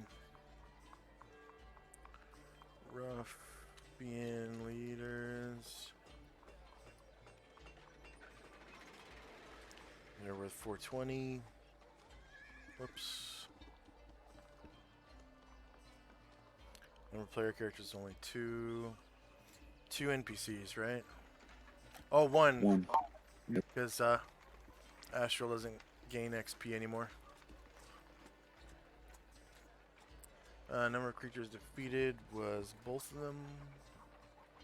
Hit dice per creature is 7. Warriors and bards, 1.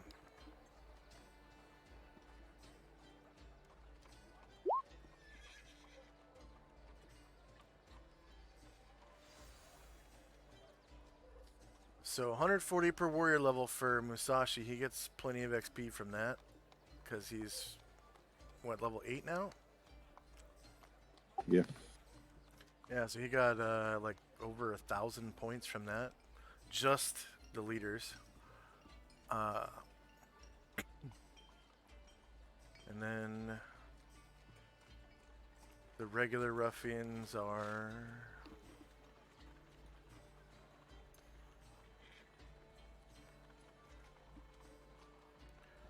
apparently level 2.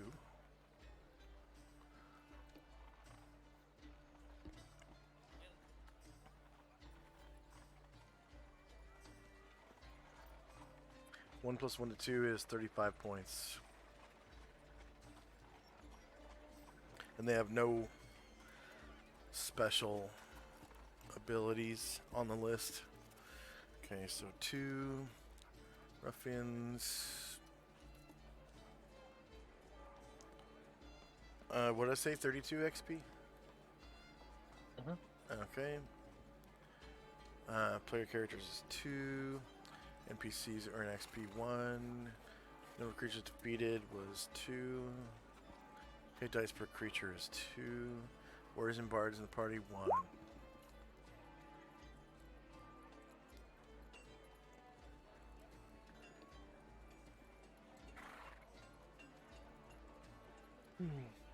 It pays to be a fighter,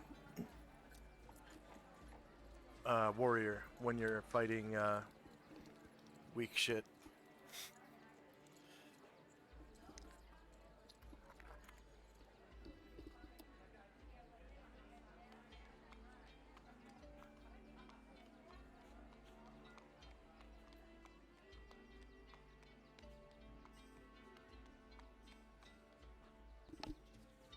End of round.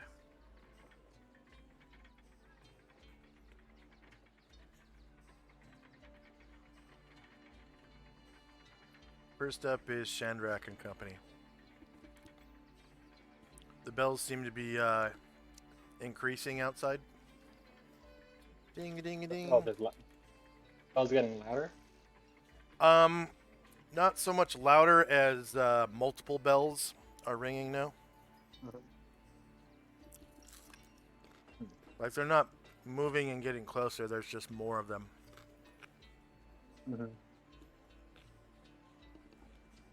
Okay, so Chandra will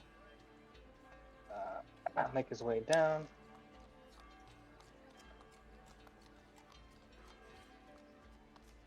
And come over to the good wife and say, I'm so sorry. I wish we could have gotten here sooner. Yeah, she hears you, apologize, and she runs over as fast as she can, leaps over the bar, and she kind of disappears behind the bar, and you hear some sobbing, and she's calling out Lardwick's name and just wailing.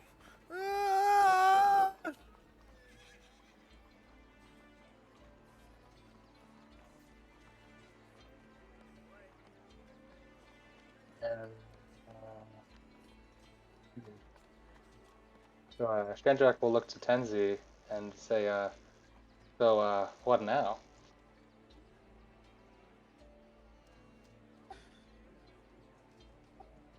Um, we wait. There's justice that has to be served. It will be served.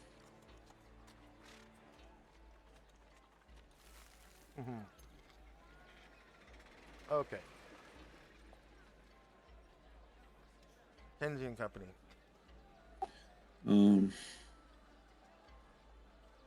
Then you'll go over to the barn, look over, and see her. I assume she's with the dead body of her husband.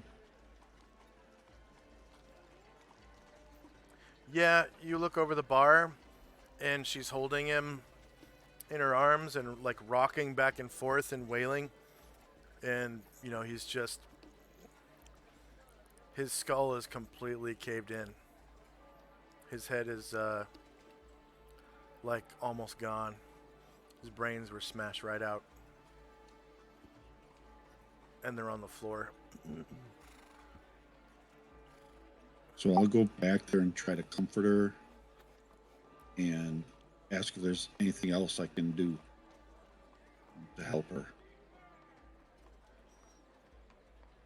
She doesn't even stop wailing. She just keeps rocking back and forth and wailing. And it's getting louder. Louder.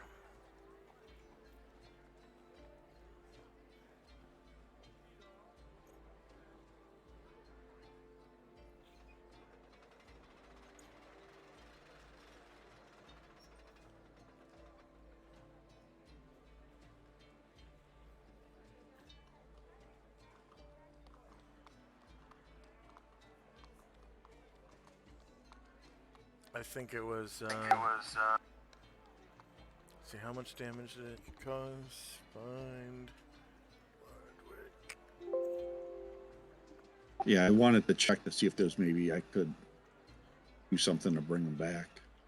I don't have he's dead or anything, but if I could heal him, I would do that. It critted him for.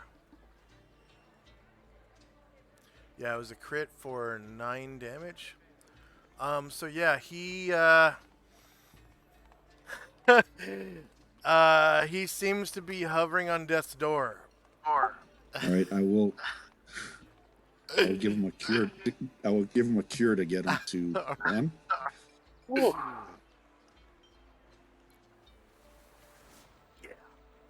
Okay. So his head uncaves in.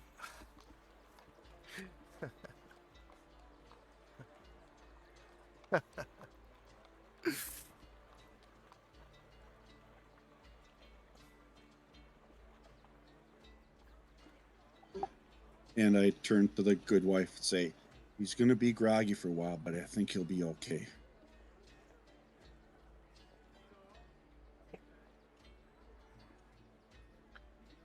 Yeah, you hear this like snap, crackle, and pop in his skull, and it uncaves in, and his brains like heal before your eyes.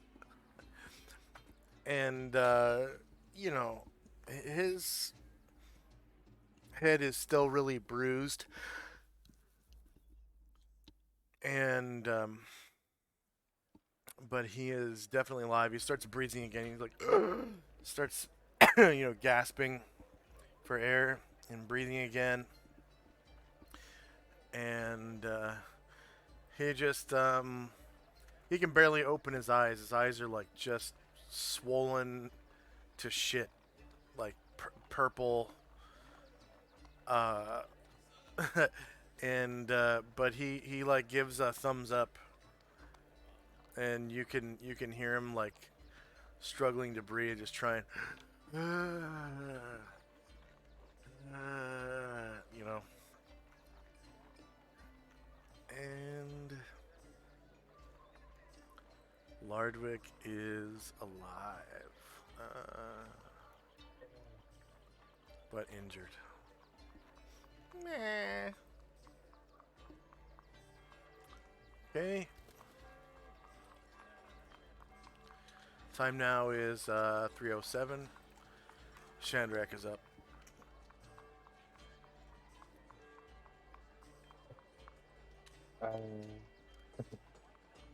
Shandrak will say, "Oh, way to go, Tenzi."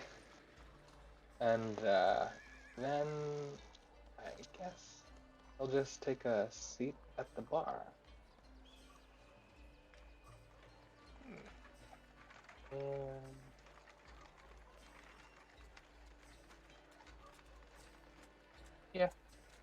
yeah, I got nothing, so that's all.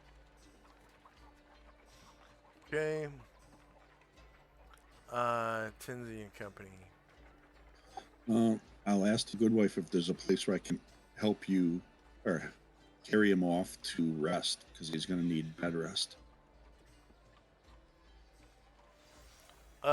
She stops wailing now that he's alive again. And she looks back towards the right back there and says, Yes, could you help me carry him to our room? Yes, I will do that. I'm sorry, gentlemen, but the bar is closed for the rest of the day.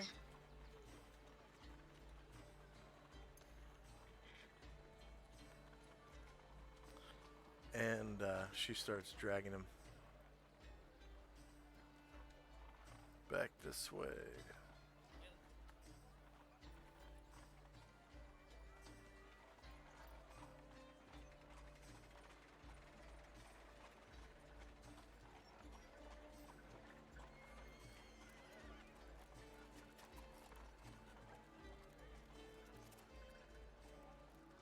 And you make it through the double door.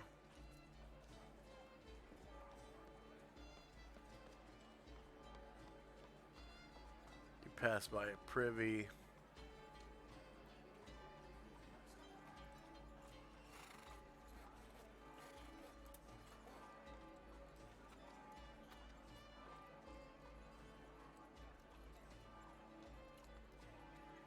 And she unlocks this door right here. And you guys drag him in to this room.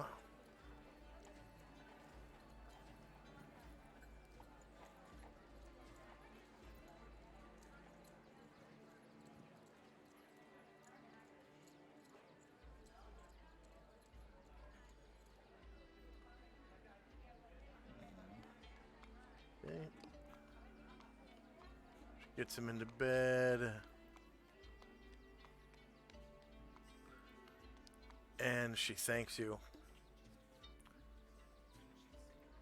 And stands outside the room.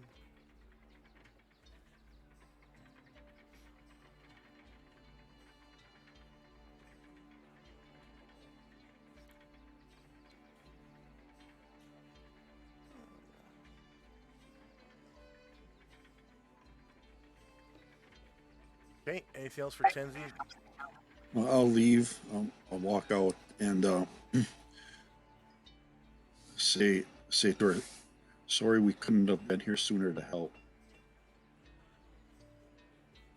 but I think he'll be okay."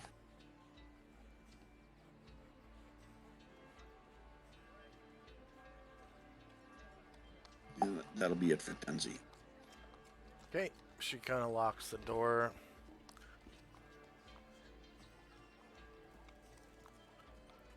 Behind her. And comes out here to like start cleaning up. And I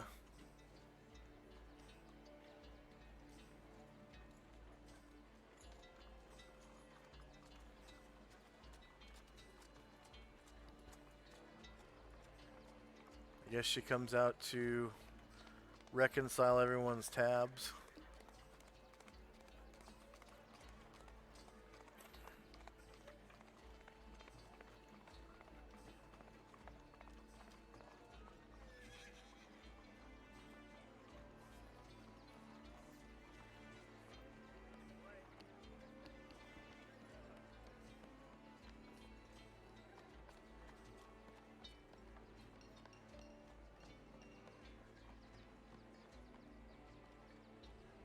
She comes over to the pilgrims, collects their money, And you can hear her say, you know, you can stay until you finish your, you know, drinks or whatever and your food.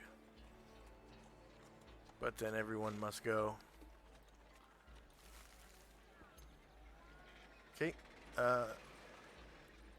End of the round. Chandrak and Company.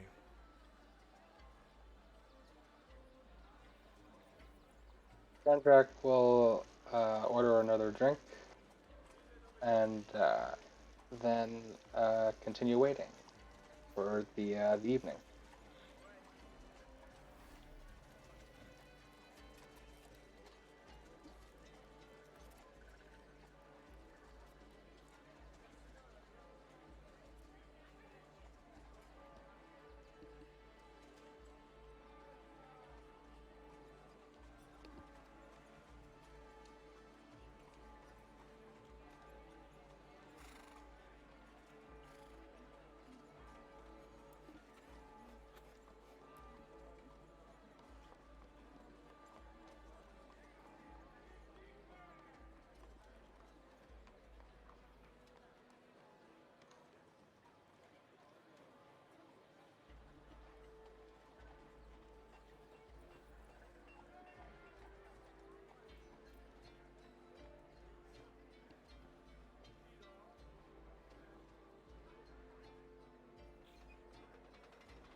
Right. So new round. And Chandrak, you hear and see a contingent of city guards pass by, going south past the door. And Tenzi, you see it too, and hear it. Little platoon.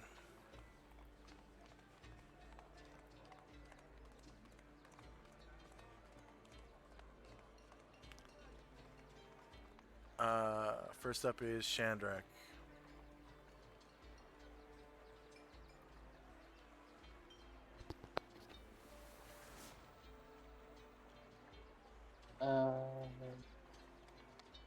Yeah, I'll continue waiting. Okay, and Tenzi and Company. Tenzu move out from behind the bar over to the table by Musashi and Ashriel.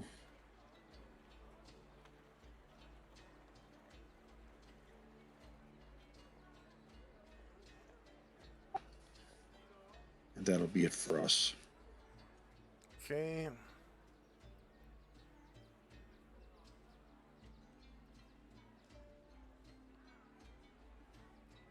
You can hear like some kind of commotion down the street. There are men shouting to each other like, you know, room clear. Clear. Room clear. Clear. All clear.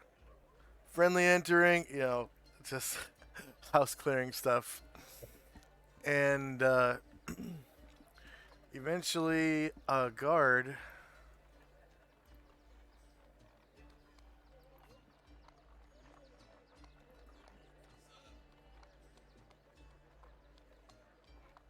leader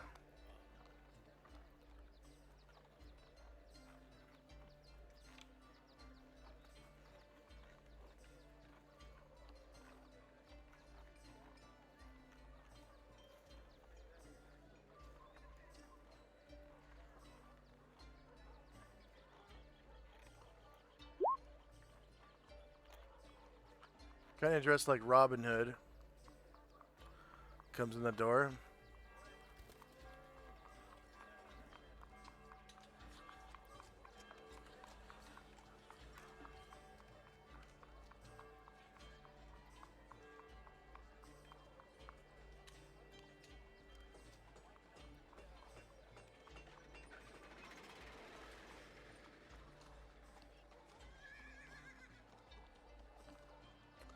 And he says, what?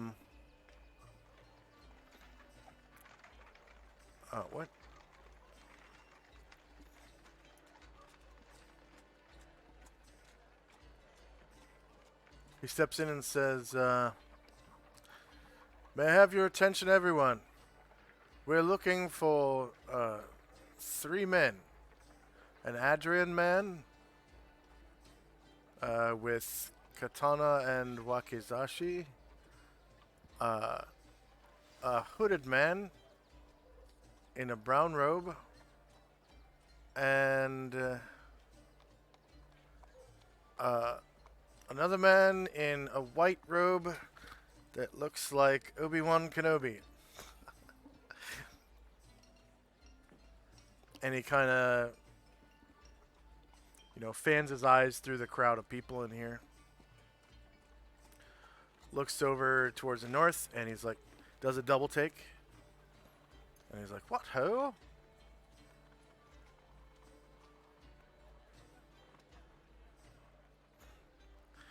And he comes over to this picnic table. He says, excuse me, would you men mind standing up for me, please? There's an investigation going on, and you fit the descriptions of the perpetrators. Well, perhaps, but we were here and we saved the good wife and her husband from some ruffians. Oh? Shandrak pipes up. That's right. We were all here. Mrs. Lodwick, is that true?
And she goes, I'm not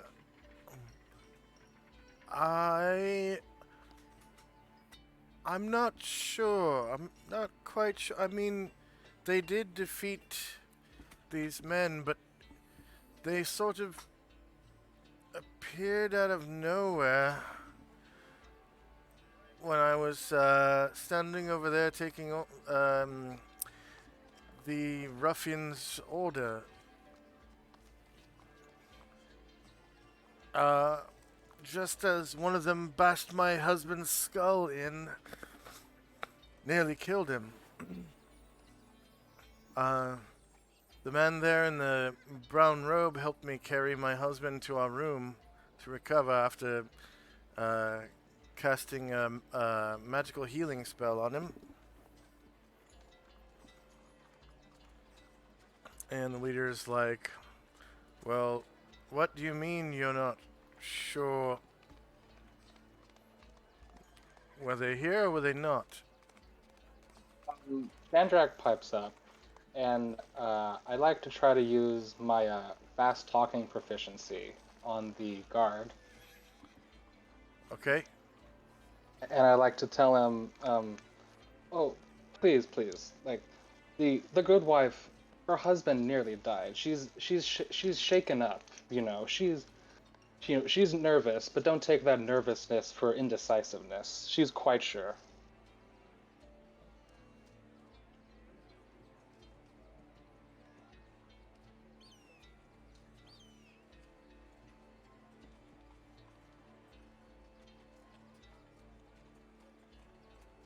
And go ahead and roll. Oh crap. Oh, fast talking isn't in here actually. Whoops.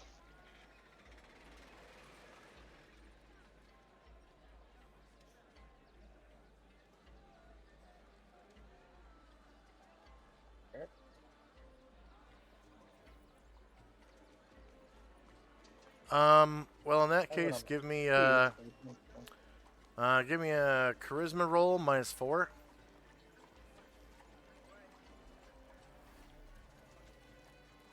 Let's see.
Okay.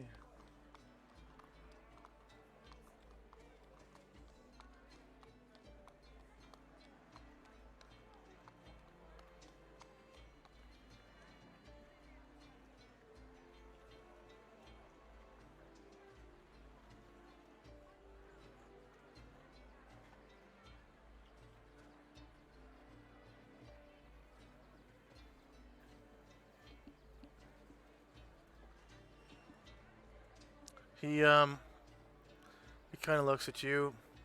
He gets a wide-eyed look and he looks you up and down and says, "Oh, well, I suppose that's fine then."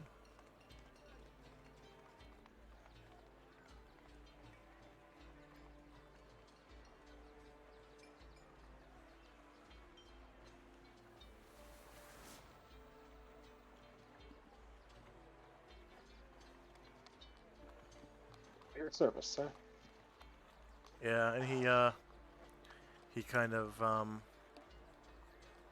walks out, says, "Thank you for the information." Uh,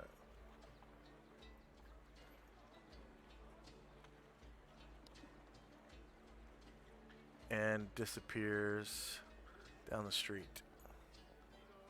All right. Time now is 3:10 p.m. First up is Chandrak and Company. Shandrak will pick up his glass and join the others at the table. And he'll say quietly, "Oh, well, that was close."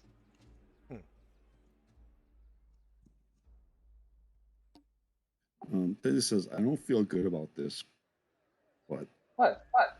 We did the right thing. We shouldn't get punished for that. there is that. And the guards need to do a better job in this town. Every day we have to fight ruffians. It's ridiculous. Also, I don't know what you and Ashriel might have seen in that last building, but trust me, the people in this building, they deserve what they got coming to them.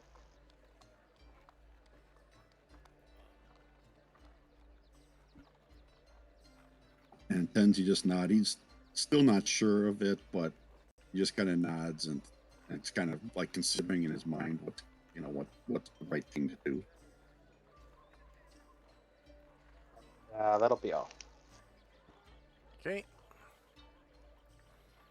Tenzi and Company.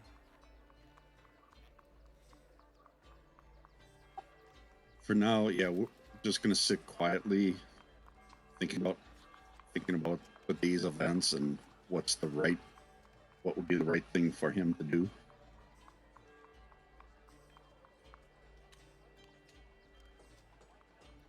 You're gonna do what? Sorry. He's just gonna sit there pensively thinking about the guard and what. I mean, he didn't personally lie to the guard, but he didn't like volunteer information. So he's just kind of thinking about the moral dilemma of that. Okay. End of round. 311 and Chandrak and Company. Just sipping my beer and waiting for nightfall. Okay. So 4 hours pass. The pilgrims leave.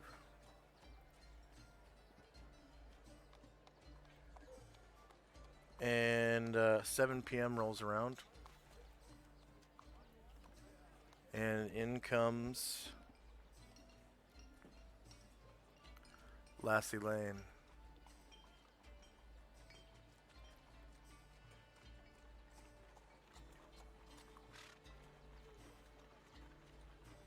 And it looks Give her like a nod as she walks through the door. yeah, it looks like she's got a sack with things in it.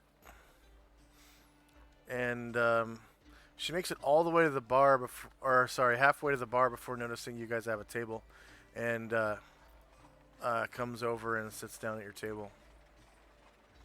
And she sets the sack underneath the table on your side, Chandrak.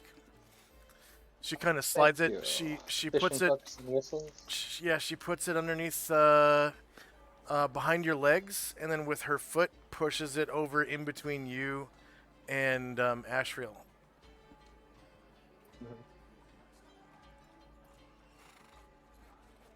Andrak says, "Thank you. This will be great for our fishing trip." And it's everything you ordered.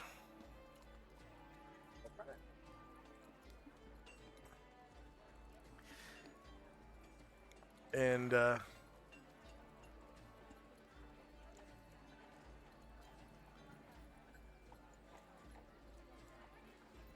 she goes, I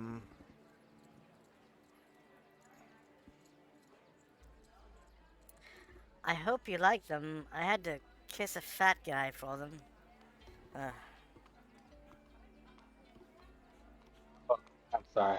I'll try. I'll make it up to you though in the future. A pitcher of ale would be nice to wash the taste out of my mouth. That's a good start.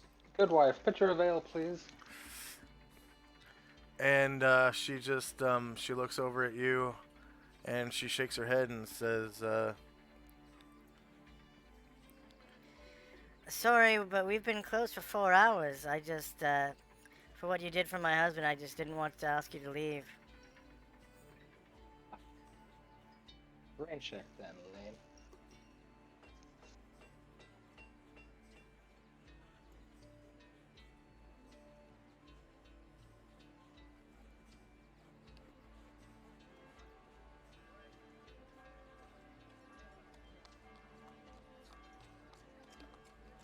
"Okay, anything else for Shandrak?"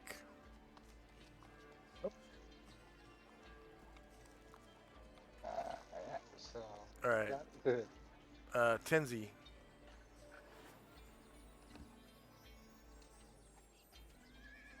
Do they have rooms here for people to stay at? Yeah, this is an inn. So it might be prudent for us to stay here instead of going back to the hay bale this evening. I think that's a very good idea.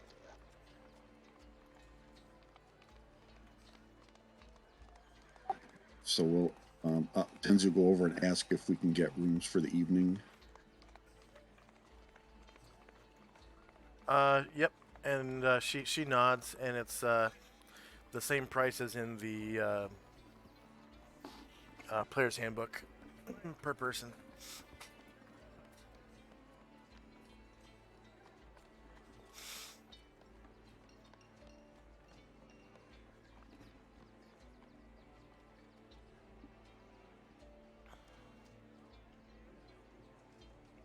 Services. No. Daily food and lodging. Uh,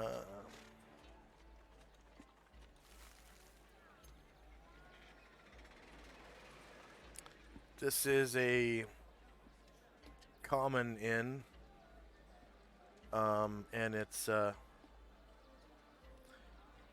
5 silver per night or 3 GP per week. I'll give her 15 silver pieces to cover Asheville, Musashi, and myself.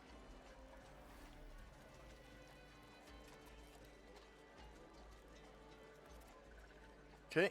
Shandrak will also give her 5 silver if he sees what's going on. And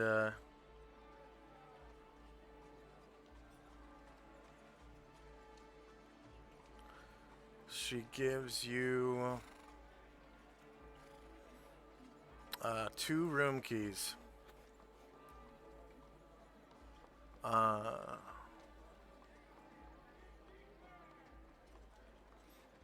And she says, you know, that these rooms are both double beds,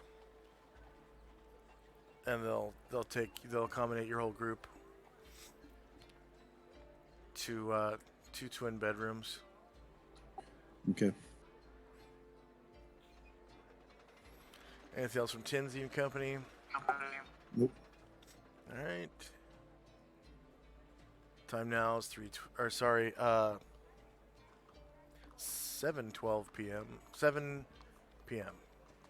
Let's see, that's 4 hours, so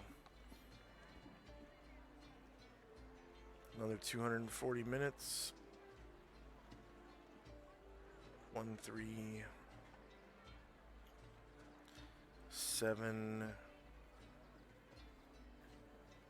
7, 7.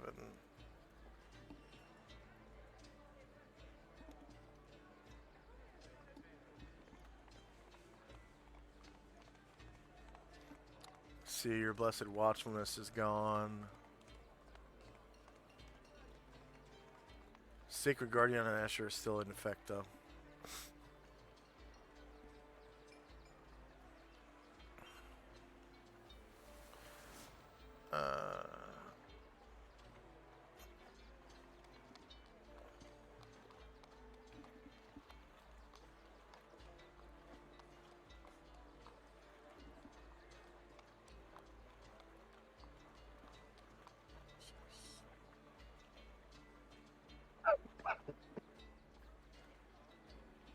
This one.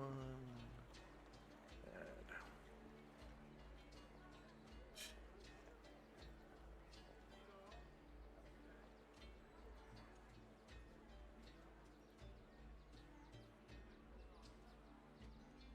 Okay. Time now is 8:01 p.m. And next up is Shandrak. Lassie speaks up and says, So, what are you gonna do now that you've got your lockpicks? Oh, you know, we were thinking of maybe exploring the forest around here. Just seeing what's the sights, getting some fresh air.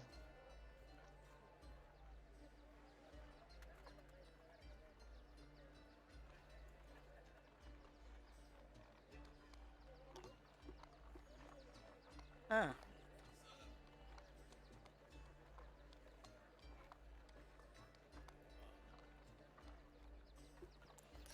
Anywhere out of town? Oh yeah, oh that's the idea. The forest outside of town.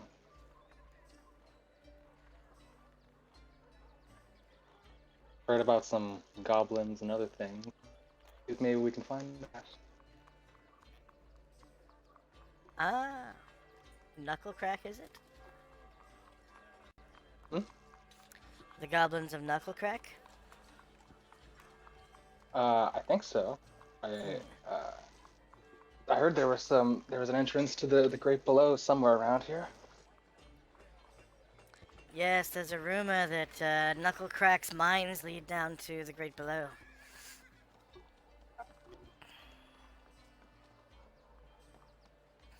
That might be where we're heading then. Have you ever been to the Great Below before? Oh, can't say I have. Neither have I. Any tips?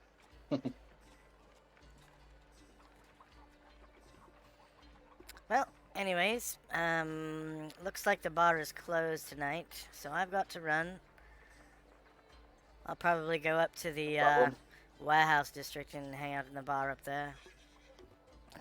So if you're looking for me, that's where I'll be. Ta-ta for now. Warehouse All right. district. Both end of town. Sounds good. And she quickly bounces out. Well, she makes her way towards the front door. Tenzi and Company.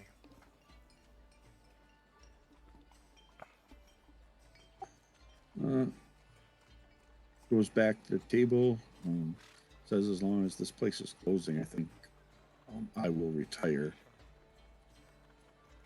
He gives the room key to. Actually, no. He'll have. He's gonna stay with Masashi Asheville. Have the room, the other room. So he's going to.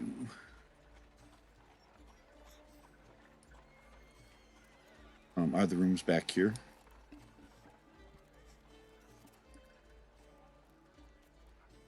Yes. Yes. They are the first two rooms around the corner. So you go down this way, up this hallway, and this is the first room.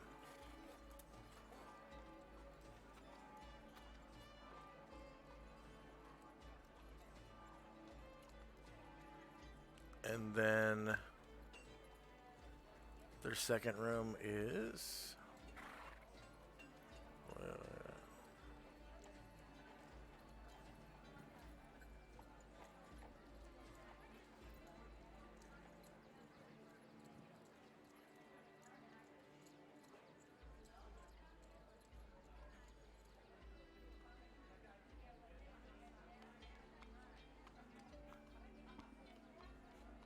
anything else for Tenzi and Company? Nope. Okay, end of round. Time now is 8:02 p.m. and Chandrak and Company.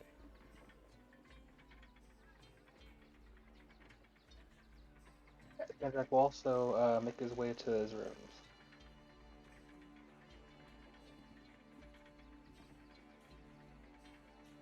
So that's right around this corner up here and in this room.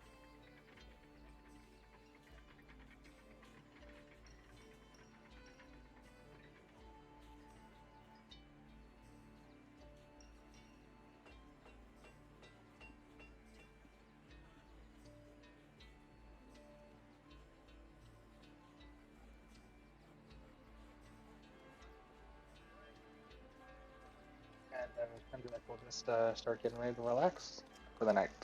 All right.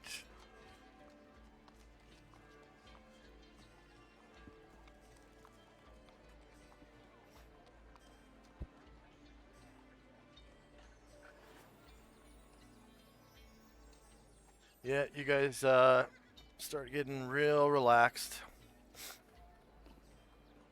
And the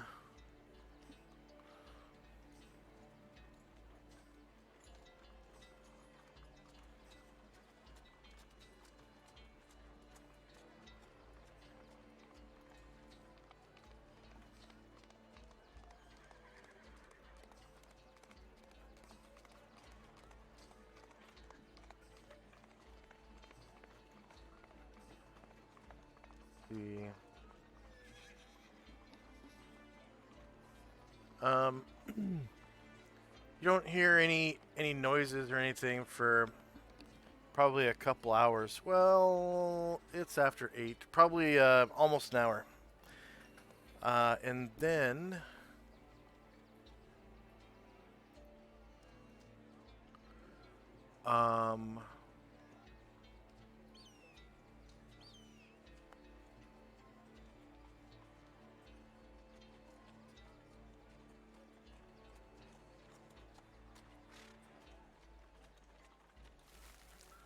I guess Chandrak, you hear some scratching at your door at about 9 p.m.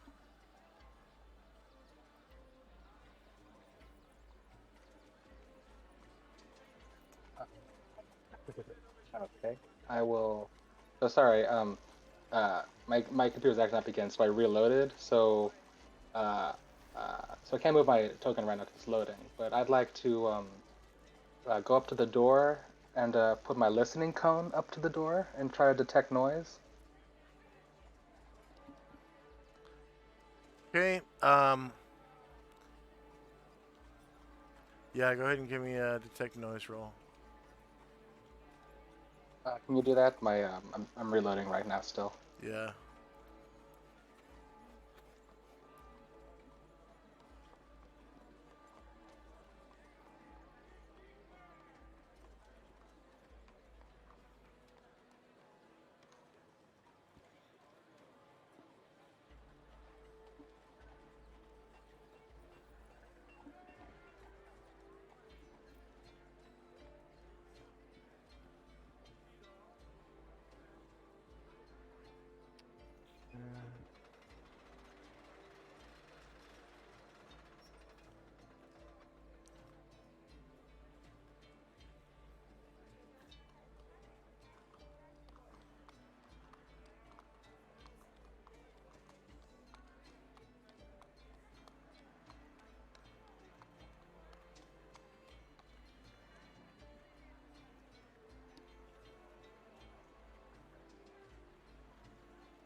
Okay.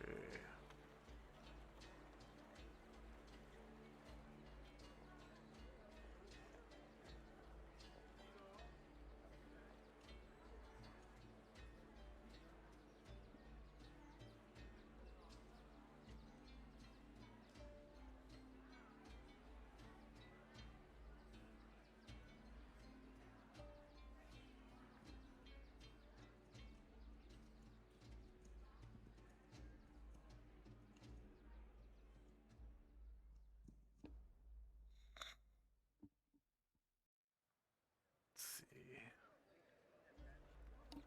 Chandrak.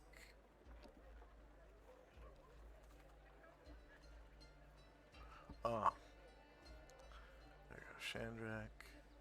Checks. These skills and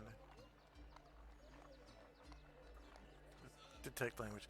Do you have any detect noise? Do you have any tools for detect noise? I do have a listening cone. Okay, that's what, plus 5%. Yeah, I think so.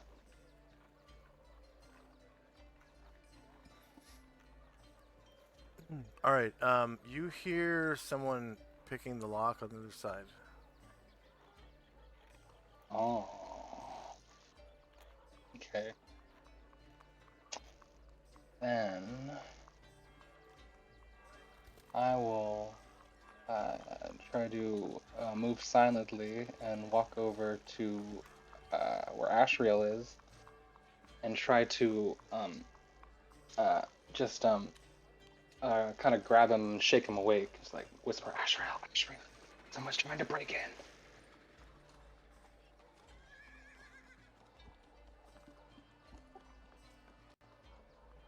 Ashriel groggily looks around, sees you, and she'll listen. Does he hear anything besides Chandrak? Say yeah. Ashriel will listen. Does he hear anything from where he's at? Yeah, he's right here. He wasn't hiding.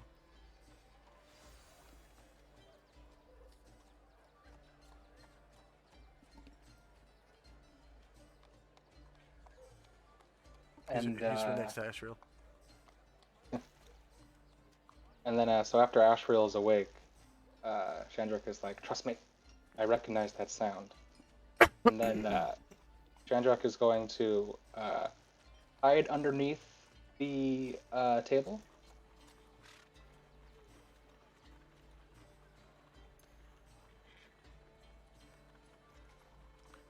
Hide under the table?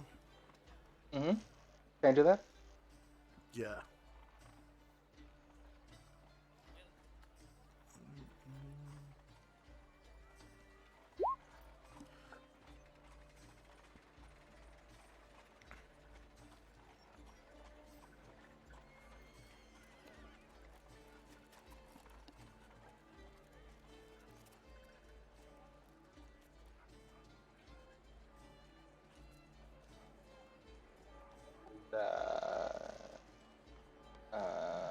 Chandrak will also say to Ashriel, "Can you send a message to the others?"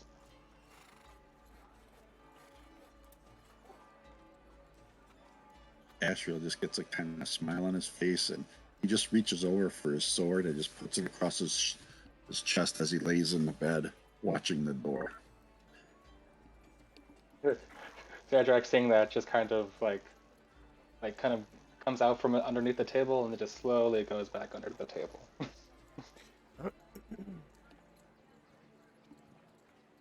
And that's all from me. All right.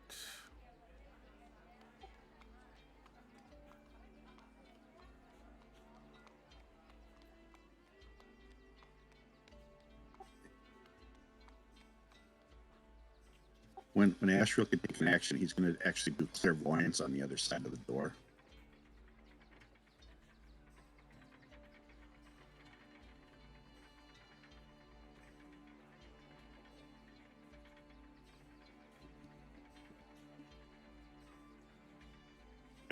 He's gonna what at the door? He's going to use an innate spell-like ability of clairvoyance on the Ah. other side of the door. Clairvoyance, okay.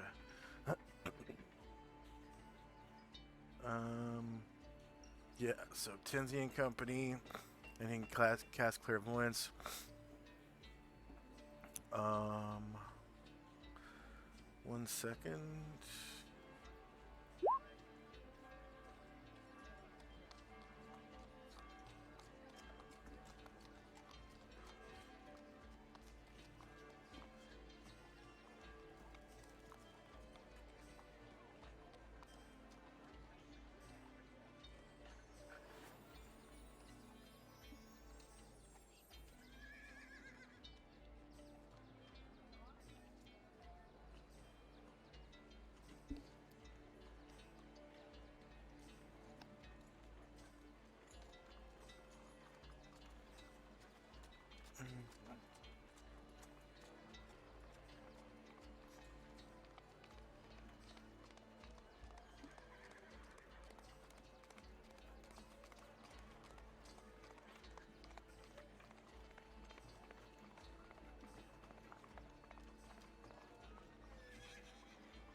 And Ashriel does have infravision.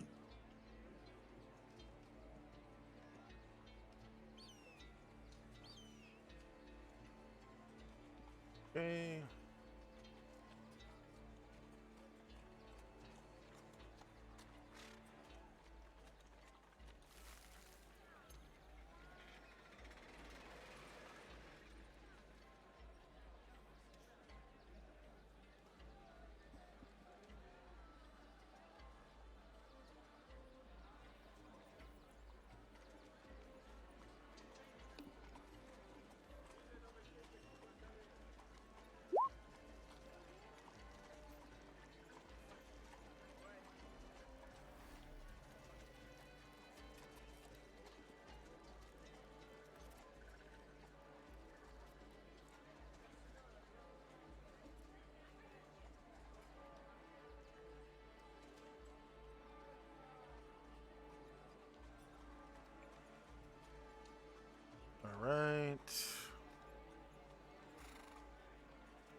All right.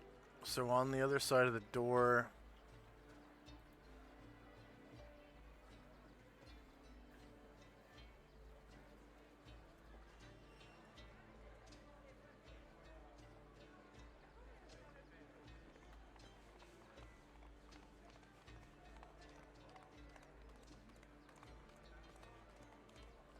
So I think I got a thing for that.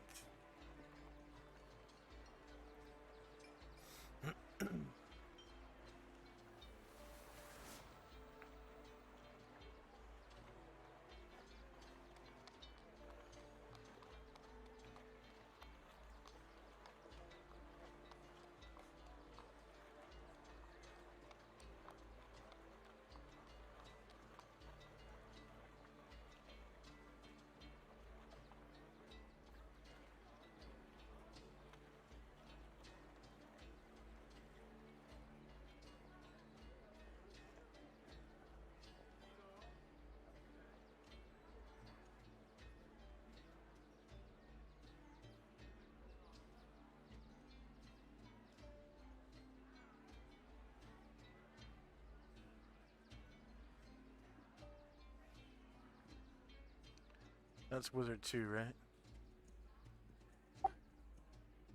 What, clairvoyance. I Yeah. rolled it up on. I rolled it up on the chat. Yeah.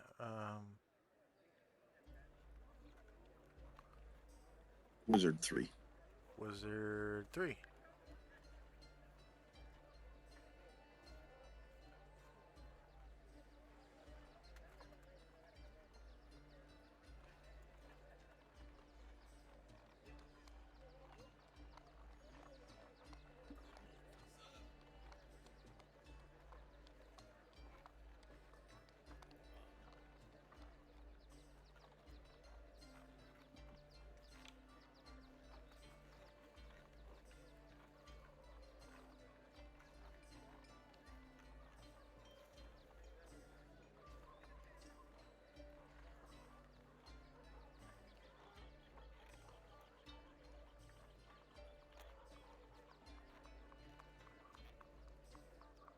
Right.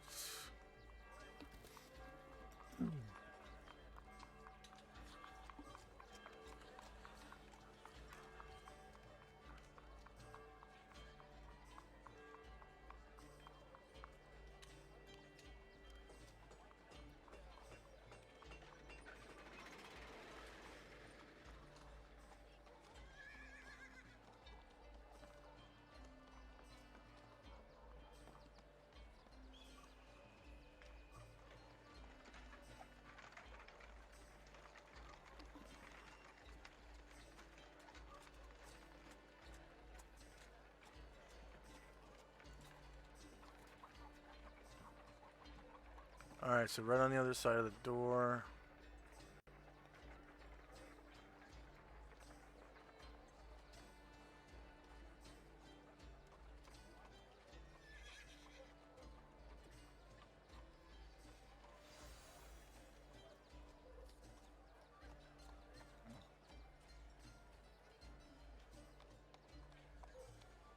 Does that work?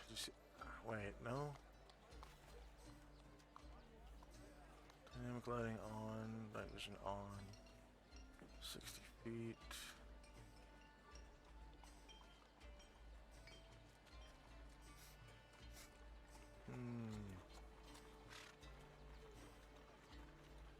I even gave it Astriel's name.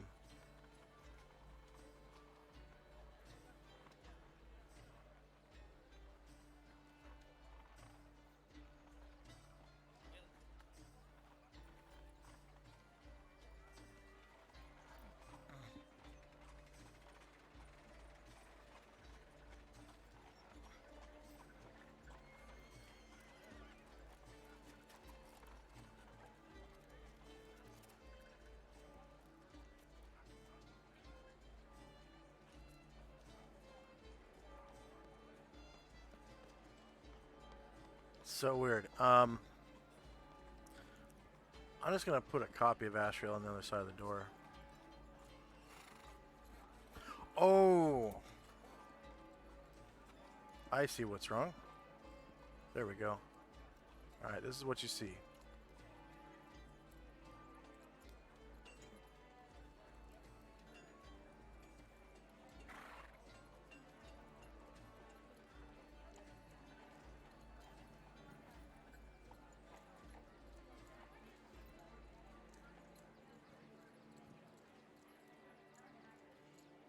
See that? So is that like a little mouse or something?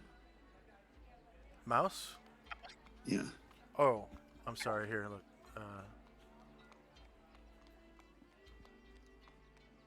That's what you see. Sorry. Ah, okay. Do I know these people? Nope. They look like like young teenagers, maybe 16, 17 years old. And they're standing just outside the door. And one of them is one of them trying to open the door or pick the lock or something? No. No. Okay.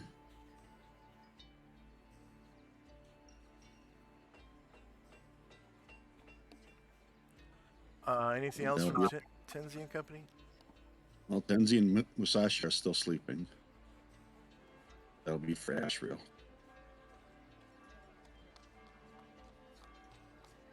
Okay. Oh, wow.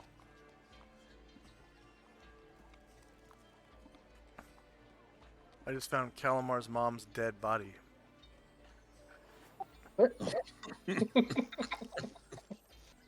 They had it in this room. That's so funny. Wow.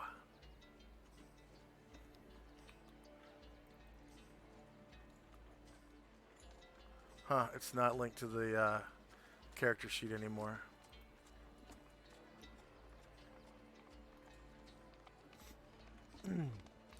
Alright. That's where Asher got her leather armor that's armor of disguise or whatever. It like changes shape to like different gowns and stuff. But it's leather armor +2. They got it off of Calamar's mom's dead body. Okay. So nothing from Tenzi right now?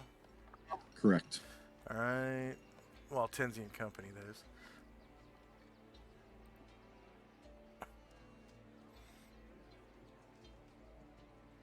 Okay, time now is 8:03. Shandrak's hiding on the table. Do you want to do anything?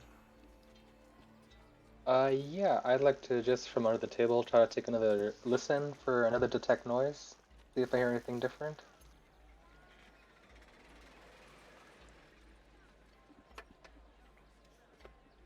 Just from where you're at? Yeah, from under the table. Okay.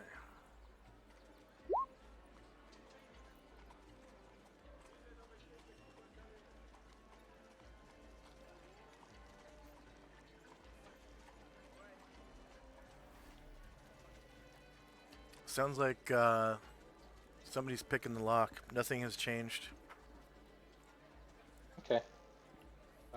Yeah, so Shandrak will just, he'll keep waiting and hiding under the table.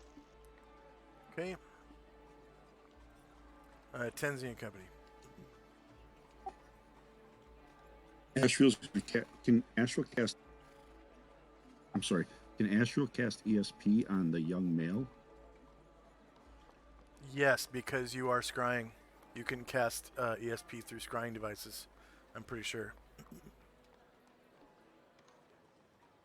Okay, I threw it up there. Okay. He's thinking, man, I hope he gets this door open quick.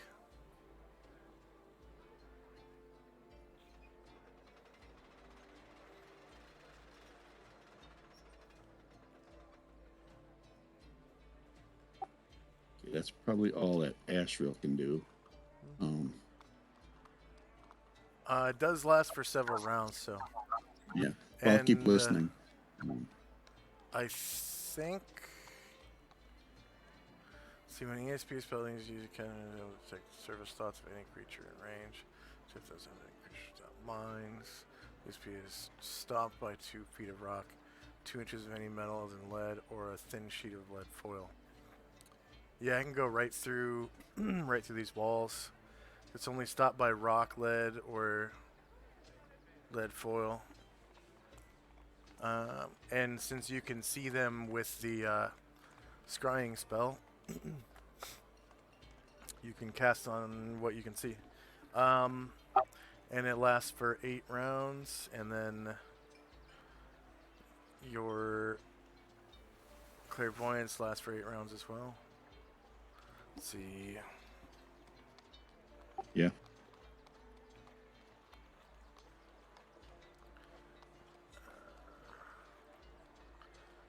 And SP.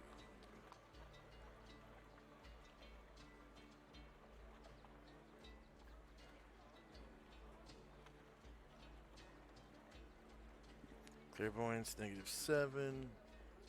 ESP -8. Enter. Alright.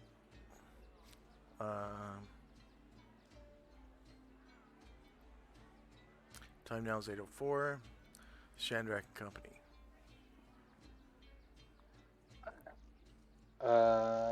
Yeah, I'll just keep on hiding.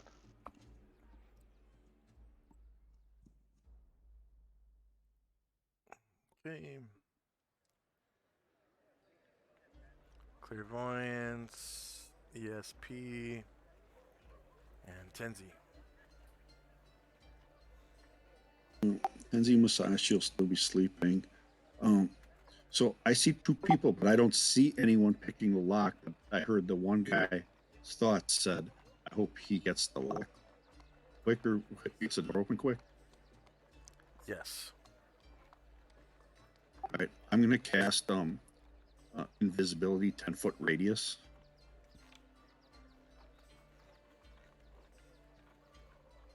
Okay. As soon as I find where I get.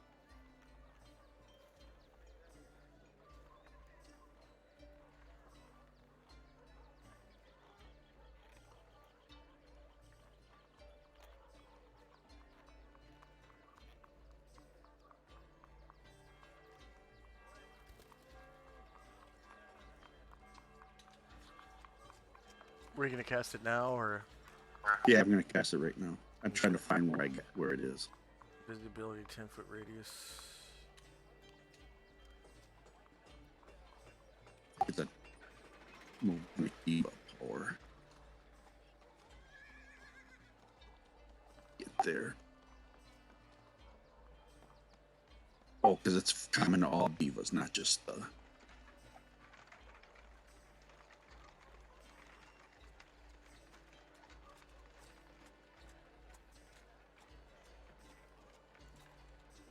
yeah, it's all divas have that.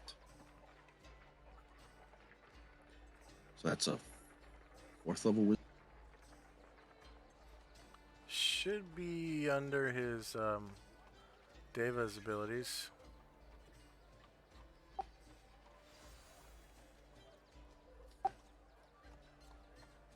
Yes, it has its Movonic Diva ones, but it doesn't have the ones common to all divas. And that has Detect, Lie, Invisibility, 10-foot radius, Light, Polymorph Self, Protection from Evil, Remove Curse, Remove Fear, Tongues.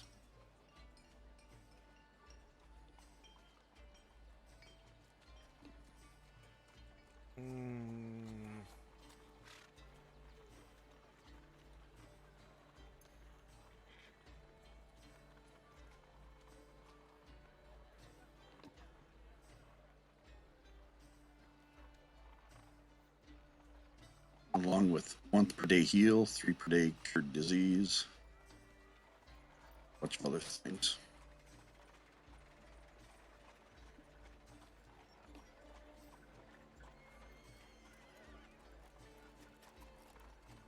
But the one you have there for Movonic Diva, that does have the Movonic Diva only abilities on it.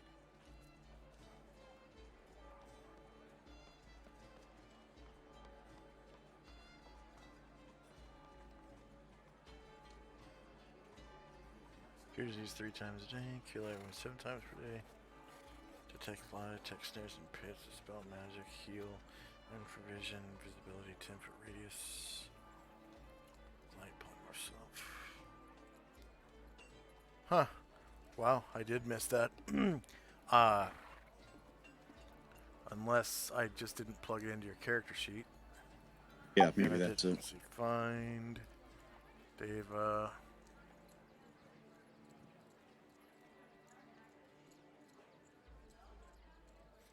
Galvanic, monadic, astral.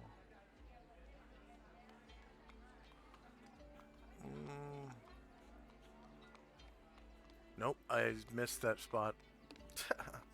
Okay, do we have invisibility 10-foot radius?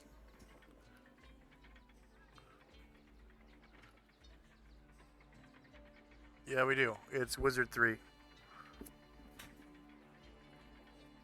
Okay.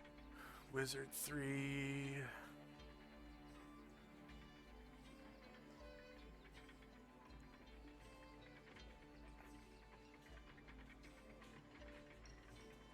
Can I just click it then? Yeah. And, put it in his level. Or hit dice, I mean. Do you want the full text? Yeah, the full text, because it's not a routine spell.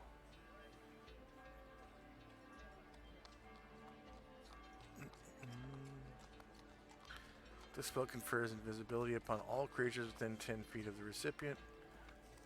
So that includes Chandrak. Yep. Yeah. And then,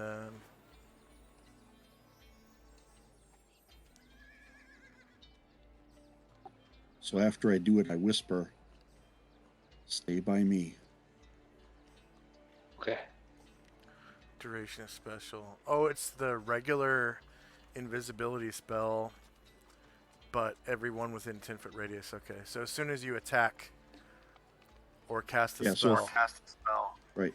If I attack, everyone becomes visible. But if, like, Chandrak attacks, only he becomes visible. Or if he moves out of the radius of 10 foot from me, he becomes visible. Okay.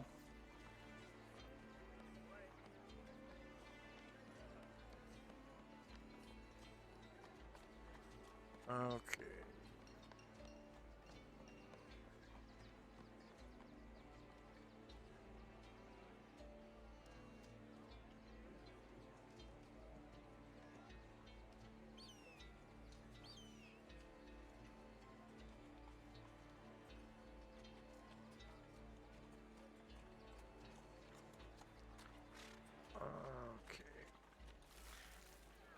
Okay.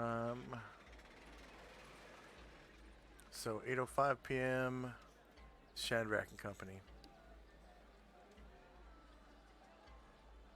Just continue. I think actually I'll go one square to the right, so I'll know I'm closer to Ashriel. I'm still under the table, and that'll be it. Okay. Tenzin Company.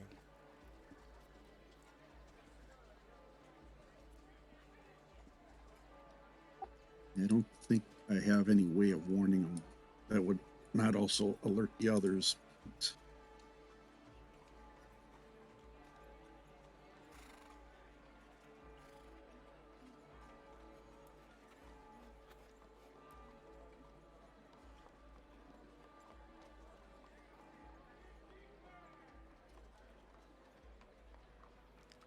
Is there anything you want to do? I think we'll just wait, I guess, and see what happens here. Okay, end of round. You can see the door opens, and after a second, those two teenagers come in, and then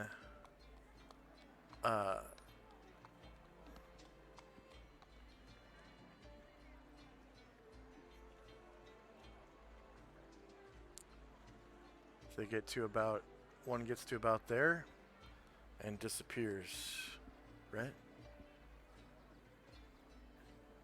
Or is it, nope, nope, nope. It's just at the second of casting, right?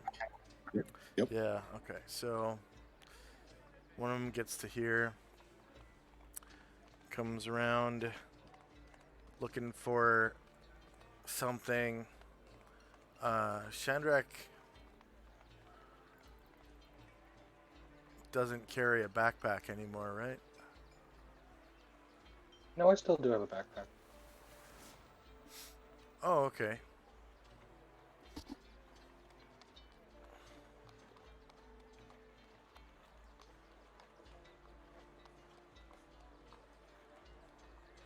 Okay, the girl sort of fiddles around in your backpack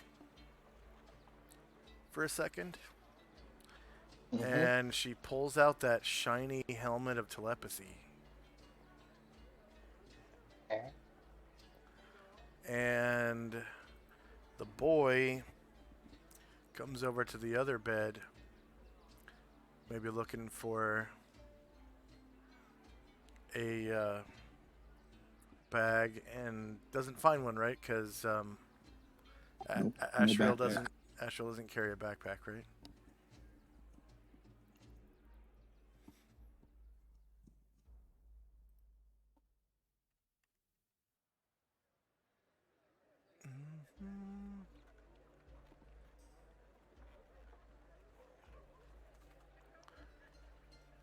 Yeah, and let's see.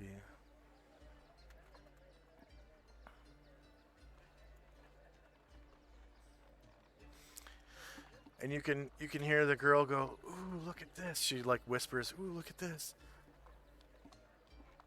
And he goes, "What is that?" The boy says, "What is that?" And she goes, "I don't know, but it looks expensive. Look how shiny it is." He's like, "Yeah, I bet we could get a good price for it, huh, boss?" And then you hear a voice that doesn't belong to either teenager go, "Maybe. Let's go." And they start making their way towards the door. Act right now or no? Huh? Act right now or no? Can you do what? Can I do an action right now or no? Yeah, because you're invisible, you have automatic surprise. Yeah, so I want to stab the chick that has my helmet. Backstabber? Yep. Alright, go ahead.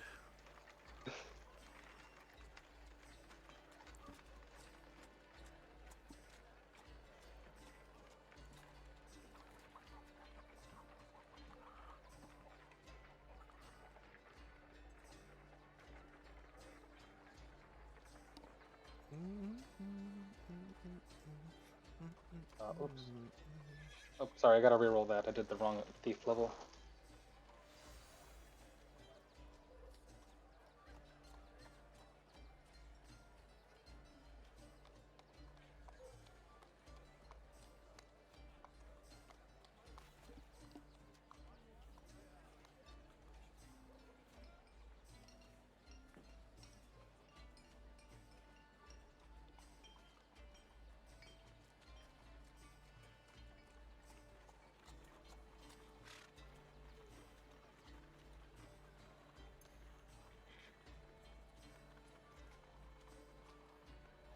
Good.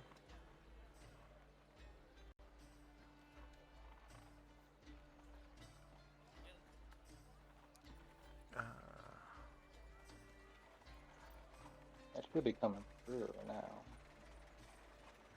There we go. Yep, AC 7 beats her 8. You cause 34 damage to her. Go ahead and describe how you take her out. So, right as they're about to turn around, Shandrak comes out from the table, and he kind of like grabs her arm that has the helmet and yanks it back. And then while she's surprised, he stabs the sword right through her back. Okay. And there's a thud as she falls to the floor. And the boy looks back and he's like, "Come on, what the hell?" And you're hidden in shadows. You were invisible, you're not invisible anymore, but you're still hiding in shadows.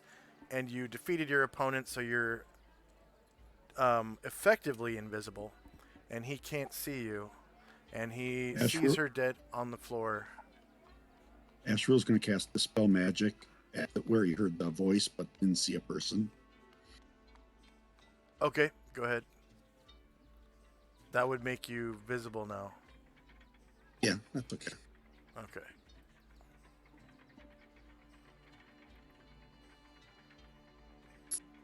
Oh, But if I did a successful backstab, I'd still be hiding, right? Say again? But because my backstab was a kill, I'm still hiding, right? That's what I said, yeah. Yeah.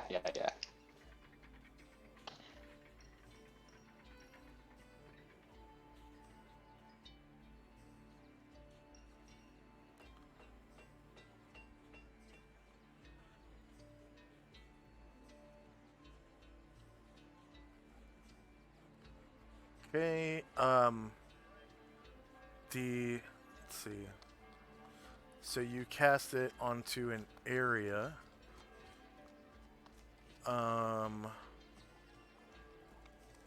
Rather than an object, because you can do Right. area or object with Dispel Magic. So, let's see. You become visible.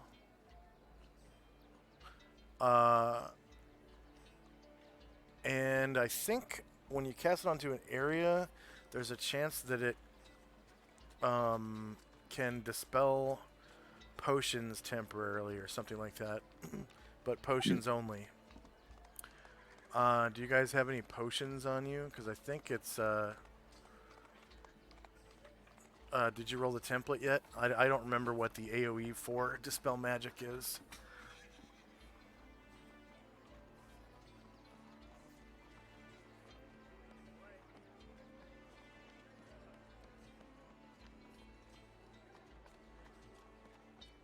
Also, don't I get some sort of XP for the backstab? Yeah, you do. You get 200 points. Yep. 200 points. Nice. And then third, it destroys magical potions which are treated as 12th level for purposes of this spell. And the...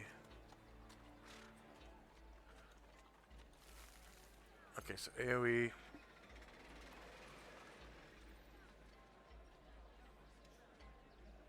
And then the area of effect is 30 by 30 by 30 cube.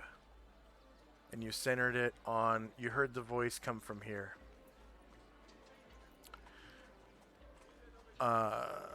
So let's see. There are no wands in the room. No staves in the room. There are potions. I'm sure Chandrak has at least one potion. No, I don't. I don't carry any potions right now. Really?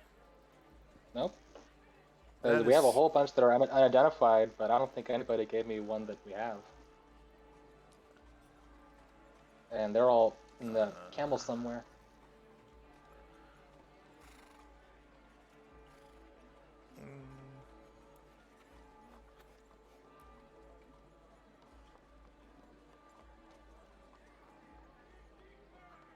Yup.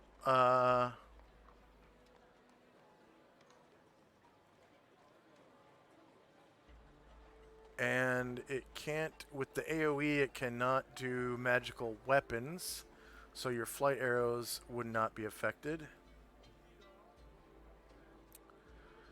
The only thing that it does affect is the invisibility spell, which is dispelled by you casting the spell anyways.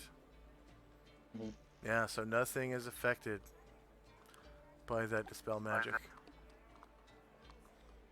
What about the person that was talking? Say again? The person that was talking. The they're person, not invisible. apparently the person that was talking is not affected by the dispel magic. Ooh.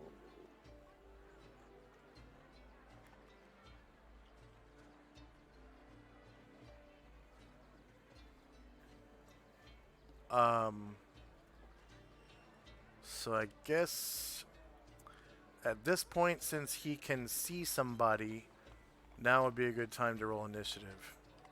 Because you guys could still get him before he leaves the room. Now that there's an actual person that he can see, which is strange. Yeah. Yeah, both of you have taken an action. So we do have to roll initiative. Is there a chance that they might have been surprised by us just popping out of nowhere?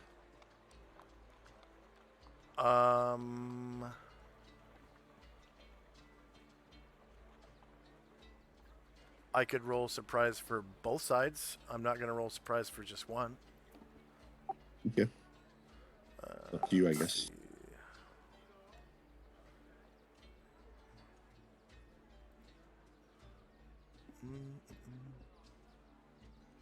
Because that's purely not how surprise works in D&D. Okay. You already got surprise anyways. You got automatic surprise for being invisible.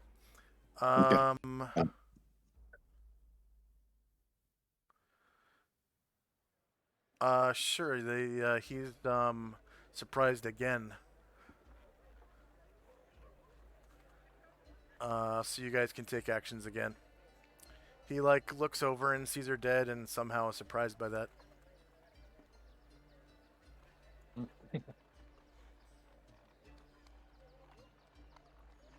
Maybe surprised.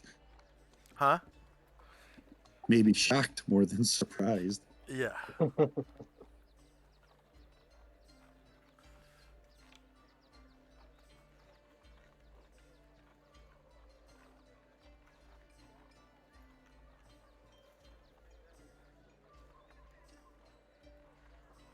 And then a second attack for Ashriel. No, you make your attack right now. It's a surprise round. That's right. I'm sorry.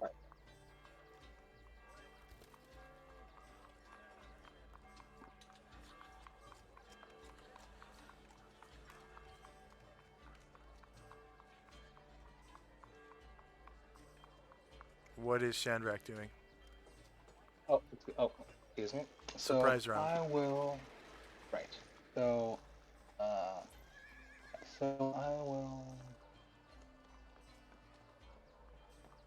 Yeah, I'll try to move slightly one space ahead, and then backstab the other teenager. Okay. Go ahead and roll a dexterity check. Oh, okay.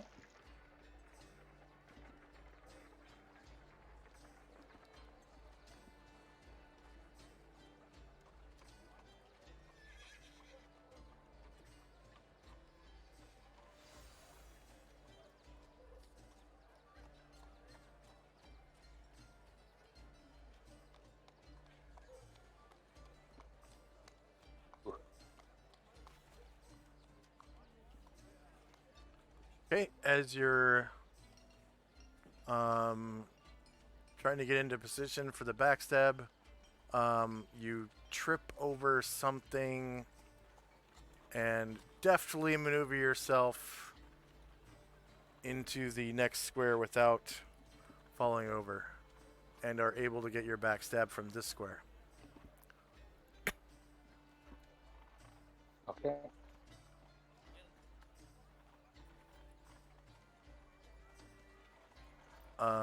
Oh yeah. And I have to roll a check for your move silently.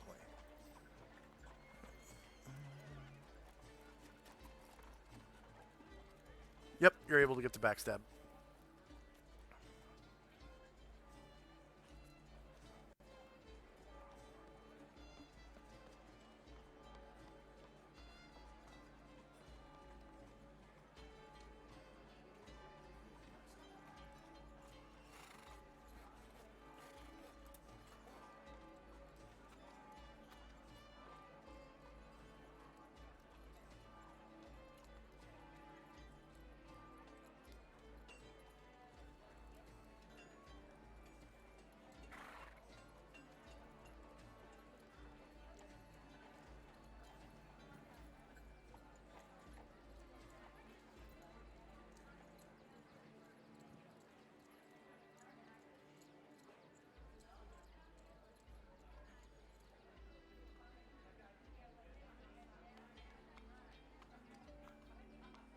Oh yeah, -6 versus his 8.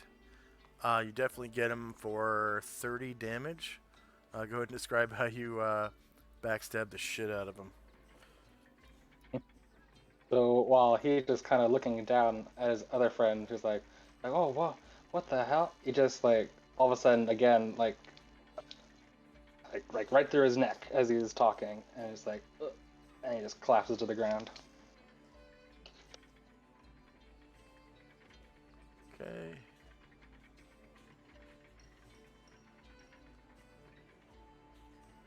And then, so the door is open. 2 bodies just hit the floor. And you can hear Goodwife Lardwick say from down the hall, like, Is someone wrestling down there? Keep it down. We're trying to sleep. My husband's recovering from a bash to the head.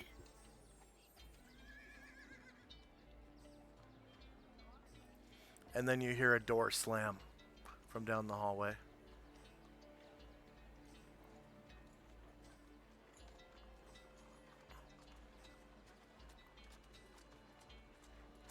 Okay.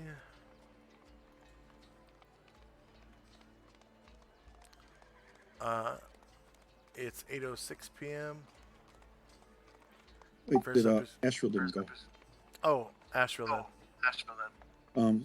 So Astral has blind fighting, so he's going to go towards where he heard the voice and Oh, try it's to attack it.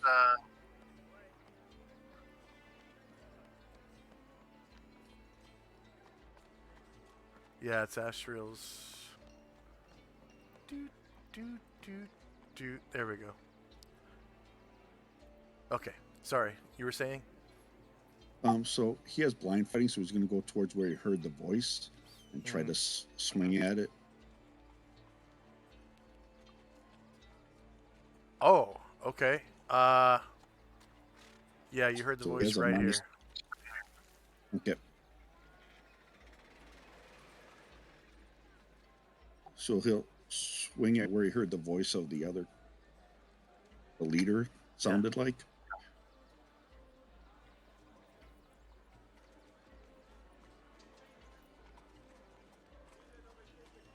And he will swing at it at a -2.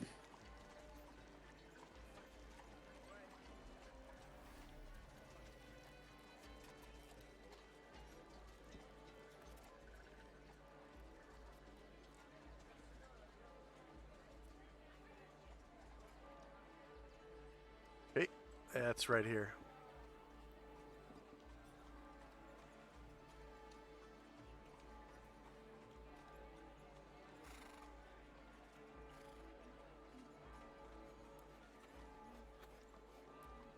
Is this a normal creature or regenerating, cold using, blah, blah, blah?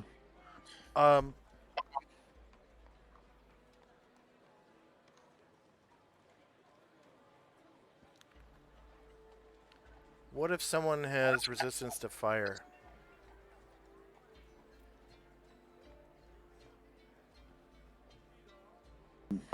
Then it would be inflammable, right?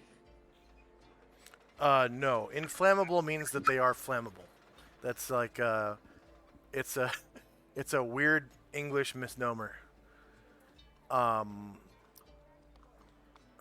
then he wouldn't be that then, obviously. Then there's undead or avian. I guess this target would be normal then. Yeah, so no, that doesn't do extra damage from the fire, right? When it's a normal target. Right. Well, Okay. it does. It Plus does one. +1, yeah. It counts as a +1.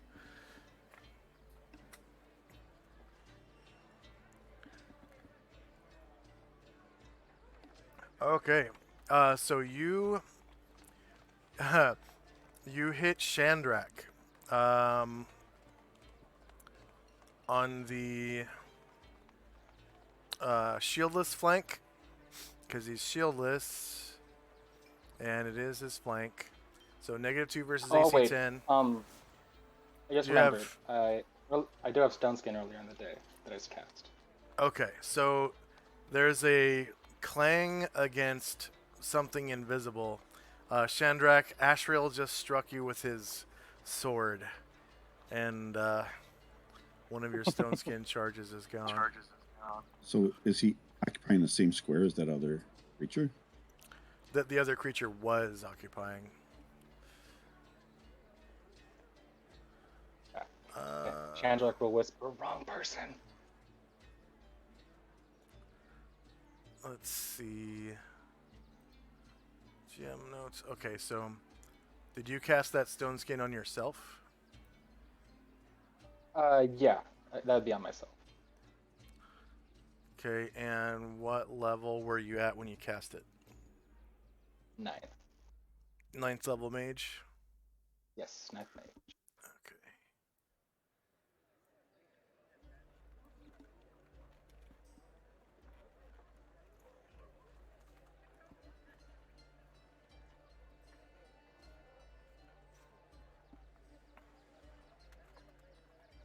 All right.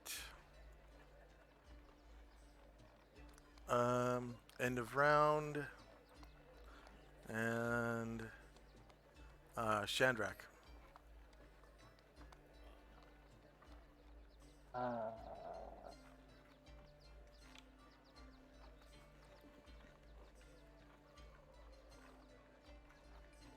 Oh. No. Wait, hold on.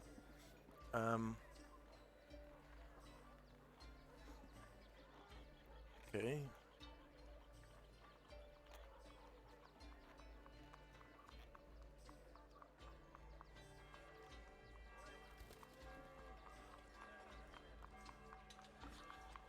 Okay.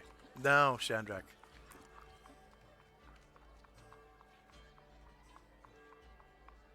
okay, so I would like to, if I'm able to, I tripped over something, so I'd like to attempt a backstab in the square below me. Okay. Um.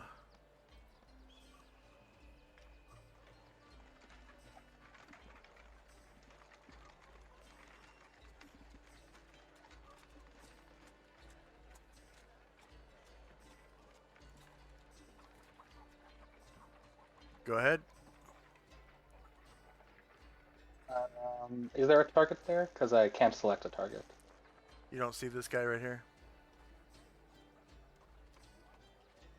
I don't see him, and I don't get the reticle when I hover over him. Okay. I will try putting him on the map later.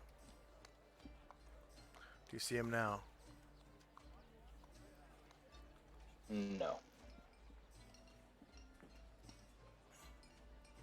How about now? No. Okay, do you see his token when I shift Z it? Nope. Not seeing it. Weird, I don't see his token when I shift Z it. Okay. Oh, okay. This came up. Okay, I shift Z'd Ashrael and you. I'm gonna shift Z him, and nothing pops up. That is weird. Okay, I'll just roll the backstab for you. Yeah, You're doing it with your longsword? Yes, the Red Desert's longsword. Backstab. Red Desert Slavers Camp longsword. And you don't get +4, you get +0 because you can't see him. Okay. And your thief level is 10. Yes. And you don't get any pluses from spells. AC 4 hits, you get him for 34 damage. Yes!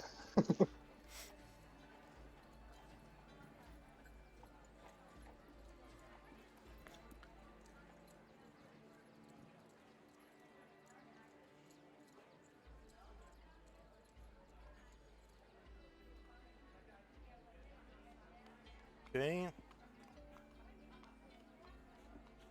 But you don't kill him. You become invisible. Right.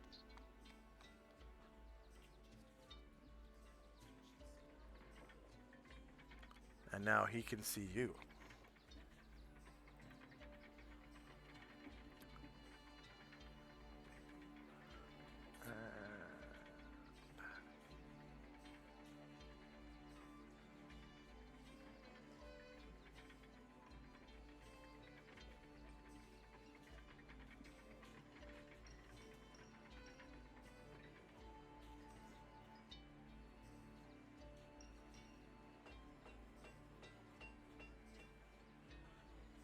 He gets you for 15 damage. Oh, okay. And becomes visible. Or pops out of stealth, that is. He's like, "Ha ha! I got ya! Oh, damn, you're not dead!" And you lose your... Oh, no, you don't take any damage. That's right, you're covered in stone Oh, skin. yeah, stone skin. That's right.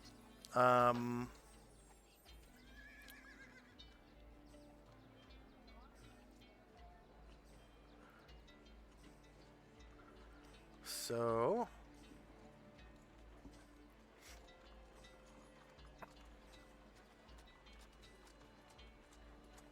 You take no damage, and you still have your armor spell, and he is now visible, and he just took 34 damage. And everyone can see everyone else, so it's initiative time.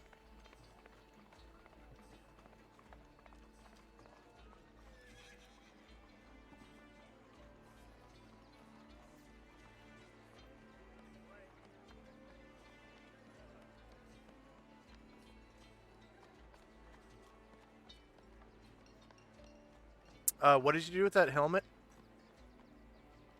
Did you put it on? Yeah, I grabbed it and put it on. Okay.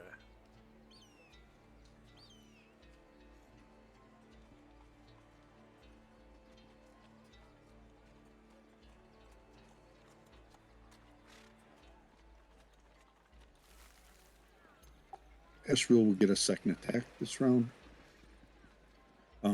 Do Tenzi and Musashi wake up from the sounds of battle? They will be waking up this round while the sounds of battle go on. Okay.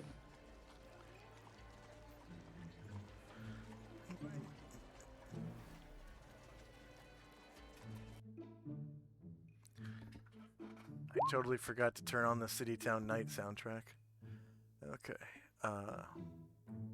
That's this.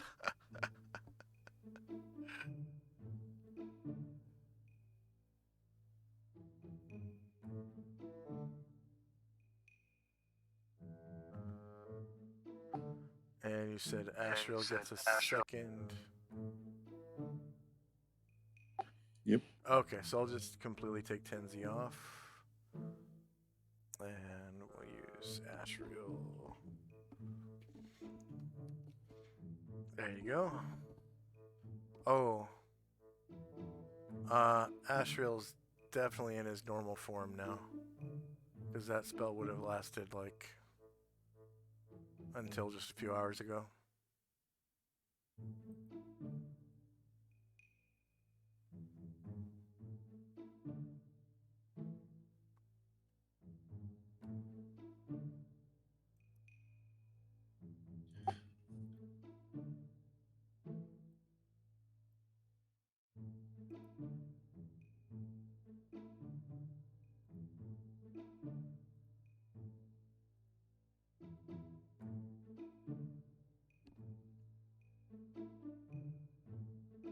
There we go.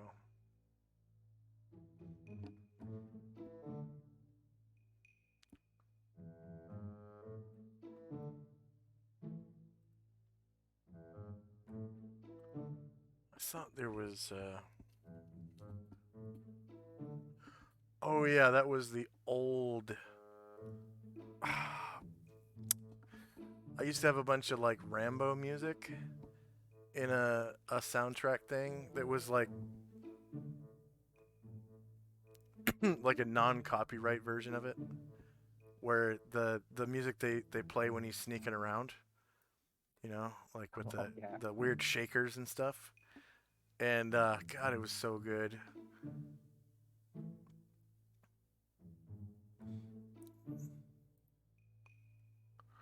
And horns and shit.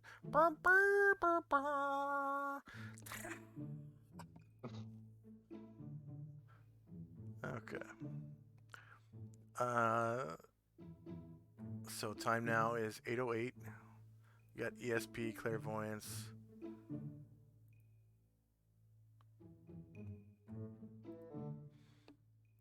The thief withdraws.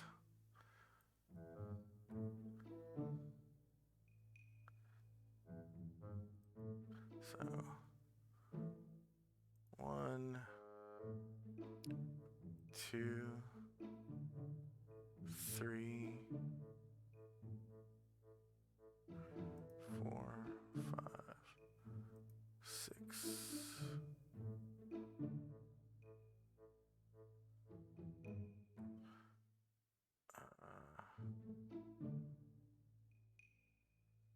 Oh, that's right. The back door is south. Yeah, okay. So.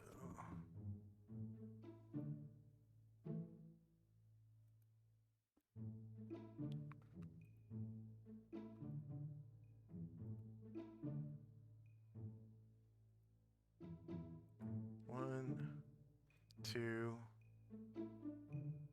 3, 4, 5, 6.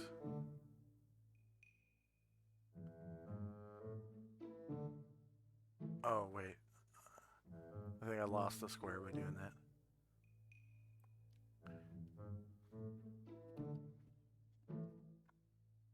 There we go. 1, 2.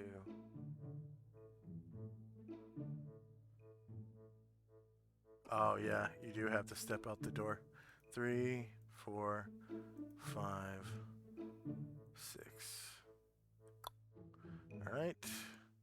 Shandrak. I'll follow him out the door. And so I don't see the icon again, but do I see him? Is he hidden? He's right here. He's not hidden. Okay. I'll see if I can drop the token again. And I'll hit him There with he is. my Red Desert's longsword. Do you see this one here? No. Really? Okay. No.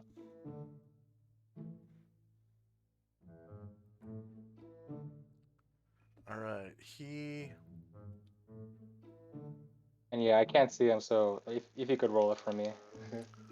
He is using tumbling. So you have a -4 to hit him. Or wait, no. That makes their armor class 4, doesn't it?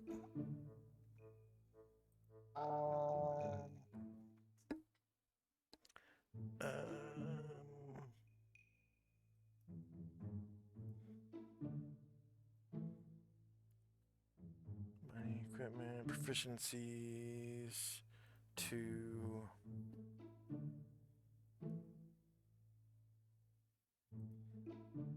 And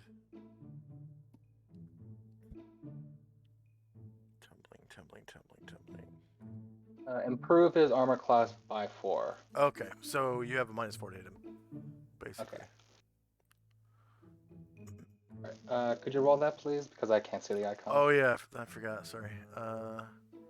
So attack, slaver camp, longsword, short of melee, same elevation, -4.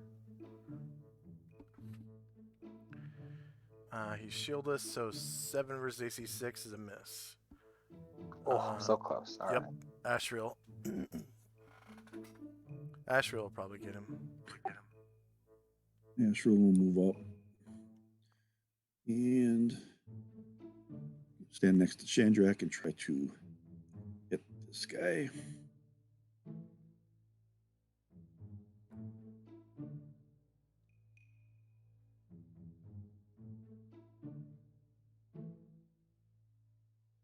And you said -4?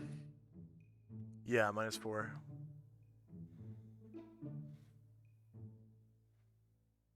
He's a slippery fucker. Shieldless. 5 versus AC 6 hits. 14 damage. And he's still alive, but you get another attack at -4.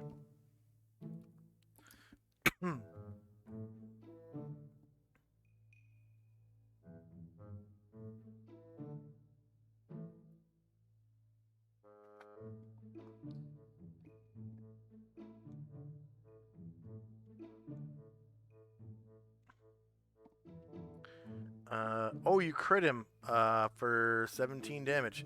Go ahead and describe how you slice him to bits with your two-handed sword. As he tried to tumble out of the way, I was able to catch his right leg and chop it off. So he kind of fell over and started bleeding all over the place. Yeah. Okay. And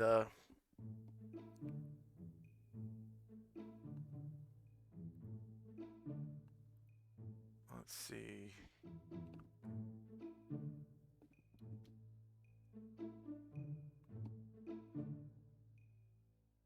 All right. You notice that he's wearing a good-looking buckler.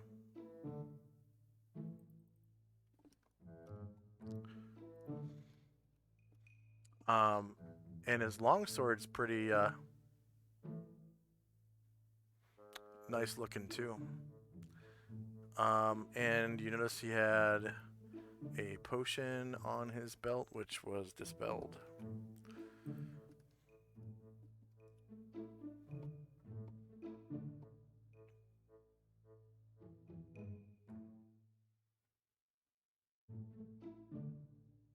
What about the other two? What other two? The 2 teenagers or whatever? Did they? Right. Let's see.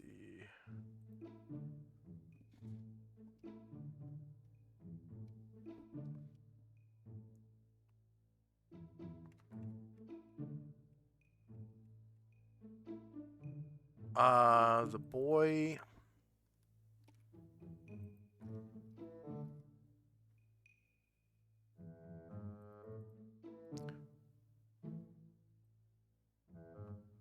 In addition to his long sword,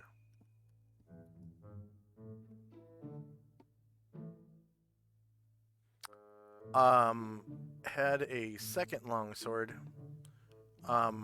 in a scabbard, like across his back, kind of wrapped up in rags, like maybe they just stole it. So it's kind of you can't really see what it looks like right now. And then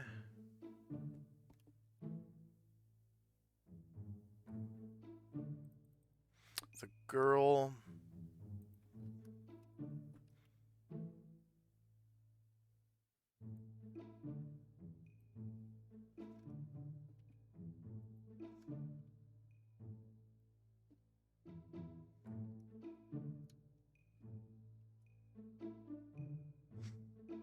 Um. Oh.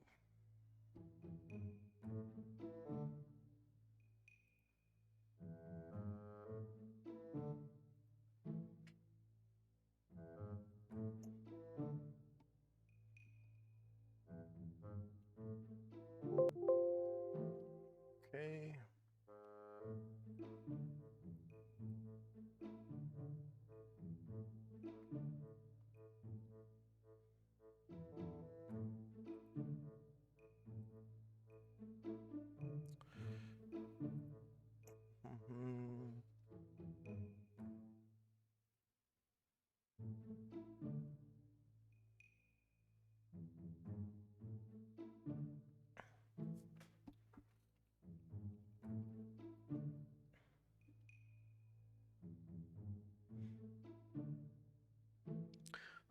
She is carrying. She's got a backpack on her back, and inside is a small wooden box about 1 foot long, half a foot wide, and half a foot deep.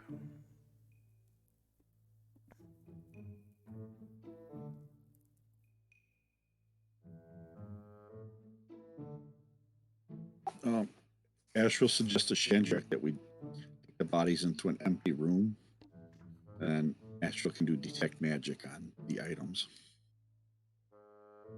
Sounds like a good plan to me.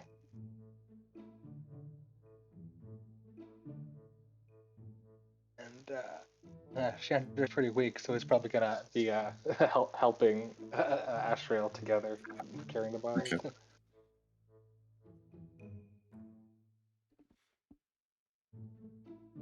Okay. So the next room up from you guys is empty. You can see the doors wide open.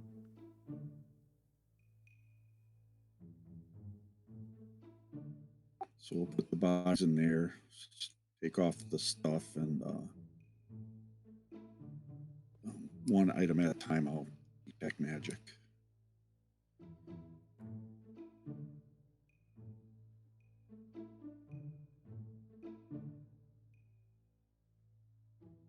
Are you going to keep your clairvoyance active? No, and the ESP as well will be gone. Okay. So you're able to get the bodies in here. And they had thief gear on them. So they each had a set of lockpicks. So that's three sets of lockpicks. They didn't have any money on them, but it does look like they have loot. That sword, it's a long sword, and the girl in her backpack had this a beautiful wooden box, beautifully crafted. It looks like one of those what are they called? Trap boxes or puzzle boxes? Looks kind of like a puzzle box, made of wood, and it's got beautiful carvings all over it. But it's obviously not a puzzle box. It has hinges and a latch, and can be opened up. Probably about the size of a jewelry box or something like that, because it's foot long, half a foot wide, and half a foot deep.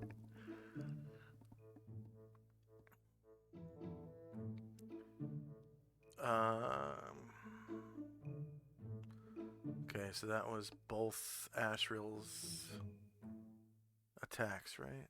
So end of round. Combat is, of course, over. And then go ahead and roll size or base size initiative for Tenzi. And I'll remove Ashril from the tracker. And of course the working thief because he's dead. Deed. D-E-D deed. Want me to roll as well, or no? No, you're already on there. 10.54.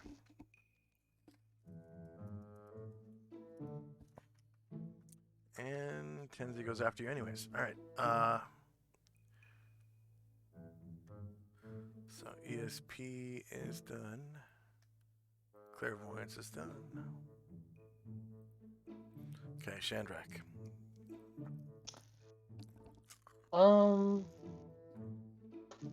I'd like to detect noise and see, do I hear maybe anybody else walking around? Any other sounds of lockpicking maybe?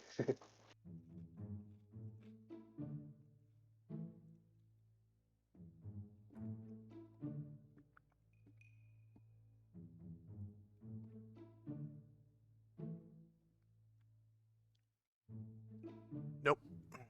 Nope, you don't hear anything. Anything out of the ordinary, that is. There's like people snoring, stuff like that. Maybe old man Lardwick is snoring because of his sinuses being caved in, and maybe Okay. Musashi. Okay. Yeah, that's all for Shandrak. He'll just I guess he'll just position the sword in front of Ashriel first. Put it down on the ground next to him.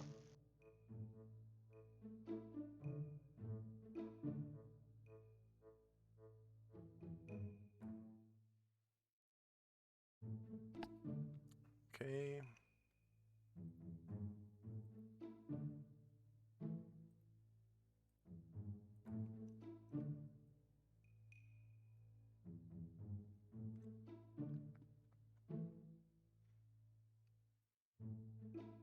Right.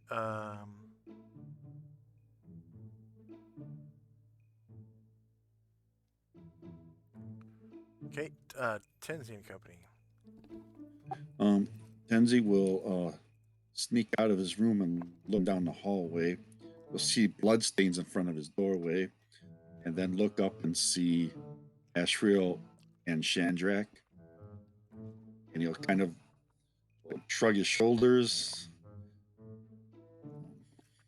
and Ashriel will just shake his head like no, and so Tenzi will go. He'll tell Musashi, "We can go back to sleep," and he goes back to bed. The two murder And then hobos. Astral and Shandrak. And then Ashriel will cast Detect Magic. All right. Go ahead and roll the template.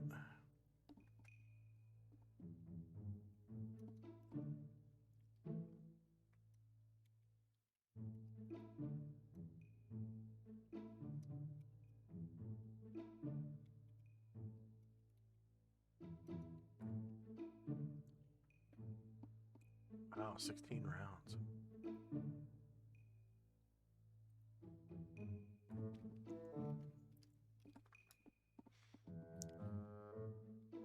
All right. So you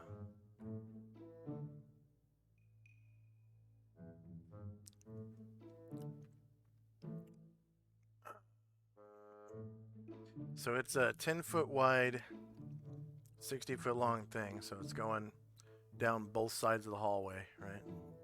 So it's like this. I think it's blocked by wood, right? Stone wall 1 foot or more thickness, 1 inch thickness or yard, more of solid wood. So it goes all the way. It goes outside, like this. So it's this entire area, like that. And you detect strong magic in that area.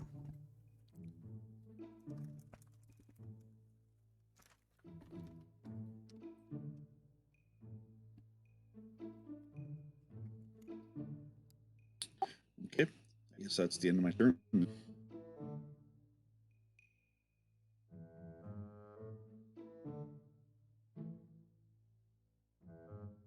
Shandrak. Shandrak will put down the mysterious box onto the ground in front of him.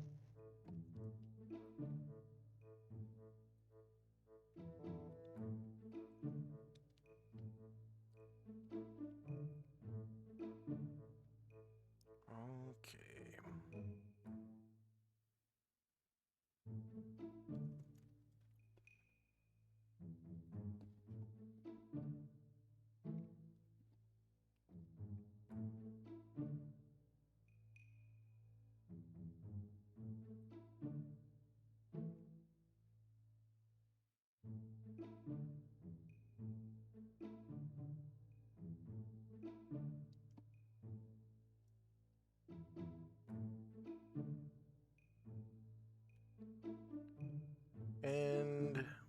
Anything else from Shandrak? Nope, that's all. Okay, Tenzi and Company. Tenzi and Musashi try to get back to sleep, while Ashriel continues to detect magic. Okay.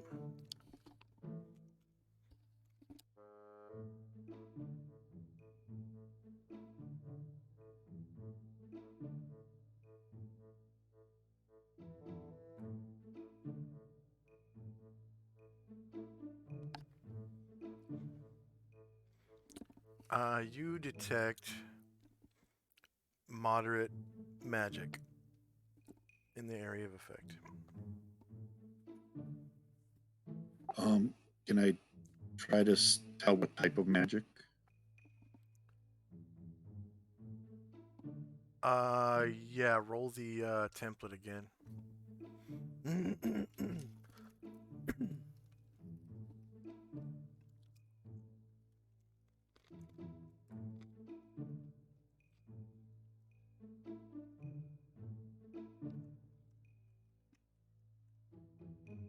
You were unable. Unable. Okay.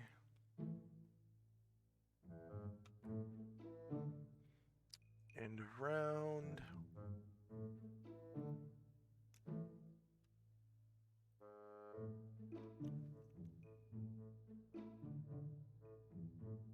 It's 8:11 p.m. Shandrak and Company, or Shandrak, that is. And Shandrak will put down the buckler.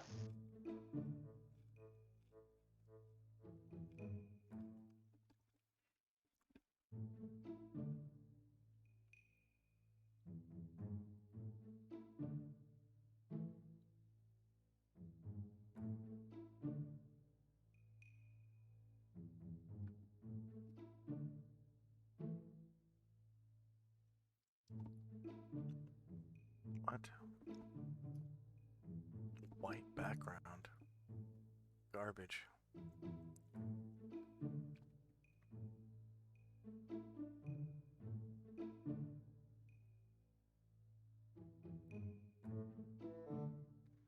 There we go. Okay. Tenzi and Company.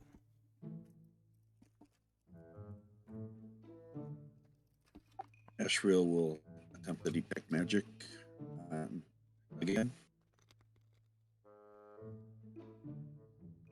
Oh. Shandrak, when you put down a sword earlier, I'm assuming it was the one wrapped up in cloth. Because you didn't specify which sword. So it was the one wrapped Okay, up in right, cloth. right. There was two swords. Yeah. Right. Okay. And you said, Ashriel does what? Detect magic? Yep. Alright. You detect dim magic coming from the buckler. I'll try to see if I can determine what type. Go ahead and roll the template.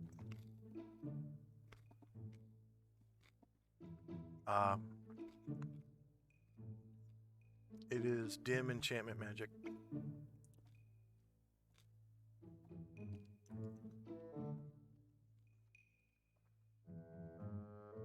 Okay, end of round.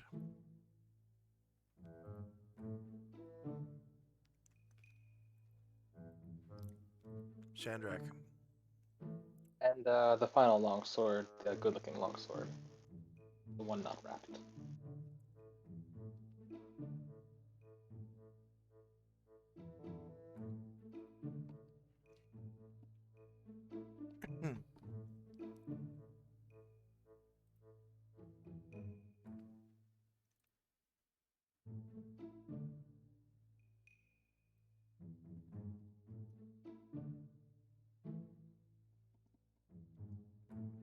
Okay.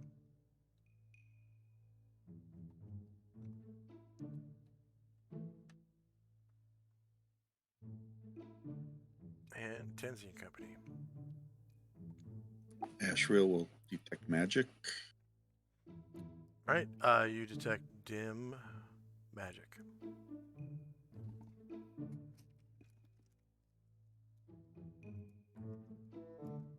And you can't tell what Oracle or whatever it's from. I got like an 80% chance I've only made one of them. Yeah. It's crazy. Okay.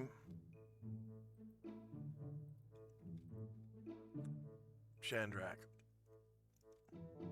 Alright, I think that was it, right? Was there 3 swords or just 2? 2. They were both long swords. 2 long swords, a buckler, and a box. And potion.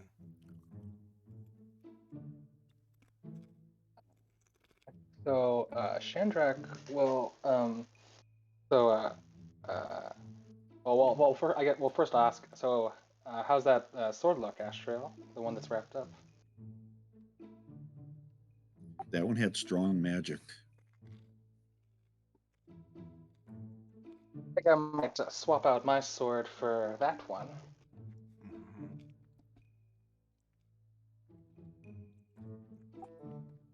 And Shandrak he'll remove the Red Desert Slaver Longsword and he'll replace it with the other one we just found. Yep. So name it Thief Apprentice's Stolen Longsword from Red Carpet Inn.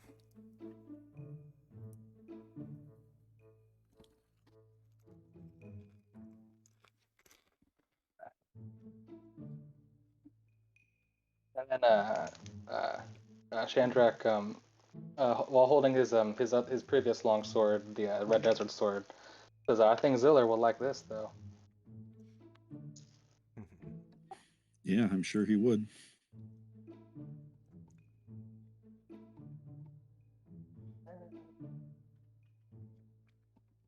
So I guess I will just I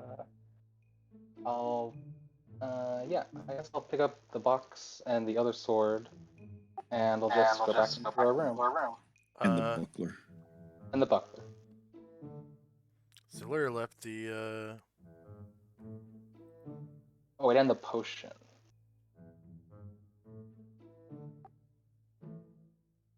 Ooh, yeah, we should. Yeah, actually, yeah. Before I leave, I forgot about that. I'll take out the potion so we can check that.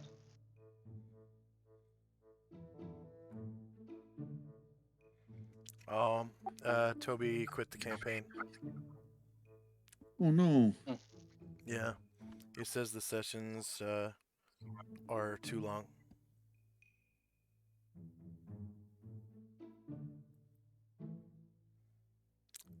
Yep. I think it's really late for him on a Sunday night. Yeah.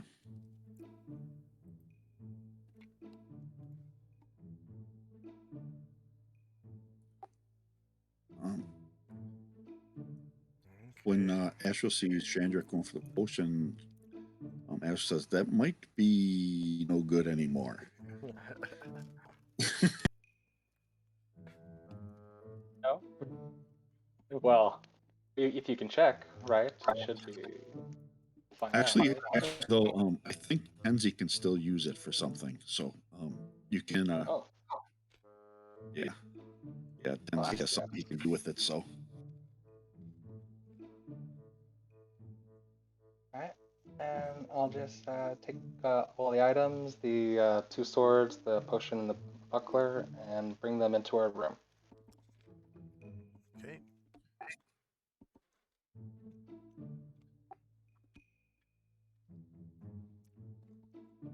And I'll put them onto the table, and I'll take my helmet off and put that in my backpack.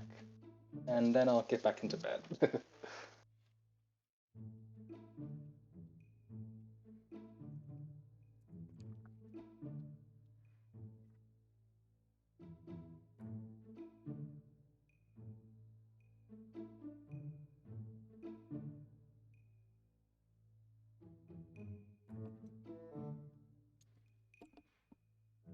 Okay.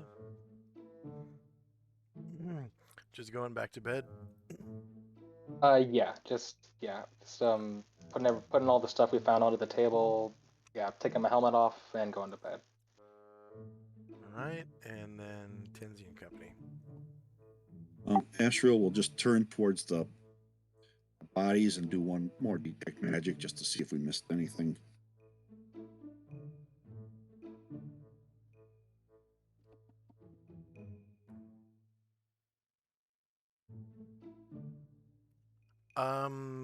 Did you take their thief gear, the thief picks? I did. Okay. And they didn't have anything fancy, like no housebreaker harness or anything like that. Just thief picks. Okay, then when he's done, he'll also retire to bed. Okay. All right.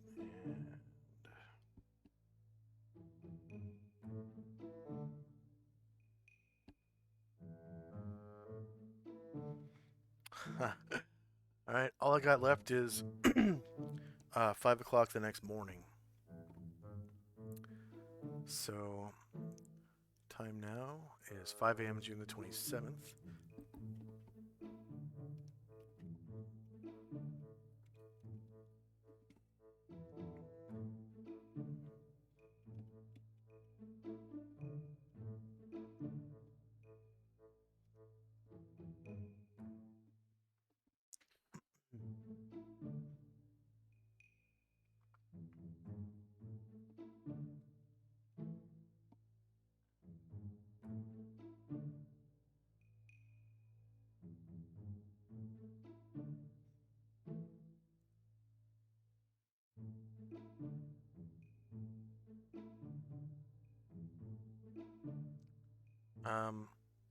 So if you guys go to bed now, you'd definitely be awake by 5 o'clock. Because it's only just a little bit after 8. No, a little bit after 9. So that is... Yeah, plus you've been sleeping for a little while. So yeah, you probably wake up about 4 o'clock and be awake at 5. So you guys hear like the roosters crowing or whatever. And I guess you hear a knock at the back door. Knock at the back door. Uh-oh.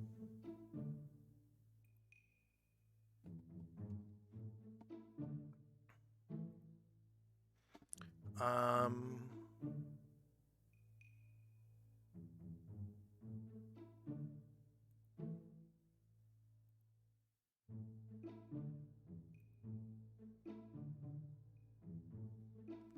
so detect magic is long gone.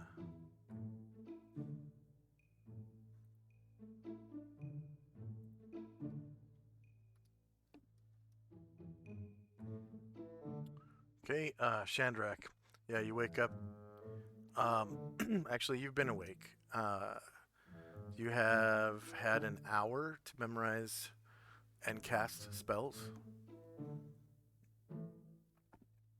Um, what would you do in that hour? I'd be casting armor and stone skin onto myself. And See, that's stone skin is 40 minutes. Armor is 10 minutes to memorize. Anything else you memorize? and I'd also memorize Cat's Grace. Which is level And 2? 2. Okay, so that's an hour and 10 minutes, so you're still memorizing spells, and you hear a knock at the back door. Memorizing Cat's Grace. And,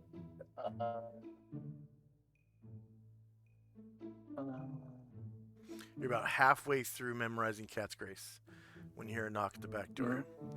Are you going to keep memorizing, or are you going to... yeah, I'm going to try to finish Cat's Curse at least. Okay. Tenzi. The first 10 minutes will be Tenzi memorizing Cure Light. And then Blessed Watchfulness. And we didn't use naps, so that's 2 first level spells. That's 20 minutes. And then he'll cast Blessed Watchfulness on himself.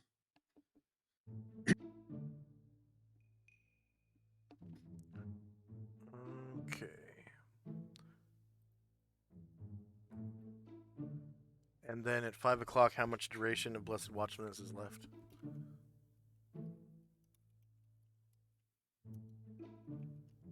I'm going to roll it up so I can get the. So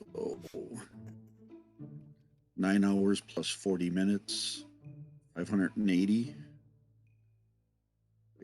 Yeah, 9 times 6 is 540 plus 40 minutes, 980. Minus, yeah, 980. Right, yeah.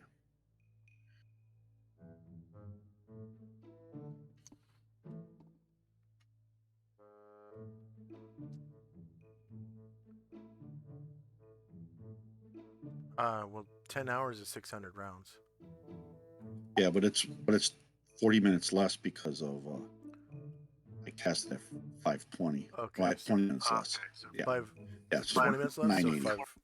580, right? 580. Yeah. Oh, did I do? Oh, okay, I did it backwards. Whoops.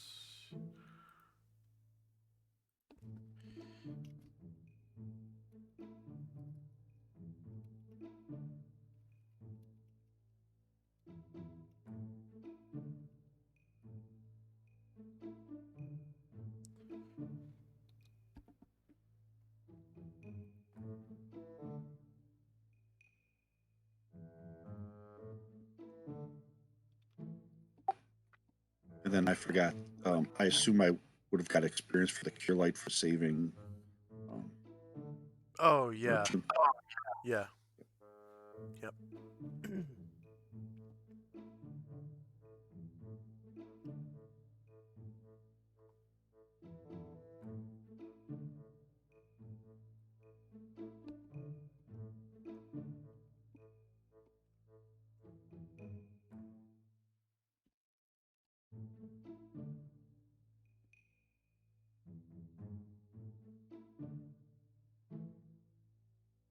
And Musashi will be putting on his armor, taking his time. He has kind of a ritual about it.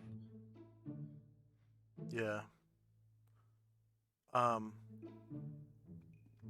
That doesn't take a full hour though, even alone. So he would be able to answer the back door at 5. I don't know if he feels like he should be answering the door, but he'll look out. He'll look down the hallway to see what the commotion is. Oh, he doesn't see anyone down the hallway.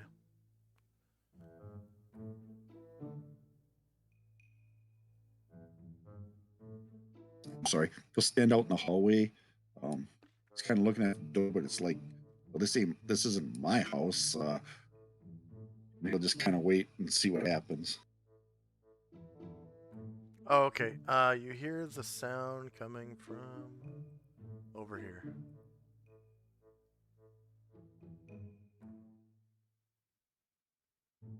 All right, he'll walk down to investigate. All right. You see a big double door with a speakeasy on it.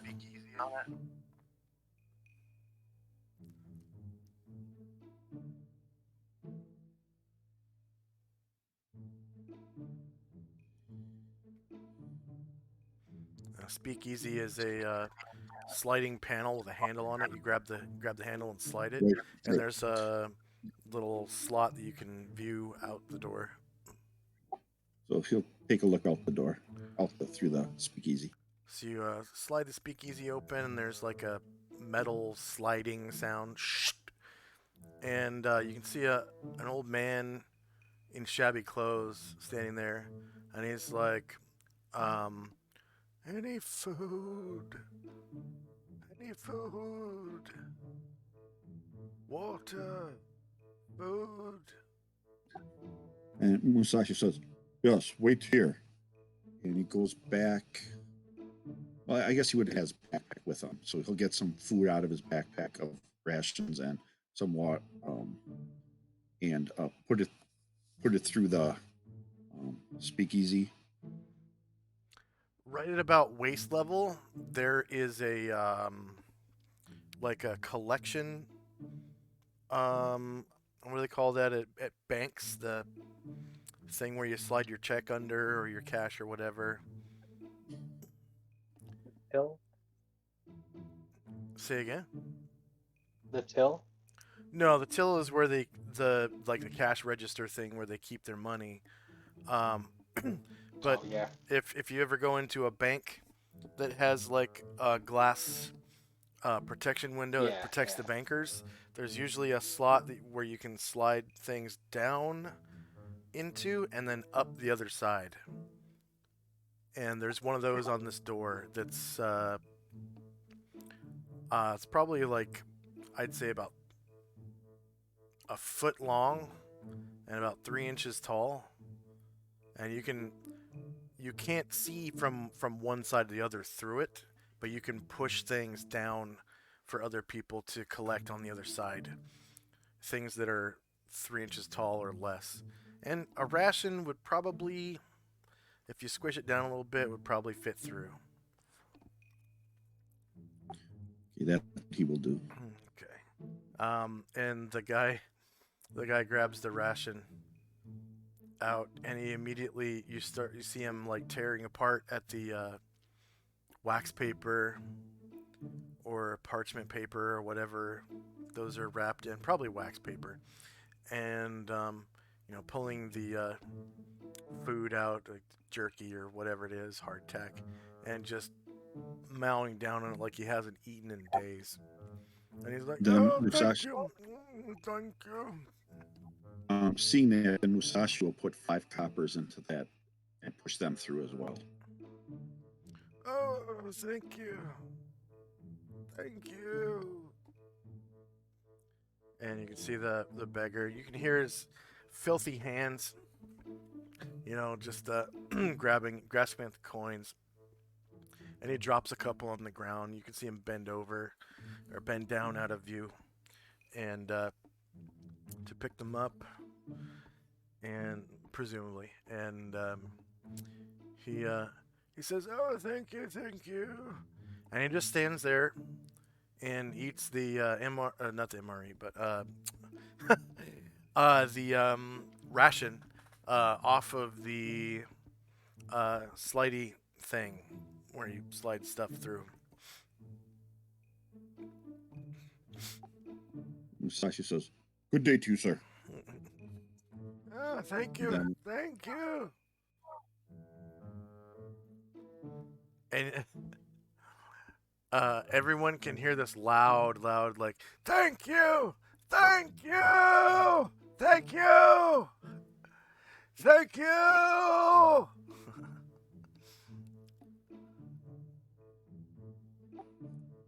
Musashi just goes back to the room.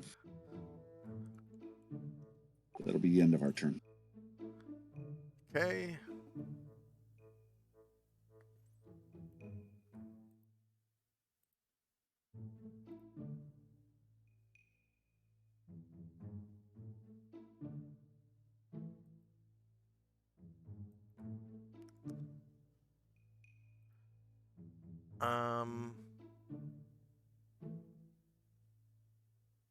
Oh, right, yeah.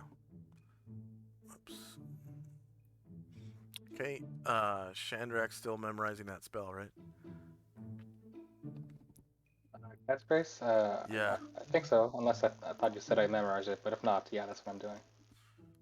It's gonna take 10 minutes beyond 5 a.m. to memorize it. Right. Is Tenzi and Company doing anything else? Nope. Okay, let me give you XP for the thieves and the beggar.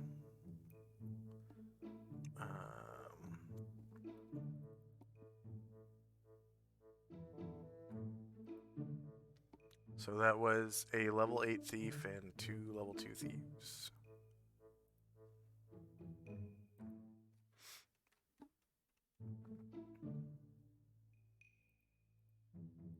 He knocked on the wrong door. Yeah.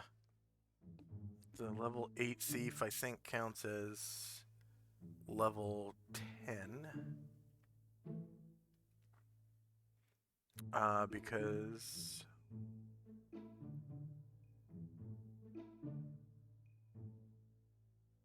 Yeah, stealth and backstab.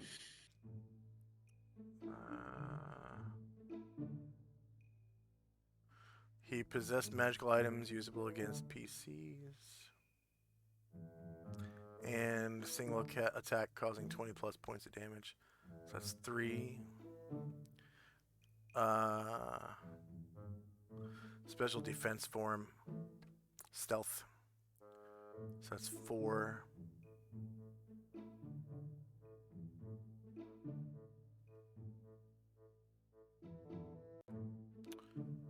So 8, 9, 10, 11, 12. 11 to 12 plus 2,000 experience points for the working thief. 1 working thief. 2,000. Player characters 2. NPCs is 1. Creatures defeated 1. Hit dice was 8. Warriors and bards in the party 1. And then 2 level 2 thieves. 1 counts as level 4 and the other one is level 3. I'll just count them both as level 4. 2, 3, no, 5. Both is level 5. No, both is level 6. Yeah.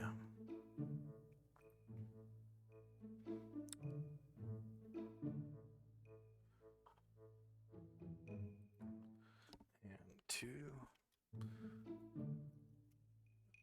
Apprentice.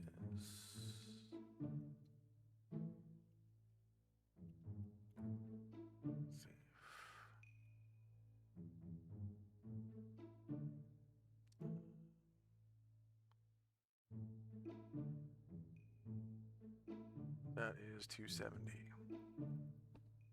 270. Player characters 2. NPCs 1. Creatures defeated 2. Hit dice per creature 2. Warriors and bards 1. There we go.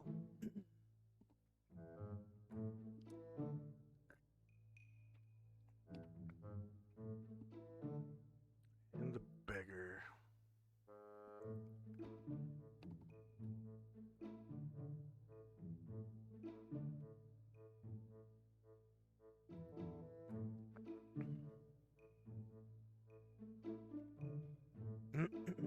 Oh, wow.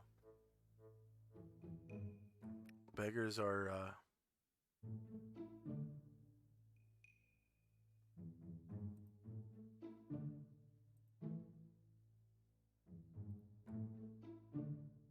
they're not supposed to have a level range.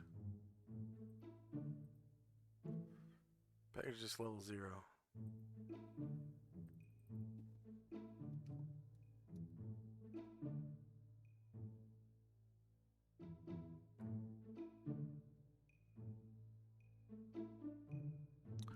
Beggars there was very little experience points.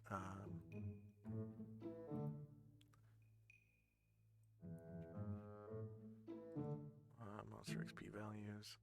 1 minus 1 to 1. Less than 1 minus 1, 7 XP. That is what a beggar is worth. Okay, 1 beggar. 7 XP. 2 PCs. 1 NPC. no beggars defeated. They count as 1 hit dice for experience purposes. 1 warrior and bard.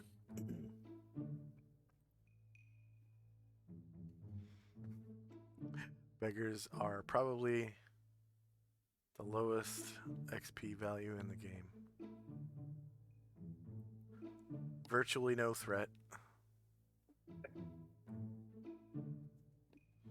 I mean, other than having a dagger. Everybody's got a dagger. Everybody, unless they're purposefully unarmed. Like if he had to drop his weapons before going into a place, then he would be unarmed. Okay.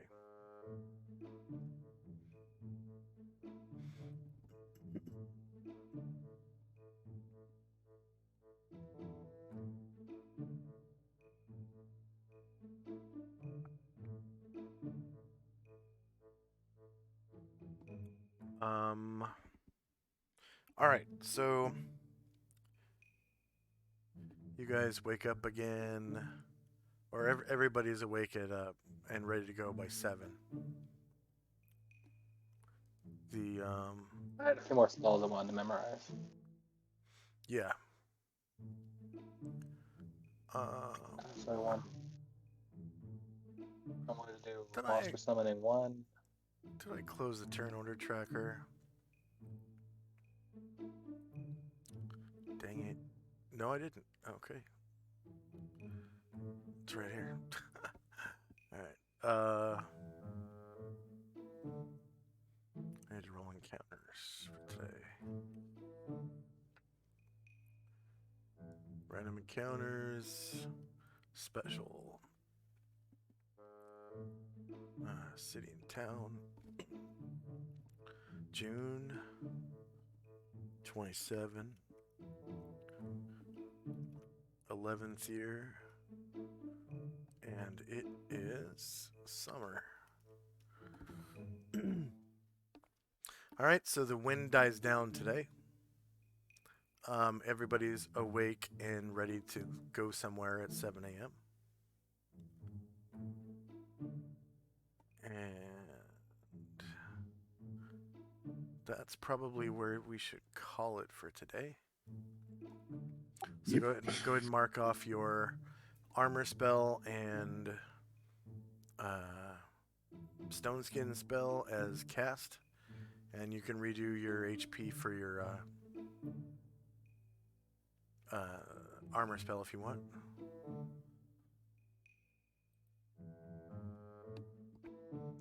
Yeah, I think I did. I put it to 6. Okay. Oh, that's I need to change that then.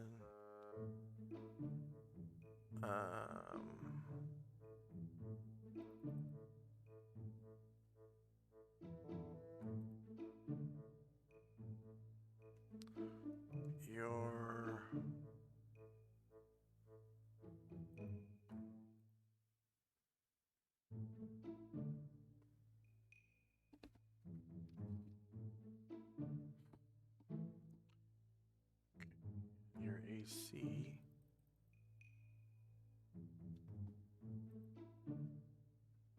Because whenever you change that, it changes your armor class. Okay.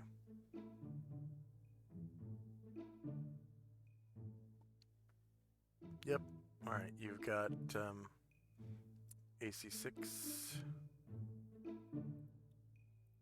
and then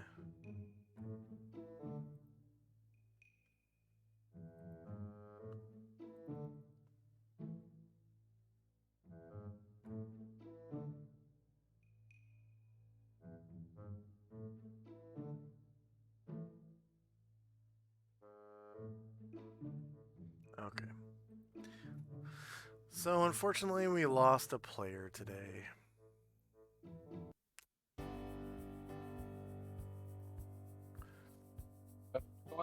I wasn't because I was had too many errands to run. He did seem a little bored, but I mean, that and the combination of him having to stay up till almost midnight is probably a bit much. Because he's in GMT 0. Is that Ireland, right? Yeah, which is GMT 0. I'm in GMT -8, and the session ends at 3 p.m. for me normally. So 3 p.m. plus 8 is 11 p.m., and that's on a Sunday night for him. Yeah. So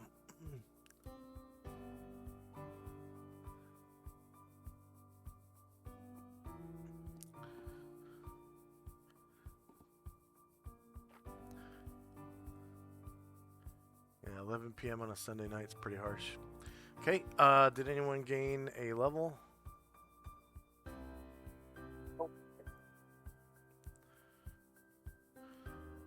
What about henchman Musashi? Nope. Dang. All right. He's a ways away. He'll probably level at the same time Tenzi does. Oh, cool. And so we got Shandrak, a powerful sword this session. And now there are 2 spare swords to go around, right? Yeah, there's the Red Desert Sword and the Frederick Sword and the one we just found. Oh, Yeah, there's 3. Yeah, we got the dim one, the dim magic on one. Yeah, and then the one that Shandrak used to carry, which was from the slavers. And then he said there was a third one from Frederick's weapon collection, which is an NPC that they you guys fought before you went into the Tower of Serpents. One of those NPCs, which I'm pretty sure you were there for. I was not. You weren't? Okay. Nope. Okay. I was never in any of the towers. Okay. So that was, you joined right after they left the Tower of Serpents. Then. Yep. Okay. Yeah, that's right. They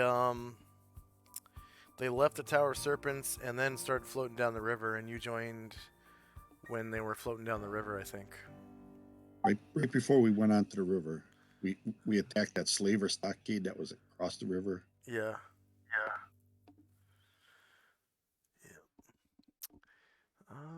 Okay. Hopefully next week will be a full house with 3 players. That's a shame we lost a player, but it's understandable. Like 11 p.m. on a Sunday night, that's a pain in the butt.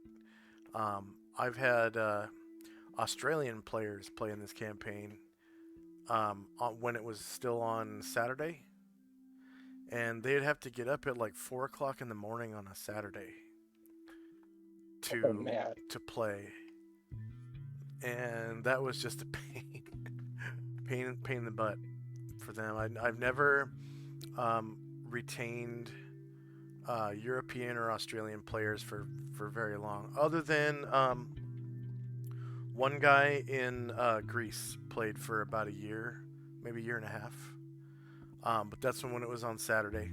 So he was a night owl anyway, so he stayed up pretty late to play with us, like 1 o'clock or 2 o'clock in the morning, something like that. I think that's GMT +2 or something in Greece. So about 1 o'clock in the morning, I think, was when we stopped. All right. Is everyone satisfied with their tokens? Are you guys satisfied with your tokens? Yeah. Okay. And then, the avatars on your character sheets you can change yourself. So if you want to change that, you can anytime. And then, as far as the appearance of things, that I'm aware of.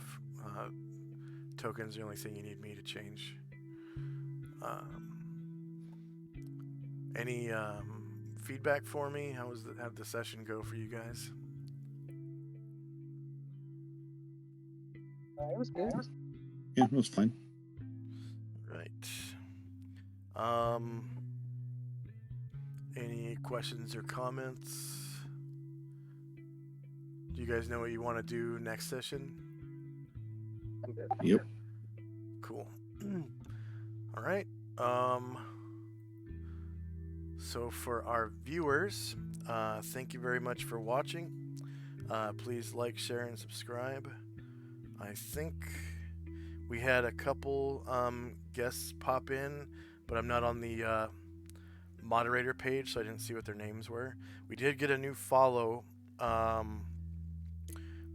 really close to the beginning of the session by iPops 00. I don't think they're here now, but I will check. Channel.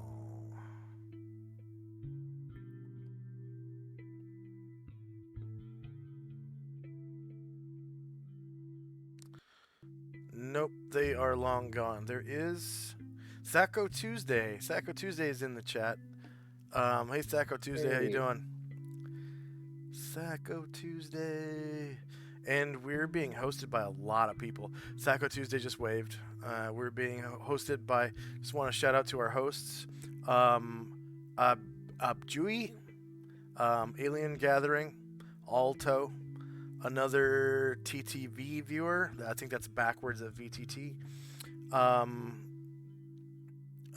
Delo TX. I'm guessing that's Delo Texas. Impressiona, Feet, Cake Sips 06, Lurks with 2 X's. Taco Tuesday is watching, and then Watch Your Pants is also hosting this. I think. Pretty sure that's what that means as hosts, because their name is in under users, but they're not actually in chat with us. So. Thank you for those hosts, and I really appreciate Yeah, the that's a lot. hosts. Yeah. And we'll see you next time. I'm gonna be playing AD&D First Edition next Friday night, as always, and then hopefully we'll have a full house on Solynod Hex next week. And thank you very much for watching. I'm gonna go back to my normal dashboard view. And I'm gonna see who's online, see if we can raid anybody. Lord Gosumba. Lord Gosumba is great. He and his players play AD&D First and Second Edition, like a mix-up of both editions in the Greyhawk campaign setting. All Greyhawk all the time. They're experts. They always have giveaways and special guests and all that stuff. Looks like they have maybe a couple special guests right now, actually. It doesn't say who the special guests are, but we're gonna raid them. That's gonna be the first con that we're gonna release it at. We've got 30+ games. And we'll see everyone hopefully next week with a full house of players. All right, viewers, we'll see you then. Bye-bye. Here goes the raid.